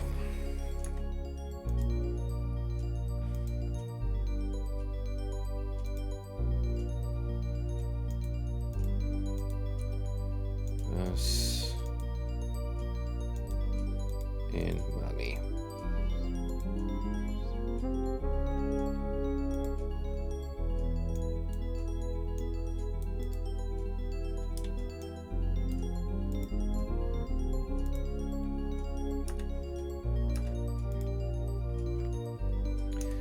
Alrighty, it's getting late, so I'm gonna leave it here. Definitely we're getting a full stream out of it. So my plan is gonna be, when I go off stream, I will take upon some advice I got from Moody and try to meet all the requirements so we can backtrack and grab the remaining artifact, which we'll need for the end game. And from that point, we're just gonna come back here and attempt to defeat the elemental threat, which might take a lot of trial and error, but we managed to successfully determine that I'm finally strong enough to at least take one of them at a time, which I already consider a success. So, anywho, I thank you all for tuning in. It's been a pleasure, and I shall see you later down in the week with a new game that I have still yet to decide when I'm gonna bring alongside Ultima as the alternate game, but we shall see. I roll the dice, flip a coin, pick something at random from the Steam/GOG library, We'll see. Take it easy, everyone.